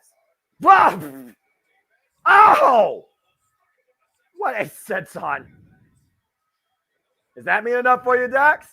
Woo, try a cheap shot at Cash, though. And again, Cash was able to avoid. Again, make a statement. Grounds up. That's just a message. Buckle up, folks. We're in for the long haul for this match. Again, last year, 1 year ago to the day, at Royal Quest 2 in the Copper Box in the UK, they went 38 fucking minutes. They're going to test. This is going to be the greatest test in Aussie Open's career and the greatest challenge to FTR's run. Tag. Of course, Kyle Fletcher, of course, has also been a previous challenger for the AEW International Championship. And again, FTR has been involved one-on-one in the Owen. Chop exchange here. The side headlock, looking to hook him up. Nice snap suplex.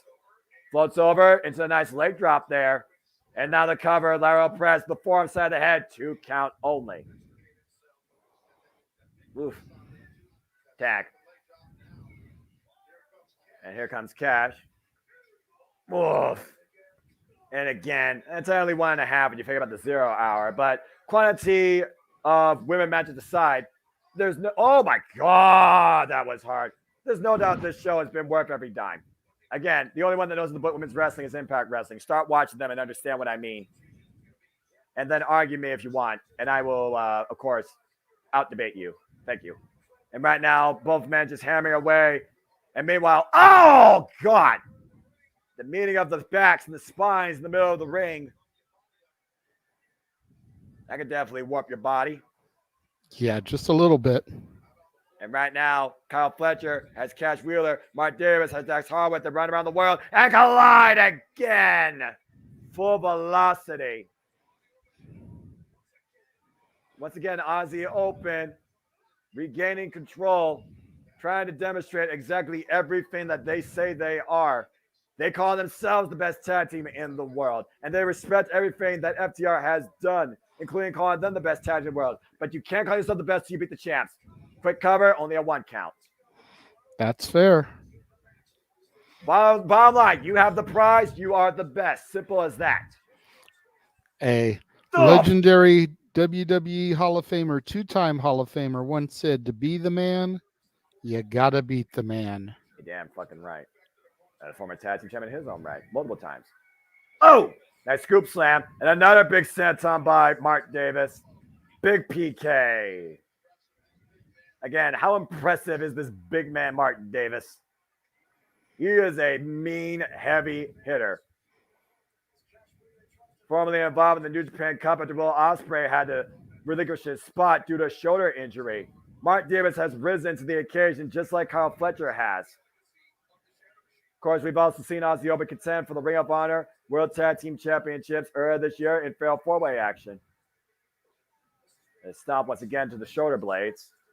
Calculated offense right now, isolating Cash in their corner, and Paul Turner getting the better of the vision of Kyle Fletcher. And ironically enough, JJ, Mark Davis did not go for the cheap shot.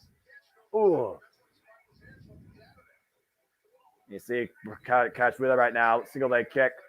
Oh, man, just ripping Mark Davis across the top rope. Shot to the body right. Mansfield, full gears on a Saturday. But you know what? Who keeps track of time anymore? Ooh, that's why this pay-per-view doesn't feel long. It's just been flying by. It doesn't have some dumb intermission showcases that waste time because they got to brand everything. And meanwhile, double leg. Uh-oh. Catapult! Whoa! Kyle Davis hit the floor hard and awkwardly. Immediately, Mark Davis brings Kyle Fletcher to his corner. There's the tag. Now you have Cash Wheeler trying to just get some breath back and get back to his corner. Meanwhile, draped across the top rope. Rebound again to Mark Davis. Oh! Assisted power bomb covered by Mark. No! That was an interesting offense there by Aussie Open. Definitely innovative. But Josh, we've got to give the people what they want. And you see right now, Cash Wheeler right now gasping for air in the ribs. Again, it's one of those things where when you take a bump, JJ, you know this being a worker. When you don't land flat, it affects your body the worst way possible. It compromises your breathing. It compromises your power. It compromises your speed. Again, you saw the way he ripcord off the ropes. Now watch how he lands. That was not flat. No. That was on the knee. And right now, Cash might be getting his breath back. Senton bomb missed by Mark Davis. Meanwhile, Kyle Fletcher, hook the leg, hook the leg, hook the leg, hook the leg. Catches him with the enziguri inadvertently. Fletcher pushed off with the up kick. Cash doing everything possible to make the tag. And Kyle runs in, takes Dax off the apron. No tag made. Oof. Thank you for joining the party, Josh. Yes, Full Gear is the same day as Disney Karaoke. Now Fletcher right now hung up in the tree of woe in the champion's corner. And again, look at how Cash is grasping his ribs. Look at the way his chest is compressing up and down. He is breathing much more heavily, so damage has been done. Oh, yeah. And Kyle Fletcher right now hook for the ride. Oh, man! And what did that take out of Cash Wheeler there with that desperation move to Kyle Fletcher? Avalanche backdrop suplex to your point. And again, both men landed hard. Both men unable to capitalize. But Cash is closer to his corner. Watch the way they land. And again, Cash landed on his side. But he also put his elbow down, so it wasn't like his whole body took the impact. And again, Mark Davis takes Dax off the apron. Kyle Fletcher flies in with a leg lariat. Hooking Cash up. Teardrop brainbuster. The float over the press cover too. No. And Cash able to kick out. Whew. They are taking a physical toll here in this rematch 1 year to the day, JJ. I mean, when was the last time you saw FTR worked over this hard? Probably Wembley against the Bucks. As much as I hate to give them credit, those little shits, the Bucks and FTR are very much a Hardy Boys Edge and Christian rivalry for the modern generation. That's a fair point. Oh, wow, what an uppercut. Catching Mark Davis coming in. Tag to Kyle Fletcher, though, as Mark Davis landed his corner. And Dax again, desperately reaching out for the tag. Finger length away, but Kyle Fletcher grabbing the ankle right there. So close, just lunge. And Kyle Fletcher denies again. Look for the cheap shot, missed this time. And Cash Wheeler, big back by jump. Tag to Dax! Now Dax with the axe and smash and the jabs. The heavy hitter of FTR, in my opinion. And definitely the most emotionally driven, if we're being honest here. Davis got dropped. That's fair. Davis got dropped. Meanwhile, the freaking clothesline, Irish whip, now falling in the other corner. Another big clothesline there. Irish whip again, reverso. Dax and Kyle are the two legal men of each side here. Uh-oh. Whoa, just throwing their bodies to each other, falling it. Whoa, he caught him in the middle of the ring with a lariat. And Mark Davis, though, coming in, though. Ooh, and it's a big right. It's sidewind for his trouble. Kyle Fletcher right now getting rocked over. The chop and the uppercut combination. And Dax Harbour right now really working off the hot tech as much adrenaline as possible. Look for the record right again. Kyle Fletcher underneath. Layer of his own. Dax doesn't budge. Whoa, and man. And Kyle gets taken off his feet. Dax trying to play the King of Hearts here, going off with his head. Yeah, no kidding. But apparently Mark refuses to be beheaded. Look at this, JJ. You said that Mark intimidates you. How's this for intimidation? That's strong spirit. Ooh. Ooh, a big single kick. Well, finally taken off his feet. God. Kyle Fletcher though, the waist slot though, the counter staying switch. Big German suplex, maintains waist control. Hangs on. Another big German. Might be looking for a hat trick. Nope, standing switch. And meanwhile, whoa, back body drop to Mark Davis. And once again, Kyle Fletcher sent for the ride. Big German suplex. The way that he landed high on the back of his head. You see right now, though, Kyle Fletcher might just be looking for feeling at his freaking right arm or just some way to get back up to his feet. And Dax Harwood right now might be looking for that big diving headbutt, but Kyle Fletcher, well aware and scouted it, able to roll away from the corner. Big German suplex again, released by Dax Harwood. Really. Where's Cash, though? Cash nowhere to be found right now. This has almost become a handicap match at this point. Oh! Diving headbutt has none of the canvas as the big heavy hitter Mark Davis is now legal. Up on the fireman's carry. Ooh. Got him in the diaphragm. Now Mark Davis once again hooking him up. Aussie arrow. Cover up on leg two. No. Ooh. Great fortitude shown by the champions here, JJ, surviving that tag team maneuver. Tag. Look at the way that he landed, by the way. Watch this. Off the shoulder into proverbial ace crusher. Deep hook of both legs, but not enough. 2.5. Aussie Open showing how badly they want these titles here, Noah. And no kidding. The roll up, the roll up, the roll up. Cover to my Dax. 2 count only. And meanwhile, got him hooked. The power bomb. Meanwhile, Liger bomb. Nope. Counter. Up and around. The pop up on the shoulders. Slingshot. Power bomb. Cover. 2. No. Whoa. I'm not sure that was a kick out or just a convulsion off the impact. You know what I mean? Like when your whole body just jerks on you. Yeah, absolutely. I know exactly what that is. Take a look at the replay here. Watch the way that he kicks out. 1, 2. Little bit of both, because you could kind of see him roll off of the right shoulder to get that momentum. Well, either way, the match continues. Tag now to Cash. This has been a fucking incredible show. Ooh, man. Powerplex attempt denied. Meanwhile, Dax trimming off. Cash now legal. Uh-oh. And Kyle in the electric chair. No way. Dungeon of Ice! With a leg lariat cover. 2. No! Oh, my God. How the hell did Cash survive that? Easy, Noah. We have to have the Young Bucks versus FTR again. Come on. I don't necessarily think that's the case, but we'll see soon enough. Tag. Tag's right now out to Mark Davis. Think about it this way. If Aussie Open wins the titles, they're not going to lose them at Full Gear because they won't have had them that long. But FTR have had these belts for a while, so they can lose them at Full Gear.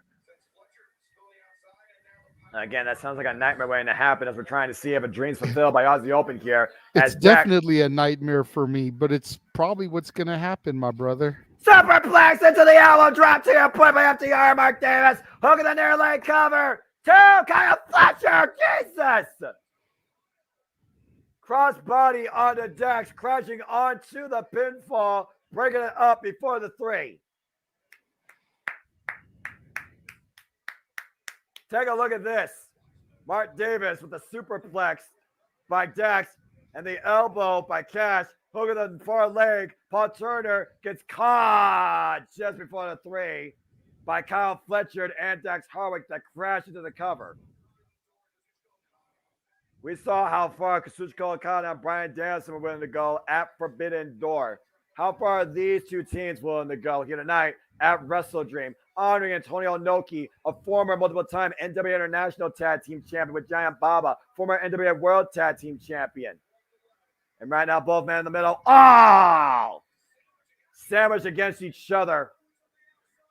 Now Dax on the outside. Cash is legal. Tag to Mark. Aussie Open feeling it. With Cash in the middle. Big collision. Pun intended. Now the arm's trapped. Looking to hook him up for the court. And meanwhile, Cash the rope for the rover. Small package. Down. No. A kick out again. Fletcher sends Dax up and over to the floor. Now Cash, isolated with Aussie Open. There's the drop down by Mark and Kyle. Meanwhile, oh! Shatter Machine! But they're not going for the cover. Here we go. Top of the arms. Aussie Open with Coriolis! No chance, cover! Down now! Dax saves the matchup. Incredible move there by Aussie Open, using FTR's own Shatter Machine against them. And then the Coriolis. I thought they had them there, JJ, but Dax somehow able to avoid the interception by Kyle Fletcher and make the save. Yeah, I thought it was over also, Noah. These guys just show an incredible heart and determination here. And again, FTR right now, they're going to be fighting on the back foot. Aussie Open firmly in control as Dax once again is rocked. It's got to be a matter of time at this point before we find out that Aussie Open can overcome the top guys. What the hell are they going for here? But Dax right now, though, driving Kyle Fletcher off the apron. Now Dax with Mark Davis on the... Oh, no. Oh, no. Oh! Spike pile driver on the apron. And Kyle Fletcher with the tope suicida. Why is it FTR on the outside? Cash is still the legal man, by the way, along with Kyle Fletcher. This literally might become a one-on-one. Like Cash just flies in with that freaking palm strike to the side of the head. Oh. Again, the forearm smashes here. Big headbutt. Takes Cash off his feet. Now Dax with the follow in. Trying to hook Kyle up. Oh my God!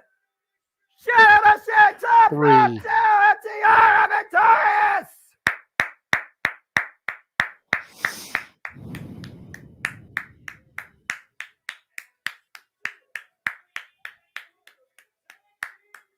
Who is better in this day and age of tag team professional wrestling than Dax Harwood and Cash Wheeler of FTR? I will fucking wait.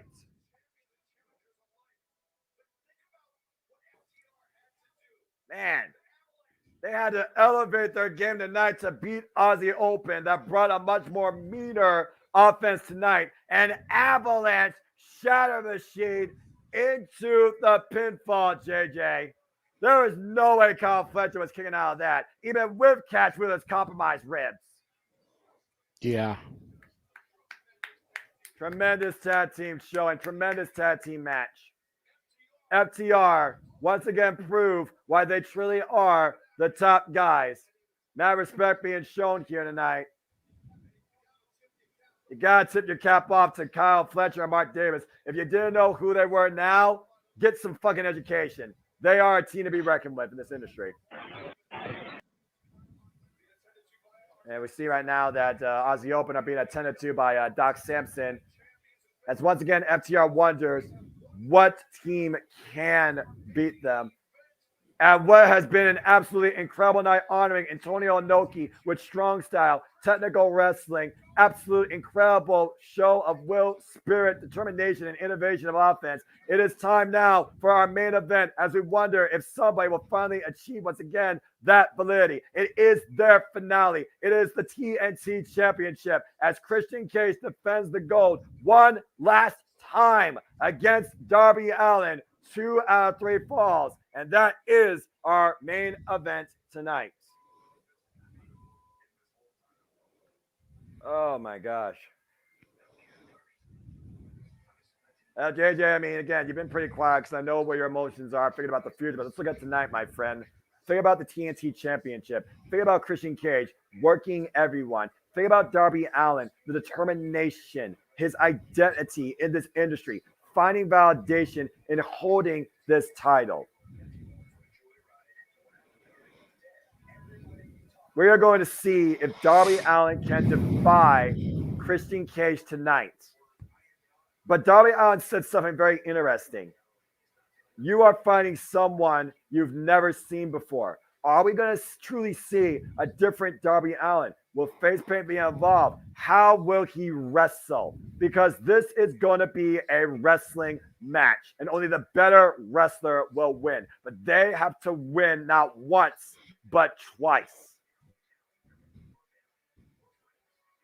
In front of his family, in front of his friends, in front of his loved ones, in front of his hometown, is the TNT title now and forever with Christian Cage? Or does Darby Allin find validation? Main event time here on Wrestledream. Good boy. Champion's prerogative to come out first, as they usually come out second.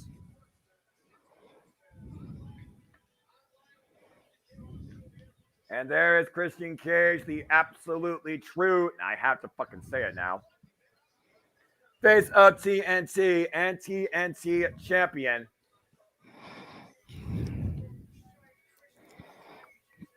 Brother, you all right? You all right, JJ? I'm doing good. I'm doing good. Making sure. I just messaged Jeff because he's been kind of messaging both in the private chat here on the stream and then me on Facebook.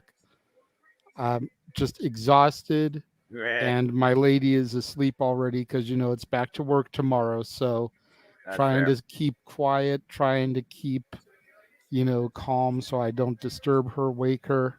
Okay. I'm good. I just want to make sure you're okay, brother. You know me, all right? No, I'm good. I'm good.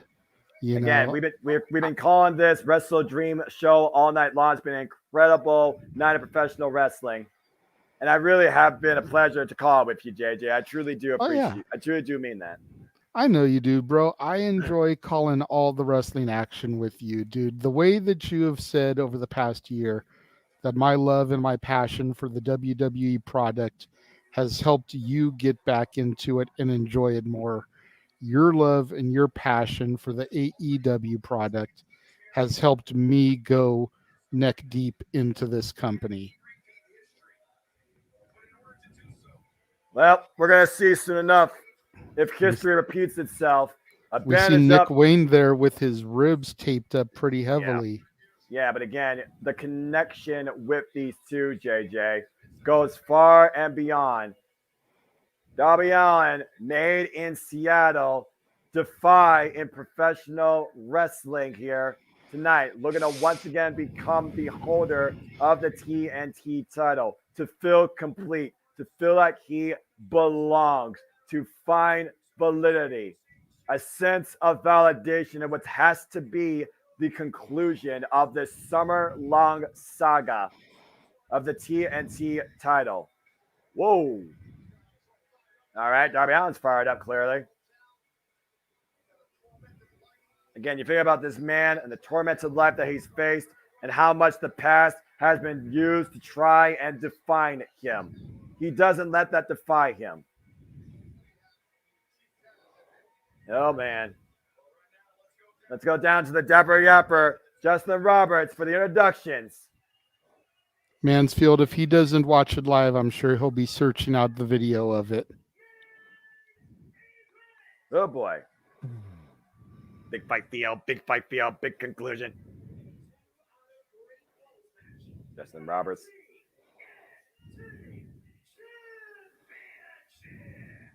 Yep, TNT Championship. Oh boy. I can't tell if that's real blood or paint, but we know how much he's bled his whole life. This is surreal for Darby Allin to find the main event of pay-per-view in AEW, let alone in his hometown. How far this young man has come. And then you have this guy. I mean, I could talk about his resume all night, but I think Jade is more fitting to talk about him. But I would not Captain add Charisma, Christian Cage. Yeah, I would not add Fun of the Year to his repertoire, to say the least.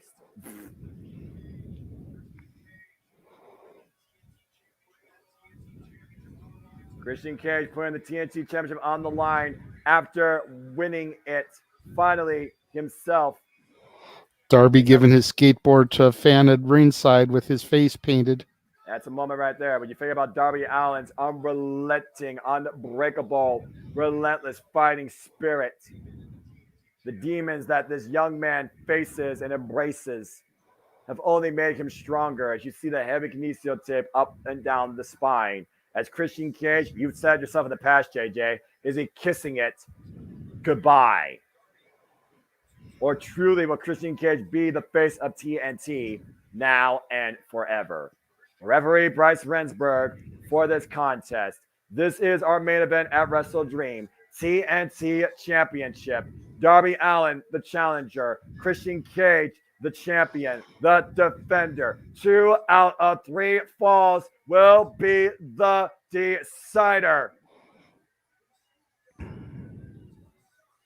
The bell rings, and here we go.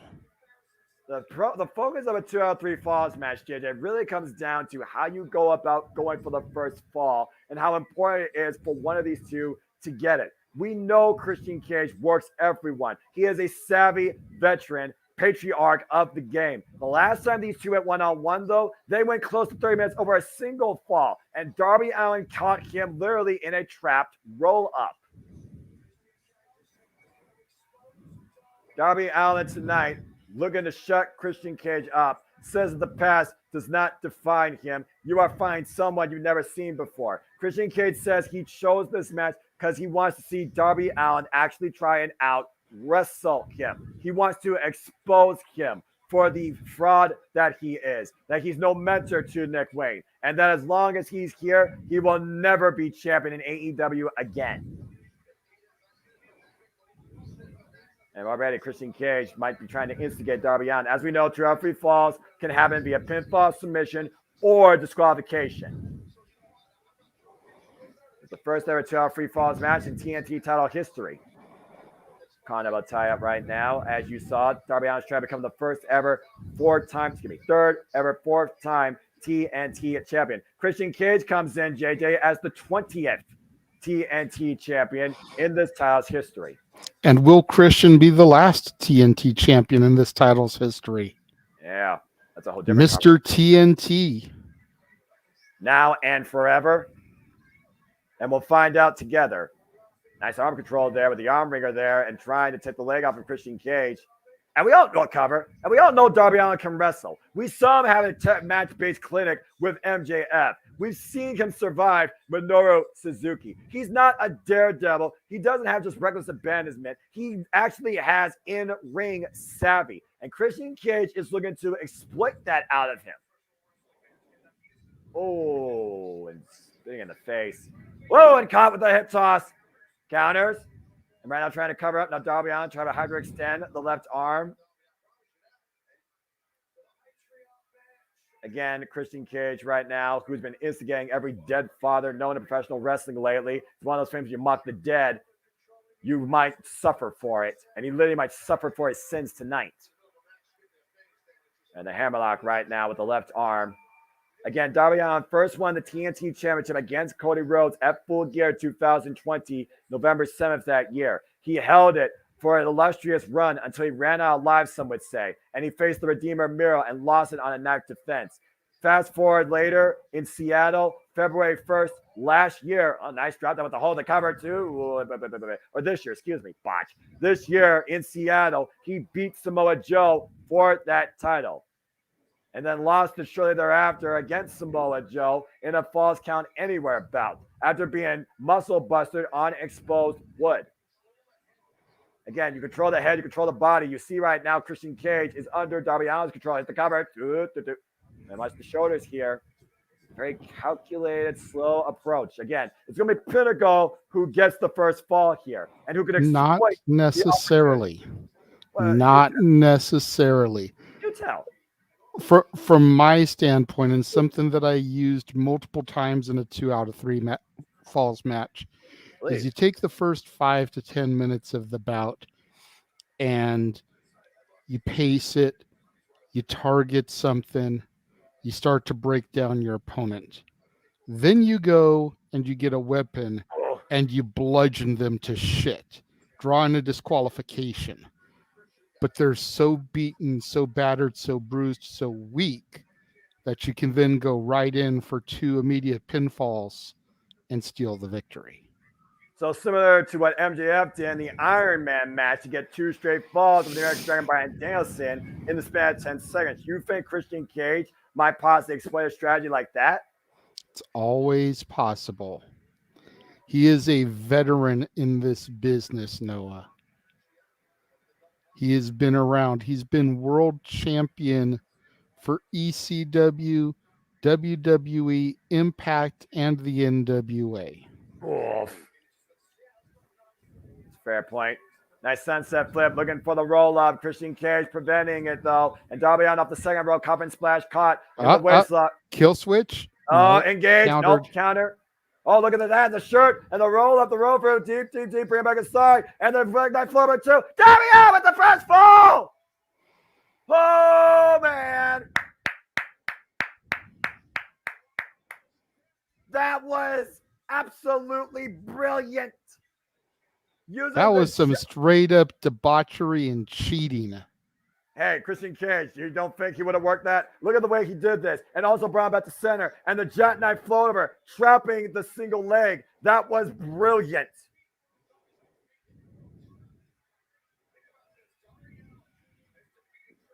Again, like I said, a few weeks ago on Collision, Darby Allin beat Christian Cage one-on-one singles non-title encounter. If that was the case tonight, Darby Allin would be the new TNT champion.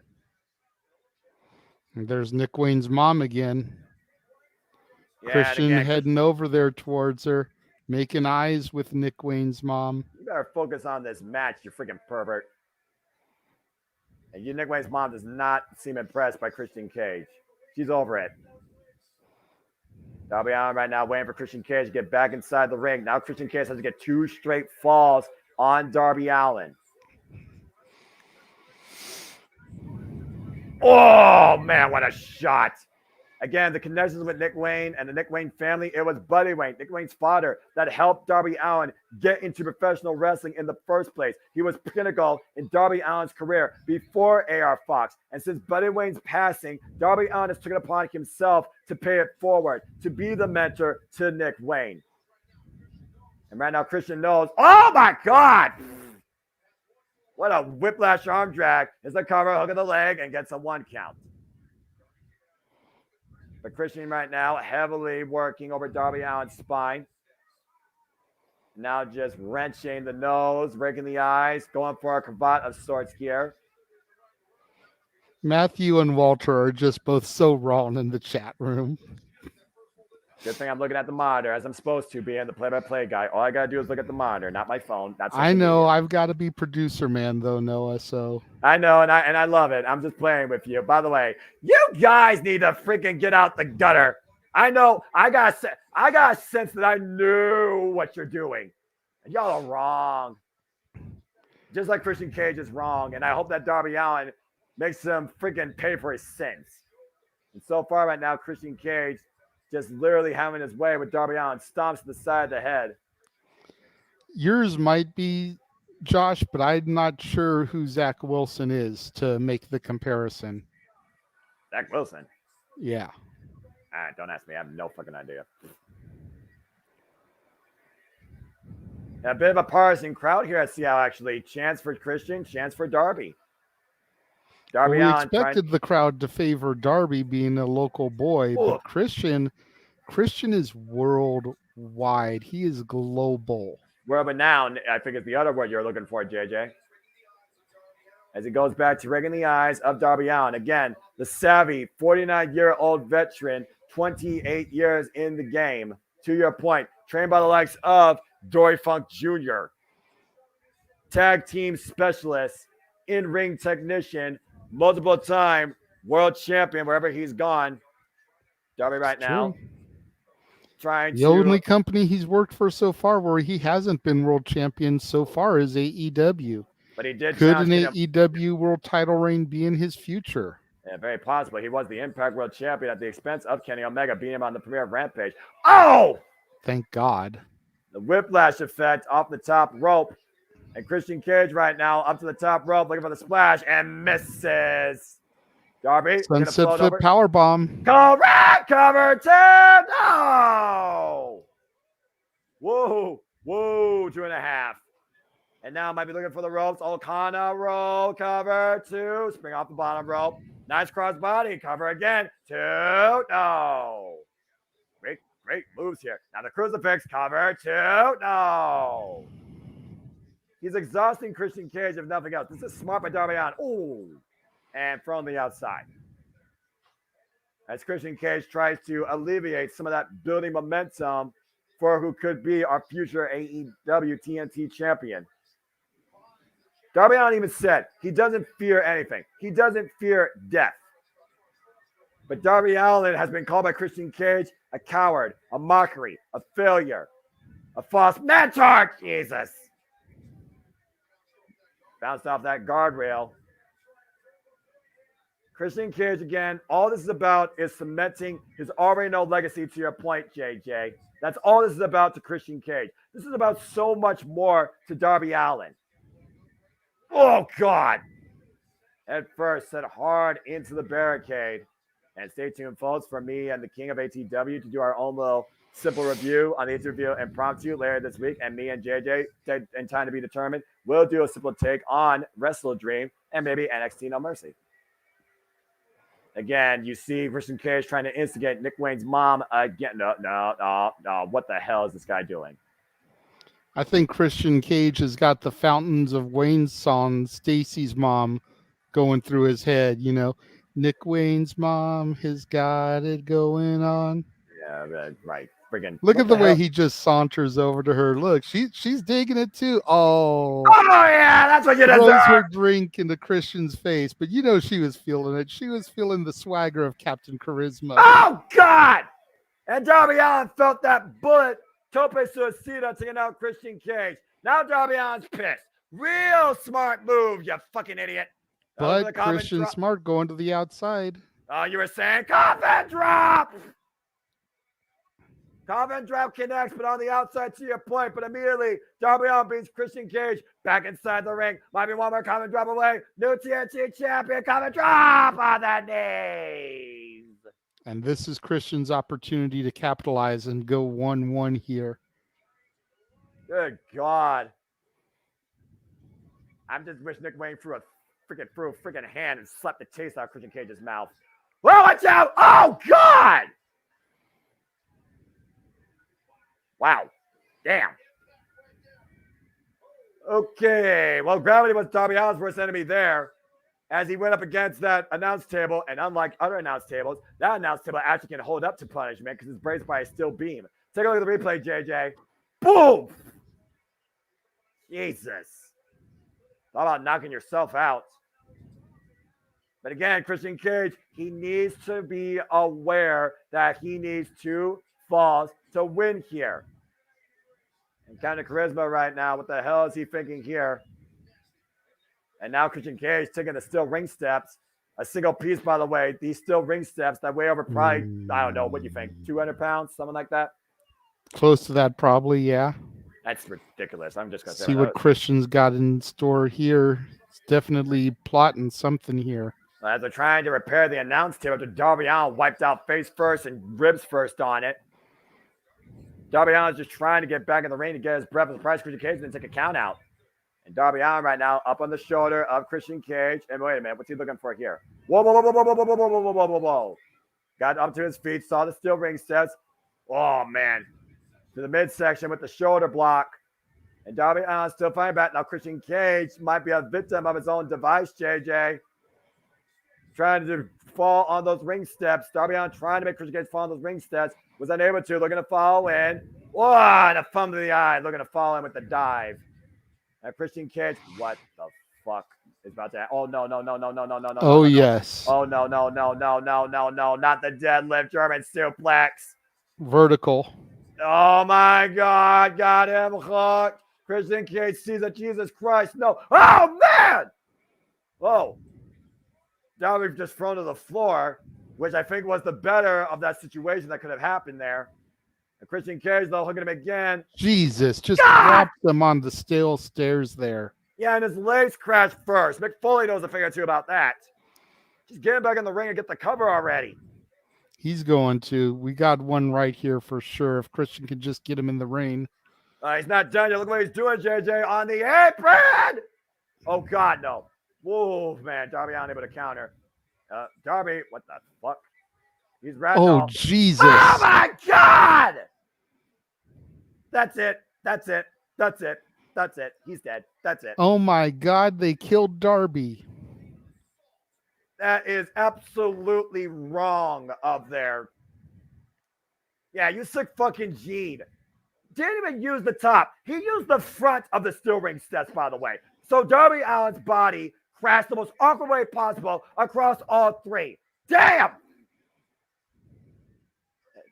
Okay, taking a count at this point, might as well. Oh my God, the spine on that middle step, particularly. Jesus Christ, that's hard to watch. Doc Samson checking Darby Allin right now as Bryce Remsburg starts his jumping 10 count, and Christian Cage might literally tie this up via count out. Up to 8. Again, technically it's not a disqualification, right? He didn't physically use the steps. The steps were just in position. And there's the 10 There's the count. 10 count. Now the referee needs to start counting again. Well, I don't know the 20-second rest break or an immediate rest break between these falls, and you also got to see if Darby Allin can continue. At this point, it might be literally a forfeit. Darby Allin's not moving, JJ. Again, Christian Cage, the savvy veteran, every underhanded trick in the fucking book. Shocking. Absolutely shocking to nobody. Jesus. And right now, Bryce checking to see if Darby Allin actually is conscious enough to continue. Again, at this point, this might literally be a foregone conclusion. Dr. Samson and Bryce checking on Darby. Meanwhile, what the hell is Christian Cage doing?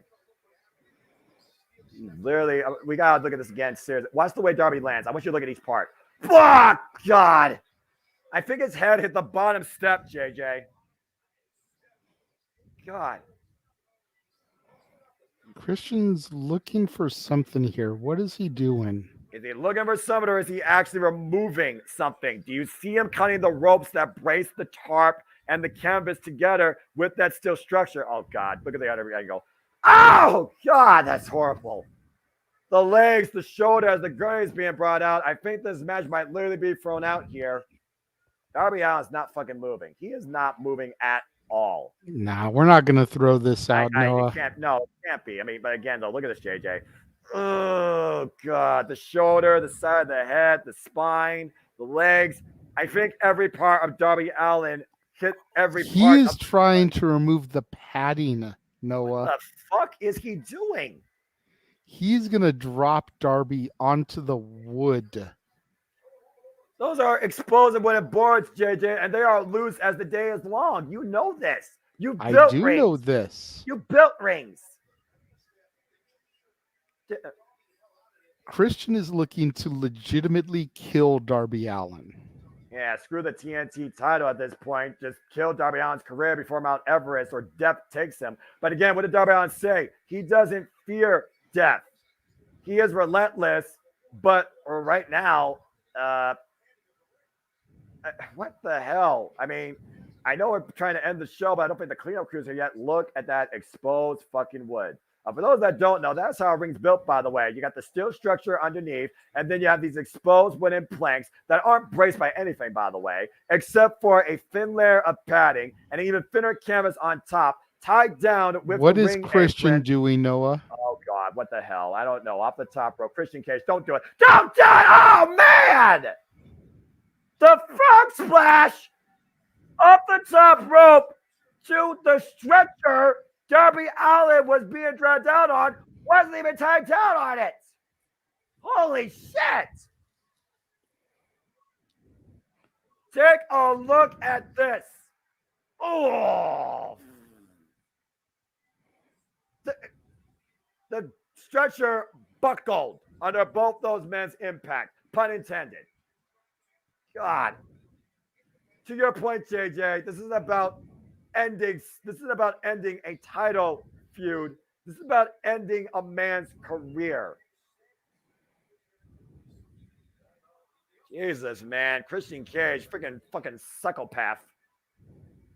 The crowd waiting on in bated breath. Oh my God. And the canvas absolutely exposed. This is dangerous even for the official, because all it takes is one of those to go out of place and you literally could lose a limb. Oh boy. And somehow Darby Allin is still saying he can go, and Christian Cage is looking for the final opportunity to put the nail in Darby Allin's coffin. He's got him hooked. Oh no! Oh no! Kill switch. No! God! Engage. No! No! Oh man! Kill switch or exposed wood. Cover two. And Darby kicked out. Oh! I got nothing. I got fucking nothing. How the fuck is Darby Allin even alive? That put down Kenny Omega in 2019 when Jon Moxley Death Ridered him on the wood. It didn't put Darby Allin down, who went face fucking first on a kill switch. Again, right now, the next fall will decide the TNT championship. He's waiting for opportunity, JJ. He's looking for a 5-letter word. The spear, no, counter into the second turnbuckle. Darby Allin looking for something here. Oh, the double leg, though. Crot stepping over for the sharpshooter. No, he's very Scorpion Deathlock, JJ. An homage to Darby Allin's best friend. Talk about literally rubbing this in Darby Allin's face. And a shot to the icon to boot. And Darby Allin right now just needs to find ways to the ropes, find some sort of reprieve. And oh my gosh, Christian Cage sitting back deep on it. You see the hand hovering. All we are is a tap away from Christian Cage retaining, and Darby Allin makes it to the ropes. As again, this is 2 out of 3 falls, but still normal wrestling rules. There is rope breaks. Darby Allin right now just gasping for air. This is fucking insane. I did not think that Christian Cage was going to go this far with Darby Allin tonight, JJ. I did not think this was going to happen. I knew Christian would do whatever it took to keep the title. But yeah, this is even a new low for Christian Cage. And Darby right now gouging the eyes. Scorpion Death Drop. Scorpion Death Drop on the wood! And again, look at the back of Darby Allin, that kinesio tape. And he fell back first. Now Darby Allin looking to go for broke. Is this RIP the final note? Coffin drop on this post wood! Cover 1, 2, no! What? What in the holy high hell?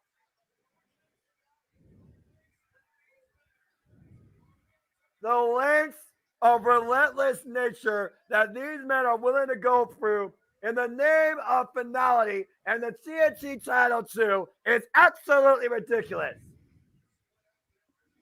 Now Christian Cage on the apron and Darby Allin up to the second rope, and Christian Cage pointing towards the floor. Oh God, no! Please tell me those still ring steps aren't there. Oh Jesus, they are. Oh God, no! God, no! For the love of God, no!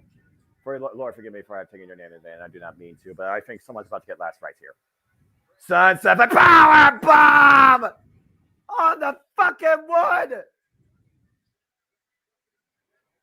Freaking back of Darby Allin's fucking head and neck. This is too much, man. Seriously, what are you really proving here? And it's like, oh no! And there goes the referee. Bruce Rensburg just got speared in the next week. As if there wasn't any other freaking chaos now. Wow! Oh, bro. Get up, Rick. Get Paul Turner. Get the fucking Mexican guy. Brandon somebody. Where's Aubrey? I don't know. Uh-oh. And Christian Cage right now getting the TNT title. And there's nothing to stop Christian Cage from doing anything he fucking wants. There's nothing right now standing between Christian Cage and cementing himself forever as the face of TNT, except 3 fucking seconds. And we got no official. And you see once again. Here comes Nick Wayne. Nick Wayne took the title from him. And then ran right to mommy's arms. Aww. Like you see him instigating his mother. I mean, come on. Even a man's got to stand up for their own family. And Nick Wayne right now trying to run away. Darby Allin back up to his feet now. And look at this. 2-on-1. The sins of your past, Christian Cage. Looking at you, dead eye, face to face. What? Did Darby Allin say end him?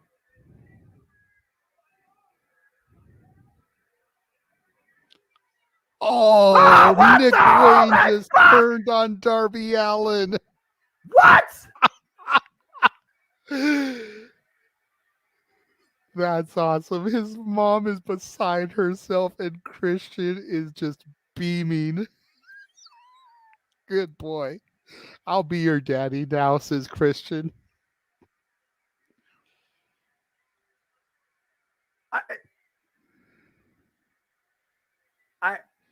I don't believe what I just saw. Wow. What a shot. It's academic at this point. It's got to be academic. Christian Cage falls in the cover. Bryce counts 1.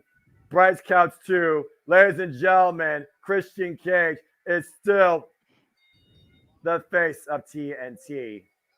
Holy fucking cow.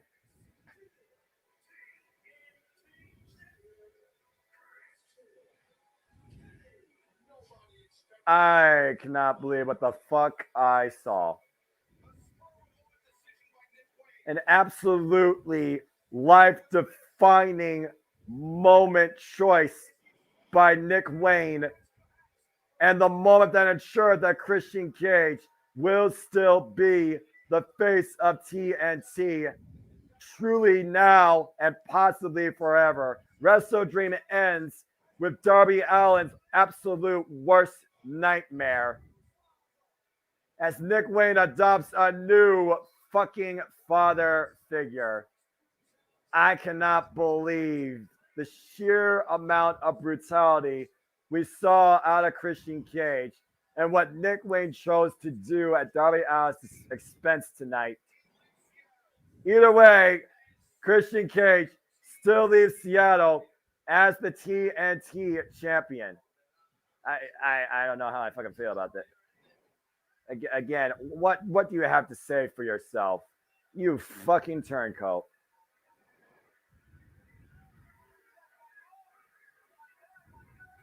Oh. And Nick Wayne right now just taking shot. This is ridiculous. Someone get the fuck out here and stop this. This is despicable. This is absolutely disgusting. Fucking loathsome display. The Bowman just stomping away at Darby Allin. And literally, he's absolutely defenseless. There's nobody right now that's coming to Darby Allin's aid.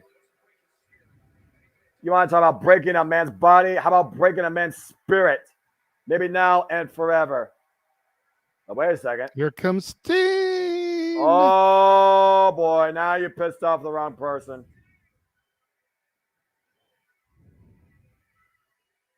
Yeah, I think that business is about to get And Nick Wainwright now. Oh! And Nick Wainwright now. And Christian Cage fighting Sting, who is not in Joker bait, but nervous because you should be, because the Icon has been more pissed than ever in his career. What is going through Sting's head right now?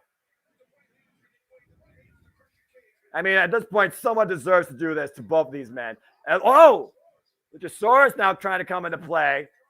Ooh, and a shot. And of course, Sting's unaffected because it's fucking Sting. Got goozled. But meanwhile, Nick Wayne traps the leg of Sting. The Luchasaurus. It's 3-on-2, Noah. Yeah, this is ridiculous. Well, the way at Sting again. This is absolutely unbelievable. Fucking deplorable display. I am beyond shocked with what I saw here tonight. We honor a legend, we end an era, and we usher in a new one with Nick Wayne alongside Christian Cage as still the TNT champion. Give me a fucking break.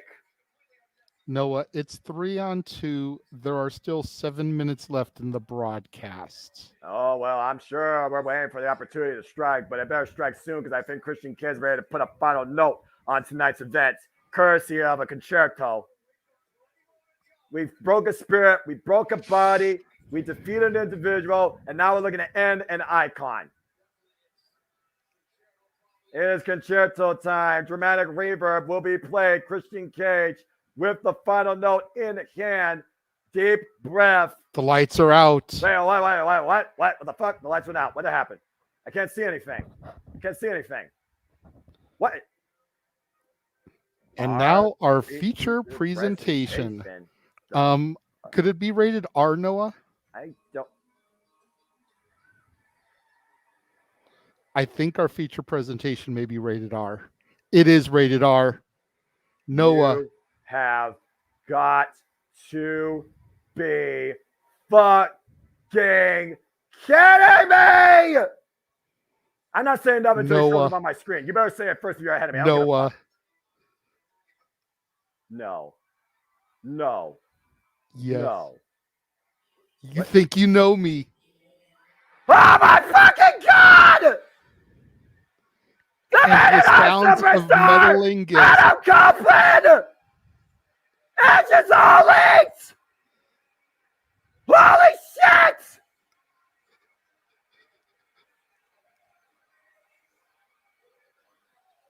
Are you fucking kidding me? The WWE Hall of Famer! Another father! The innovator of extreme!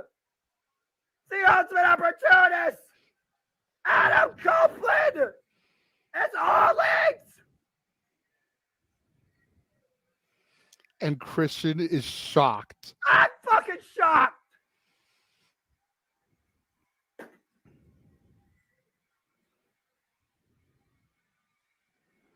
What the fuck?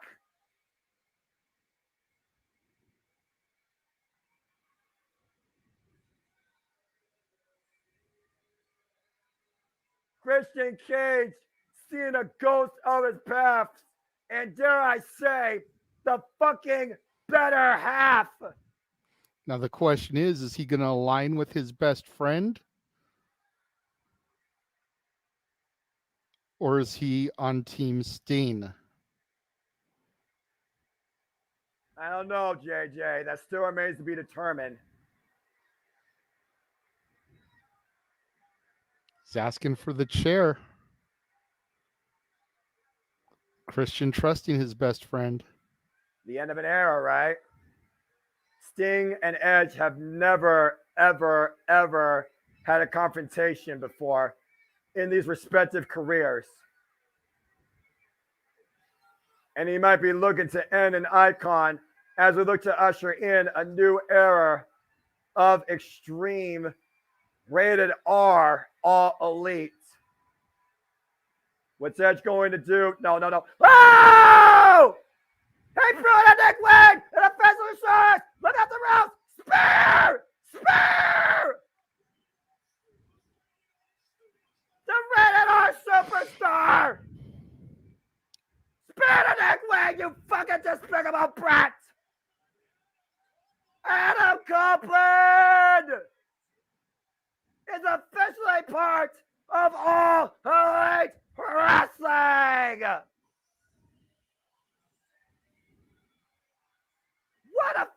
fucking moment.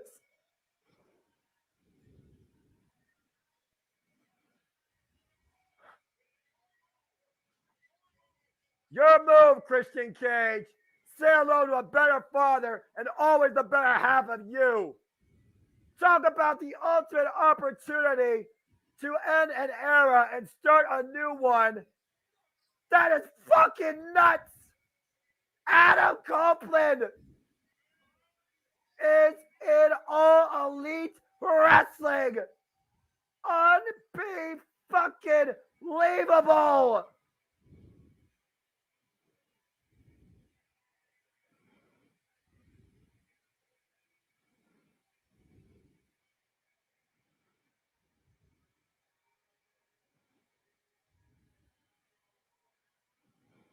I'm not sure what Sting thinks right now, and Darby Allin sees this as he extends the hand. That's fucking respect. That's validation, Darby Allin. You may not be the TNT champion, but it certainly will not be your last opportunity. And you do belong in All Elite Wrestling. Edge is in the ring with Darby Allin and Sting. From one icon to a Hall of Famer, respect shown tonight as Wrestledream ushers in a new era. What an unforgettable moment on an unforgettable night. Andre Antonio Inoki, where once again AEW demonstrates why they are the fucking home of professional wrestling. For the Renegade of All Elite, I am the Cement Noah Forster saying, thank you for tuning in to Wrestledream. AEW is now rated R, and still to this day proves why they are the home of professional wrestling. Gosh damn it. Okay. I don't know what to think here.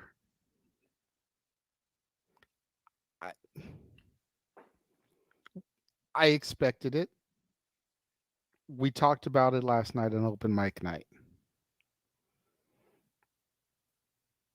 But there was something inside of me that didn't think it was actually going to happen. It fucking happened! He still has Metalingus because WWE doesn't own that. Noah, I am calling it right now. You are hearing it firsthand at 9 o'clock p.m. West Coast time, midnight Eastern time on October 1st, 2nd, respectively, 2023. Full Gear, Steen, Edge, and Darby Allin versus Christian, Luchasaurus, and Nick Wayne. Can I get a ticket out to California? Our good buddy Dattila will be there. Yeah, she absolutely will be. And she will probably get to see that action live. I'm not going to call out her name because I actually appreciate Dattila. Holy shit. Holy fucking shit. Edge is fucking in All Elite Wrestling. Yep, I love AEW for life. My life's complete. I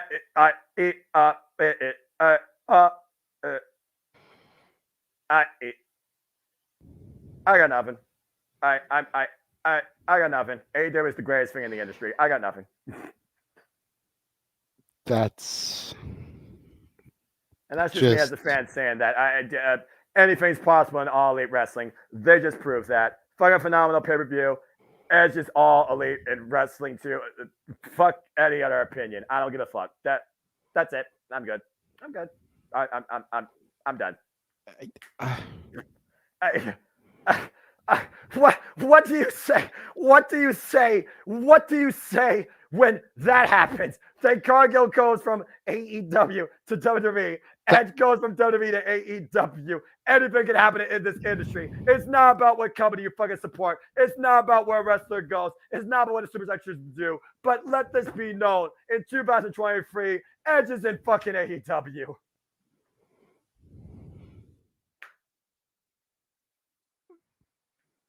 I love this fucking industry. I mean, something in my gut. Once we got the 3-on-2 attack and Steam came out there, once I saw them start grabbing the chairs for the concerto, I'm thinking, okay, it's 3-on-2. They're sending a message with a concerto, which was Edge and Christian's move. Where's the trigger here? And then they went to our feature presentation, and it's just like, oh my god, this is a movie thing. Movies have ratings. This one is rated R. Fucking hell. Inoki be honored, and welcome, Adam Copeland. What the fuck is next in AEW? I cannot wait. Absolutely. Did I mention how much I love professional wrestling? You have. Just want to make sure that gets out there. Okay. I'm so happy. I'm so fucking happy. Well, while we take a moment to catch our breaths, I am going to throw very quickly to our updated watch-along trailer that I made this afternoon with all the new additions to it that you're going to be able to lose your voice on. Good luck topping that shit. That's all I got to say to any company, including AEW themselves. I don't think anyone's going to be able to top this, but let's take a look at what Noah's going to be calling from next weekend's Fastlane through WrestleMania. All right.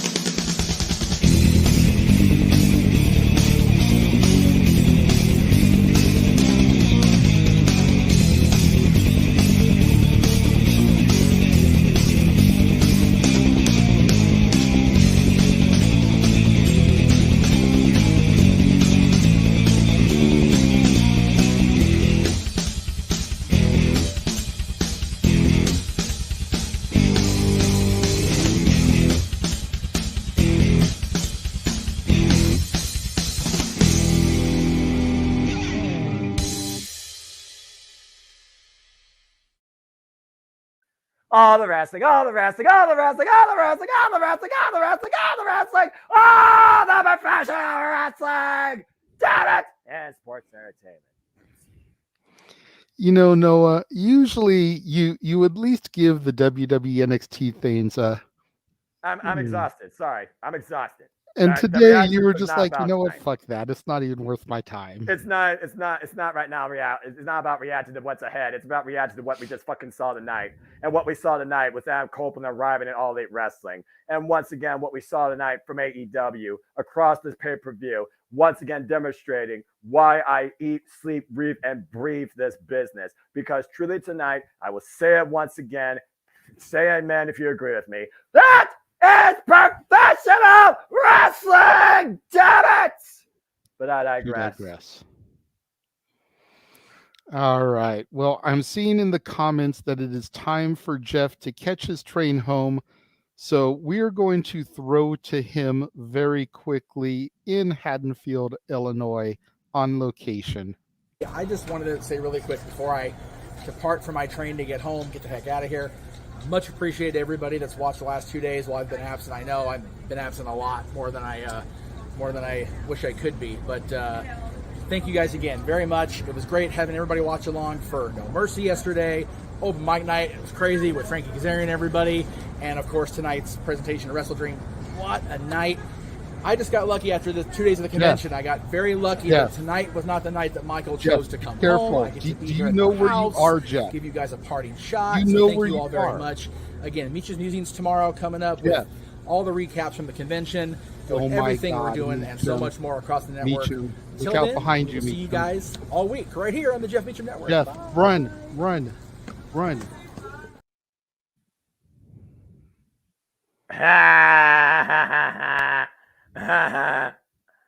Oh, God. We did get another super chat from Walter. Says, perfect night for me, guys. Ran the gauntlet. Congratulations.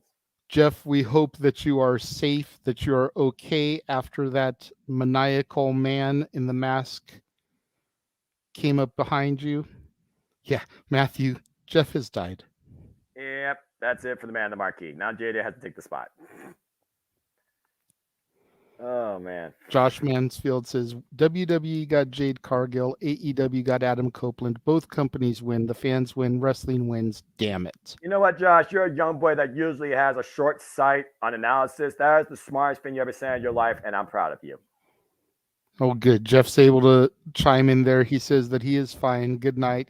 Of course, Jeff will see everybody tomorrow across the multiverse on Meach's Musings. 4 o'clock Pacific time, 7 o'clock Eastern time. Whoa, hello. The image changed on me. That's no good. But And it happened again. Make sure you guys tune in across the entirety of the multiverse to see what Jeff has been up to this weekend, why he's been missing in action. You'll be able to see and hear his stories about getting to meet all of these lovely individuals. His time at the Halloween 45 convention, seeing Gutter Candy and We Are Wasted, seeing Frankie Kazarian, etc., etc., etc.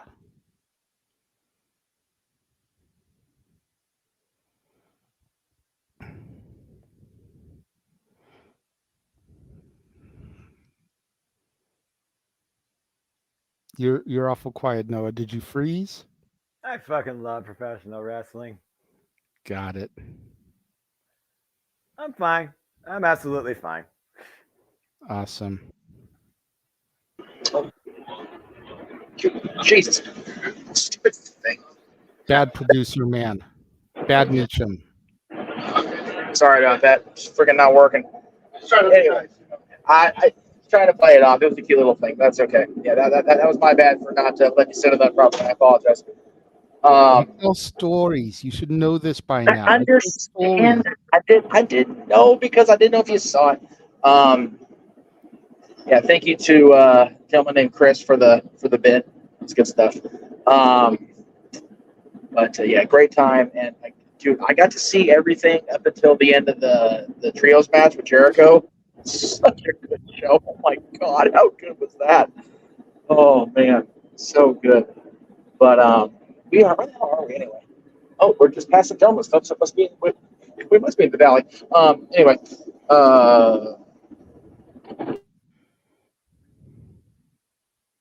everything. So I will.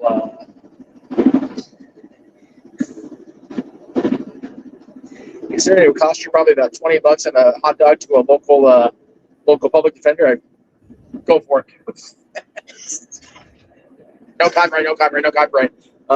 Anyway, Noah's just so content.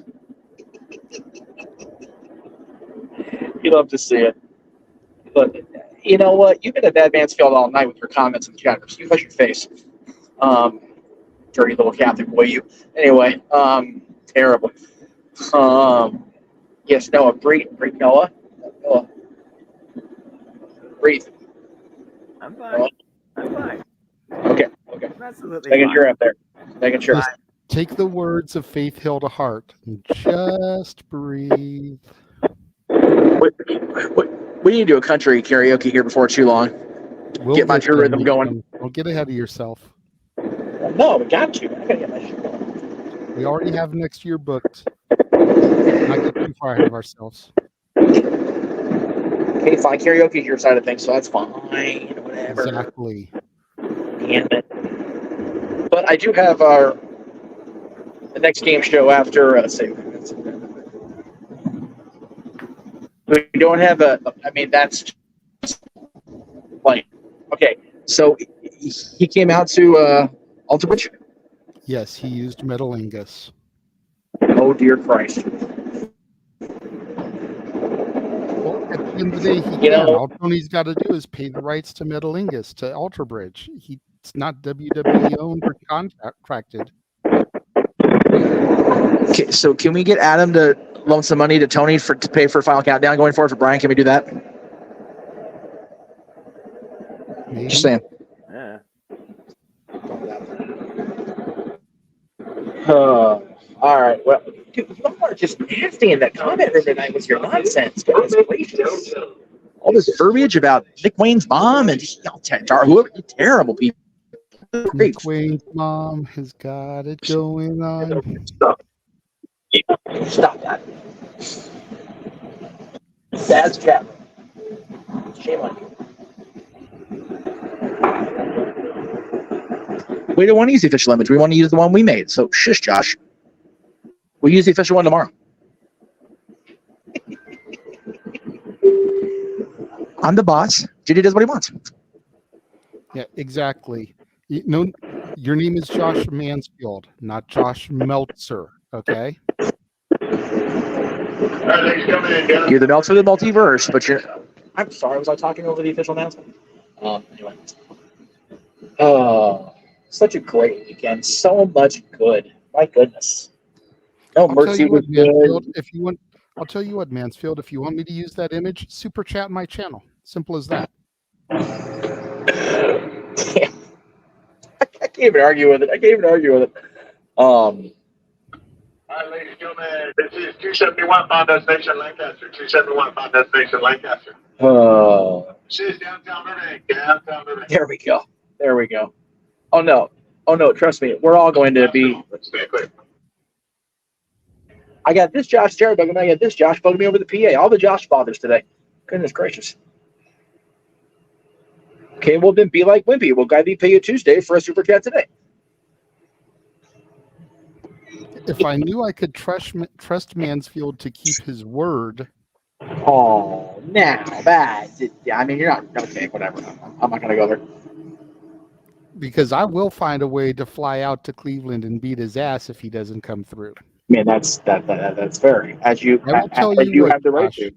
I will tell you what. If you super chat Statboy Sports Bar $5 on Tuesday, I will show the image right now. There you go. You have to promise. Yeah, make a promise. And if you don't deliver, that'll be your butt. Sorry. All right, Jeff, you're seeing this. Yes.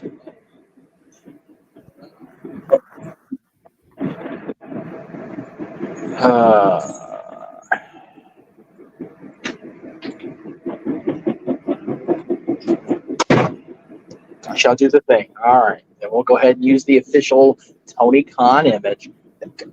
Dude.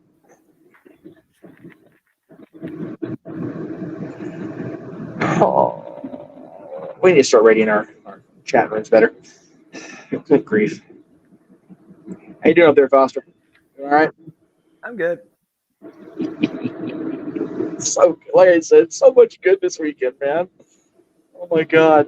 I love that Noah popped so bad for Dragunov. That made my day. Made my morning.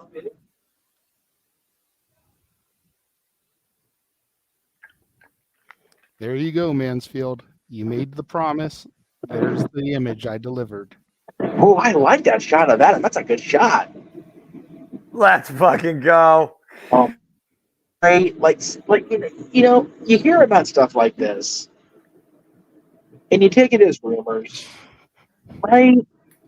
But man, it is so cool that Adam loves wrestling enough. It's like, you know what? Let's just see what happens. Mm-hmm. Because at the end of the day, Adam has always been a wrestling fan. I think I said it last night and you weren't around. Okay. Once Christian had that return in the Rumble and Vince didn't jump on an ENC reunion, Adam knew as soon as his contract was up, he was done. Oh, I agree. Especially once he saw Jay go to AEW and start doing big things. He's like, okay, as soon as my contract is up, that's where I'm going. Because he wanted to end his run and his career the same way he started it, alongside his best friend, his brother. Yep.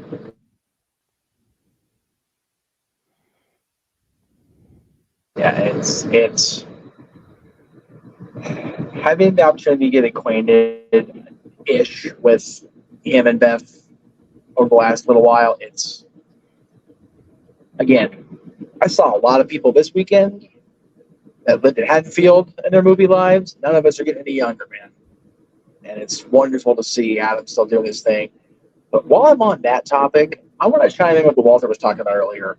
Can we talk about Billy Gunn for a minute, competing for every in front of every president with every presidency since Ronald Reagan? Can we have that discussion? Like, he had a match on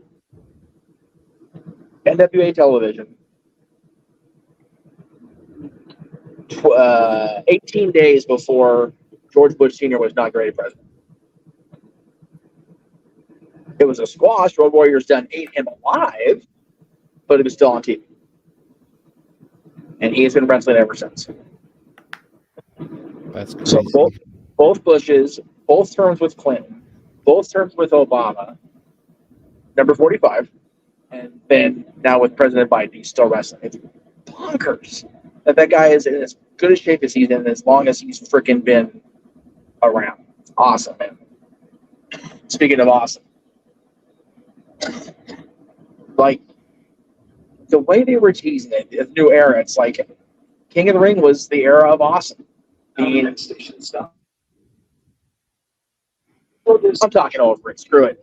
Being Unleashed, the era of awesome. Ed said that when he won King of the Ring, he was beginning the era of awesome. So I'm like, there's so many signs that are just going, this is what's obviously going to happen. So, very cool to see.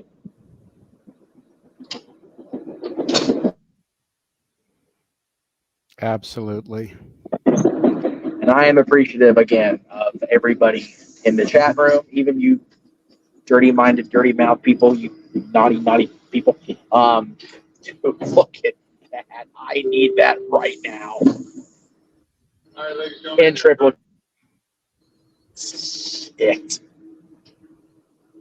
It's cool you get to keep the rated R. That's cool.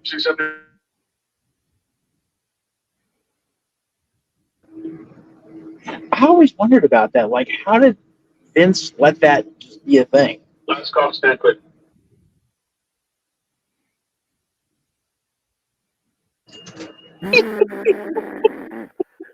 Ed, you motherfucker. You a troll. You wrong for that, Adam. That's beyond brilliant. Oh my God, I love this business. Like, if he walked that poor dog all the way across the country, God bless that dog, first of all. Because they live in where? Carolina somewhere. So, crazy. Oh my God. Oh man, it just makes it, dude.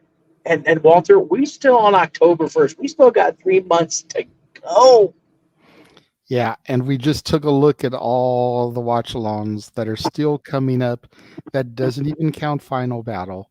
That doesn't even count Winter is Coming. That doesn't even count whatever WWE will offer us in December. Right? They've announced the deadline, but they haven't announced whatever WWE proper is going to give us. Right. That doesn't count the 4th anniversary of Dynamite on Wednesday, if we still do that. I'm waiting for a graphic to drop. Tony's being fucking lazy as shit. Yeah, I've been keeping an eye out for it all day as I've been trying to travel. So, lots of stuff on the horizon. Yeah, I'm just so. JJ, you and I talk about all the time whenever we get like these. We keep having to change the goddamn trailers like every day, it feels like now. Right. Oh, yeah. We're going to scale back when Jeff goes to Disney. Nope. Speaking of scaling back, I mean, hell, there's going to be some days where we're going to have double features like this is Rocky Horror Picture Show. Right. That, okay, now granted, those would be separate streams, but man, 4 o'clock until we can't sing no more.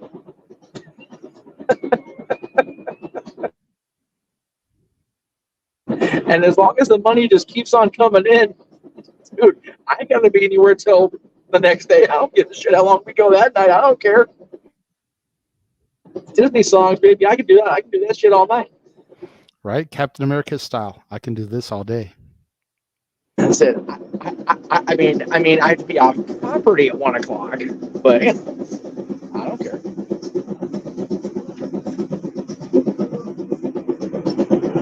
Well, I'm sure Noah's not trying to be up that late if possible, but Wait. Are you? Please tell me Josh's comment is a rib. And he's in the East Coast, which means he'll be gone from 5 till.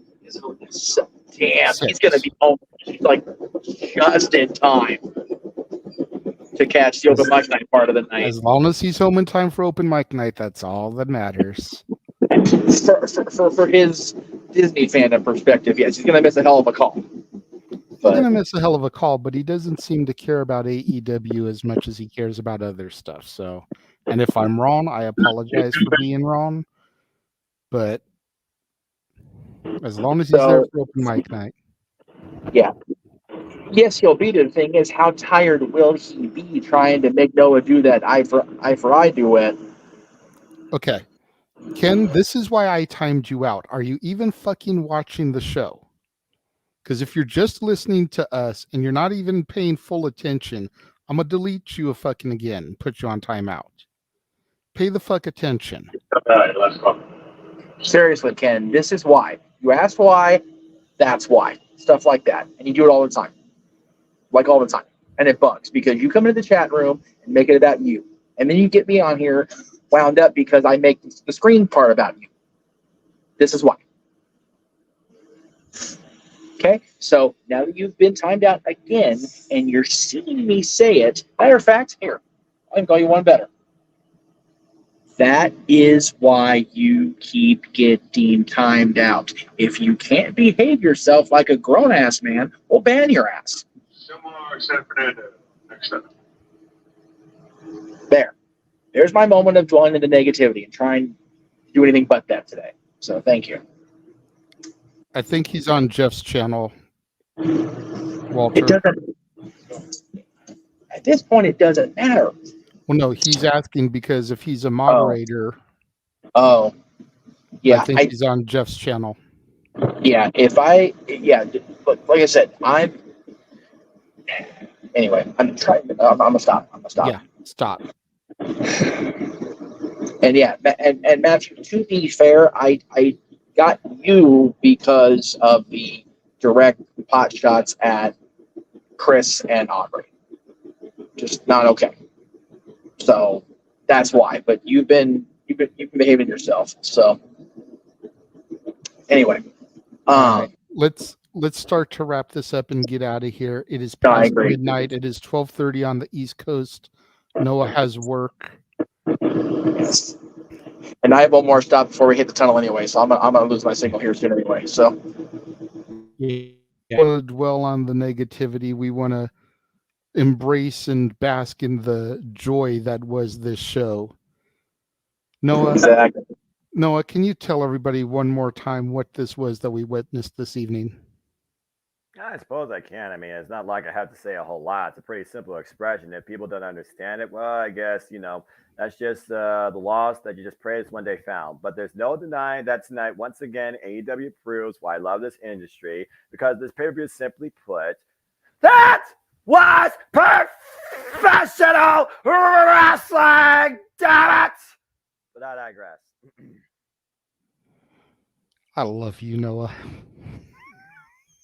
I do, brother. You make these shows. Y'all nice. I may have grown into my own sitting alongside of you as your color man here in the past year and a half, but you truly are what makes these watch-alongs special. And the fact that we had almost 40 viewers during the main event, during the Omega 6-man, and there was one other match. I forget which one. Probably Zack Sabre and Brian Danielson. That pushed me out of my chair. Yes. But those three matches, we had almost 40 viewers during. The rest of the card, we milled between about 25 and 30. I appreciate all of you. I hope that at the end of the So- day, you guys, folks, just really take the principle of just enjoy life and enjoy wrestling and spread it around. Yes, Walter just said it best. Your passion is infectious. Ah, y'all nice. No, it is. It is, dude. But for real. It absolutely comes is. off as 100% genuine when me and you are on the call.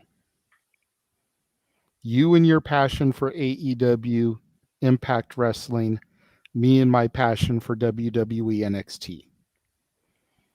I'm able to play second fiddle for you when necessary for AEW and Impact and kind of help carry things along.